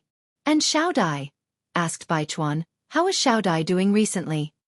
At his words, Grandma's face dimmed slightly. She's still the same. Baichuan rubbed at his forehead, his face a mask of worry. His tone remained steady, however comforting. Grandma, don't worry about Xiaodai. Good people have a way of pulling through. Our medical technology is very advanced now. If worse comes to worst, we can go to the USA or the UK. Xiaodai will surely get better one day. Grandma responded, a few days ago, one heard from your Uncle Li that there is a renowned doctor in Jiangnan who is a descendant of Hua Tuo and is skilled in treating complex diseases. Grandpa has already sent for him, hoping he can cure Xiaodai's illness. If he's as good as they say he is, I'm sure he'll definitely be able to cure Xiaodai, Baichuan replied. Grandma, has any stranger visited our house lately? Possibly carrying a watch of mine? No, replied Grandma, frowning slightly. I've been at home all these days and haven't seen any strangers. Did you lose your watch? No. Are you sure? Baichuan's brows knitted together in confusion. Never mind then, Grandma. If you do see anyone, remember to call and let me know. All right. Mrs. Mo nodded, a flicker of doubt in her eyes. Mo Baichuan hung up the phone, stood up, and walked to the balcony. He gazed at the stars in the sky as if lost in thought. His exquisite peach blossom eyes, deep as the darkest night, seemed to blend seamlessly with the dazzling trail of stars. He was wearing a military green shirt. The second button was undone, revealing his beautifully curved collarbone and the appealing knot of his throat. Above that was his distinct jawline, sharply defined facial features, and smooth skin that seemed carved to perfection. A strong aura emanated from him. Just standing there casually, he made it impossible for others to reach him or dare to approach. He was thinking about Anew. By his count, Anew had been in Beijing for 5 or 6 days now. Why hadn't she come to see him at Mo family? What kind of person was Anew really? Mo Baichuan had seen countless people in his life, but Anew was the only person he could not figure out. Though she was just a 16-year-old girl, his instincts told him she was not as simple as she appeared. Ordinary girls her age didn't have her kind of courage and determination. Mo Baichuan's brow furrowed as the realization dawned on him that he was becoming increasingly infatuated with the girl. This was not a good sign. He slowly pulled a pack of cigarettes from his pocket. With a clink, a chain of ghostly blue flame leaped up from the silver lighter. Mo Baichuan held the cigarette in the corner of his mouth and took a deep drag. The fresh taste of tobacco hit the back of his throat, instantly sobering him. He stared at the starry night sky, with an indescribable look in his eyes. In between inhaling and exhaling smoke, he had a sexy charm about him. No matter where such a man went, he would always be the center of attention. Xianxia was coming from afar. She couldn't help but decrease her pace and stood stupefied, looking at Mo Baichuan's silhouette profile, her gaze almost fanatical. She had never seen a man who looked so attractive. even while smoking. From any angle, he was flawless. If she had to describe him in 4 words, it would be refined and profound. Li Xianxian took a deep breath, hid the fanaticism deep in her eyes, and casually walked up to Mo Baichuan. Speaking in a gentle tone, she said, "Mr. Mo, the young girl you asked me to look up, she's married. If you intend to meet her, it might be a bit inconvenient." At this moment, Li Xianxian still didn't know that Mu Yang had changed her name to Anai Yang and had left Dam Village for Beijing. Married. Mo Baichuan squinted slightly. When was this? Just a few days ago, Li Xianxian softly explained. This is often how it is in rural areas. People marry off young because of poverty. One also heard that the girl married quite well. The man may be a bit older, but he has land, a house, and money. She won't have to worry about food and clothing for the rest of her life. This statement implied that Ni Yang had not married a man, but had married money. Because at this time, the freedom of marriage was in vogue, and even families couldn't force someone to marry against their will. Thinking of the watch that Ni Yang had swindled from him, a cold light flashed in Mo Baichuan's eyes. He must have been out of his mind to fall for someone like that. Noticing Mo Baichuan's change of expression, a fleeting look of satisfaction flashed in Li Xianxian's eyes. "Mr. Mo, even though it's summer, the nights can still be chilly. You should go inside and rest," Li Xianxian continued to say. Mo Baichuan flicked away the ash from his cigarette. His thin lips parted to issue a dismissal. "You may go first." Li Xianxian remained where she stood, understandingly said, "Mr. Mo, one noticed there are some clothes in your room that need washing. I have some laundry to do too, so we'll take them and wash them with mine." Despite the interrogative nature of her phrasing, she spoke in a declarative tone. Chapter 31 Rare Disease. This era wasn't as liberal as the ones to come. However, for a woman to spontaneously offer to wash a man's clothing, the innuendo is evident. Moreover, Mo Baichuan was known for his aloof demeanor. Though the popular phrase, aloof, wasn't prevalent yet in that time, most would describe a man like Mo Baichuan as solitary and proud. Mo Baichuan always kept to himself, never letting any woman get too close, yet Li Xianxian felt she was an exception. Being the only female assistant by Mo Baichuan's side, she was the object of envy amongst all employees. Besides, she has a lot to be proud of. She was young, beautiful, intelligent, knew how to watch her step and when to advance or retreat. She stood out from the crowd. And she was personally chosen by the Mo family. Although they never explicitly said so, Li Xianxian saw herself as the future matriarch of the Mo family, and the prospective wife of Mo Baichuan. Furthermore, she was confident that Mo Baichuan held affections for her as well. It was just that societal norms made it unseemly for him to express his feelings. Since Mo Baichuan was too shy to voice his feelings, she felt she had to make the first move. Frowning coolly, Mo Baichuan declined. "No need, you may return." He was only 26, still in his prime. But his family was in a hurry, fearing that he'd end up as a bachelor. Li Xianxian was foisted upon him by his father and grandfather under the guise of work. Outside of work, he never gave Li Xianxian any inappropriate signals. The perfect partner in his mind didn't have to be the prettiest but certainly had to be the one he loved. This brought to mind the word, love. The face that emerged in his mind was distinctively fun yet gorgeous. Such a young girl already possessed qualities that could make men lose their senses. Unfortunately, she was already taken by an unknown older man. Reflecting on this, Mo Baichuan quickly shook himself out of his reverie. What was he doing, thinking of that young girl out of the blue? Upon hearing his words, instead of leaving, Li Xianxian moved a step closer to Mo Baichuan, her face slightly red, her voice flirtatious. "There's no need to be embarrassed, Mr. Mo. It's my job to..." Mo Baichuan's face chilled even further and he took a step back. "Mississippi Li Xianxian, please respect yourself." "Mr. Mo." Li Xianxian drew out her words, attempting to pull on Mo Baichuan's sleeve. But Mo Baichuan didn't give her a chance. He quickly pulled away his arm, sternly warning, "Li Xianxian, always remember your position. Should you overstep any boundaries, report to the logistics department tomorrow." Li Xianxian was recommended by his father and grandfather. If he sent her to logistics, it would be a slap to their faces, questioning their ability to judge character. Thus, Mo Baichuan couldn't make such a move yet. Upon hearing this, Xianxia looked at him in disbelief. How can this be? She thought she had seen a hint of disgust in Mo Baichuan's eyes. Mo Baichuan clearly liked her too. Could it be her imagination? However, this was the office after all, a very serious place. It probably wouldn't be suitable for Mo Baichuan, a man in a position of power, to openly express his feelings here. Therefore, Mo Baichuan must repress his feelings because he had to maintain his dignity. Thinking along these lines, Xianxia started to feel better. Looking at Mo Baichuan, she sincerely said, "Mr. Mo, I understand my mistake. There won't be a next time." Over here. The Mo family. Old Lady Mo, filled with sorrow, was sitting in a very warmly decorated bedroom, where the air was thick with the smell of medicine.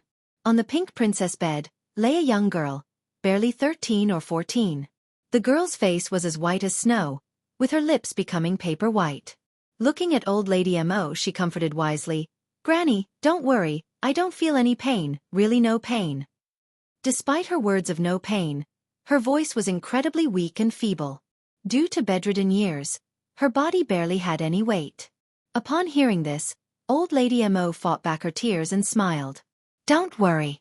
Granny is not worried at all. Our Xiaodai will recover soon. This little sickness is nothing." Mo Hudi nodded, "I will definitely get better." Although Mo Hudi was not very old, her mind was extremely mature. She knew that her days were numbered.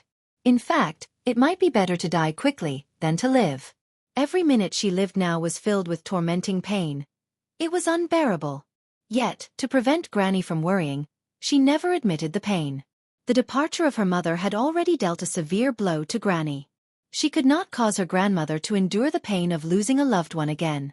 Therefore, she had been actively cooperating with the treatments, not letting go of any chance to survive. It had been 5 years, lying in bed. She really tried hard to survive. But now, she really couldn't hold on any longer. With the help of sleeping pills, Mo Hudi fell into an uneasy sleep. Even in her dreams, her brows frowned tightly. One could only imagine the bone-crushing pain she was enduring. At this moment, Old Lady Mo finally could not control her emotions and started to cry softly. Her daughter had already left. No matter what, she had to keep hold of the only bloodline left in the world by her daughter.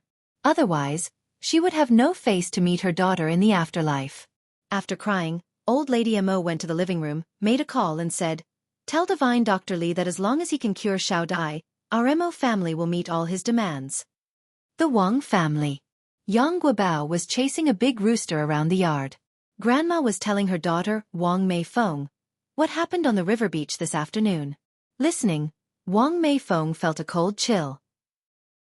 As Yang Guobao's mother, she knew her son's condition well. She knew that in such a situation, if Yang didn't stop her mother and take prompt rescue measures, she might not have seen her son this lively today. Thinking of this, Wang Meifeng was filled with lingering fear. "Mom, we must thank that girl properly. Where does she live? Take me to her quickly."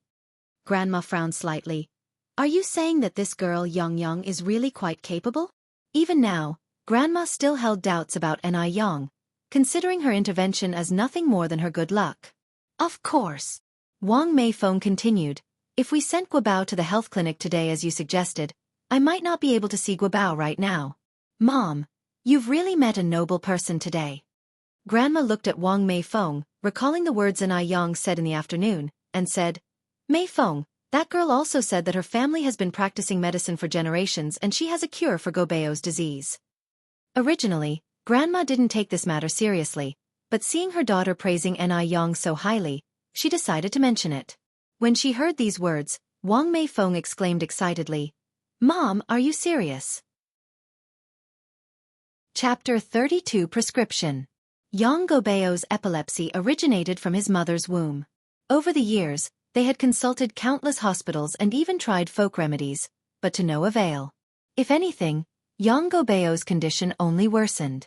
The frequency of his seizures also increased substantially. Even foreign medical experts stated that such a disease could only be managed, not cured. Hearing someone claim that they could cure her son's epilepsy, Wang Meifeng was of course elated. Seeing her daughter's excitement, the old lady gently advised, "Meifeng, don't get your hopes up too high. That young girl is only 17. The greater the hope, the greater the potential disappointment. At her words, some of the hope in Wang Meifeng's eyes dimmed. She responded, Mom, no matter what, I want to give it a try. The old lady sighed helplessly. All right, let's go take a look.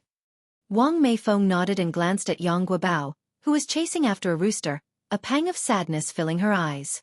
Due to his physical condition, there were no children willing to play with Yang Guobao since he was young. As a mother, she wished so dearly for her son to enjoy a normal, happy childhood like other children.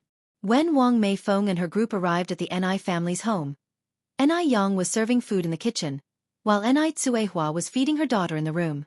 Ni Chengguei was sitting at the table, waiting for the meal to start. The table was set with 3 dishes and a soup, hot steam rising and filling the air with appetizing smells. Is Chenggu at home? The old lady called out as she entered the house. At the sound of her voice, Ni Chengguei quickly stood up, looking out to see his guests. Recognizing them, a smile filled his face as he hurried forward to greet them. Aunt Meifeng, what brings you here? Have you eaten yet? We were just about to start dinner. Please come in and join us. Ni Chengguei had heard a bit about Wang Meifeng's situation. He didn't know the specifics, but he knew the Yang family had some influence in Beijing. Therefore, Ni Chengguei had always been very courteous to the Wang family. The old lady chuckled, Chengguei, no need for formalities. We've already eaten. By the way, is that girl called Yang staying here with you? Yes, that's right. Ni Chengguei nodded. As he spotted Wang Meifeng holding Yang Guobao's hand, his face looked slightly uneasy. Lowering his voice, he asked, Did something happen? Did Yang cause you any trouble? Seeing Ni Chenggui's misunderstanding, Wang Meifeng quickly clarified. No, not at all, sister-in-law. I'm here specifically to thank her. After that, she briefly explained the situation. Ni Chengguo let out a sigh of relief, laughing. One knew it. Yang's a clever and capable girl. She wouldn't cause any trouble. She's inside, come in. Finishing his sentence, Ni Chengguo leaned in and asked in a lower voice. Really though, is Yang that amazing? Having lived with Ni Yang for so long, Ni Chengguo knew that she was no ordinary girl. However, he was clueless that she could also treat illnesses. Yes, she is. Wang Meifeng nodded, holding Yang Guobao's hand as she followed Ni Chengguo into the house. As they entered, Ni Yang was just bringing out 3 bowls of rice. Upon spotting Ni Yang Guobao immediately ran over, smiling, Sister. Guobao. Ni Yang calmly put the bowls on the table, then squatted down to pat Yang Guobao's cute little head, smiling gently. Did you have dinner yet? Yes. Yang Guobao nodded, pointing at Wang Meifeng and introducing, Sister, this is my mom. Wang Meifeng approached Ni Yang, smiling gently. Young comrade, hello. 1 a.m. Guobao's mother. Thank you for what you did this afternoon. Her words fell. Then she respectfully bowed deeply. Ni Yang quickly reached out to support Wang Meifeng. Auntie, you're being too kind. It's the duty of a doctor to save lives and heal the wounded. As long as Guobao is okay, that's all that matters. At her words, Wang Meifeng looked into Ni Yang's eyes with added admiration and surprise. What was surprising was that Ni Yang, despite her young age, had a character that was as clear as jade, calm and composed.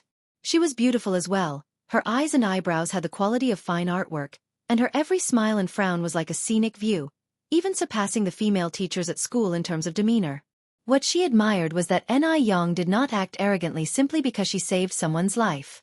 She was very indifferent as if she wasn't the one who saved the life. Wang Meifeng, who has seen countless people, could tell that Ni Yang wasn't putting on an act. No matter what, we must thank you properly. Wang Meifeng motioned to Yang Guobao. Guobao, hurry and thank your sister. Most people would avoid Yang Guobao as soon as they saw him convulsing, fearing that they could get involved. But Ni Yang was the only one who not only did not avoid him, but also saved him. Thank you, sister. Yang Guobao bowed slightly. Ni Yang's eyes curved, and she reached out to touch Yang Guobao's head. Guobao, wait here for a moment. One need to talk to Auntie outside, okay? Okay. Yang Guobao obediently nodded. Auntie.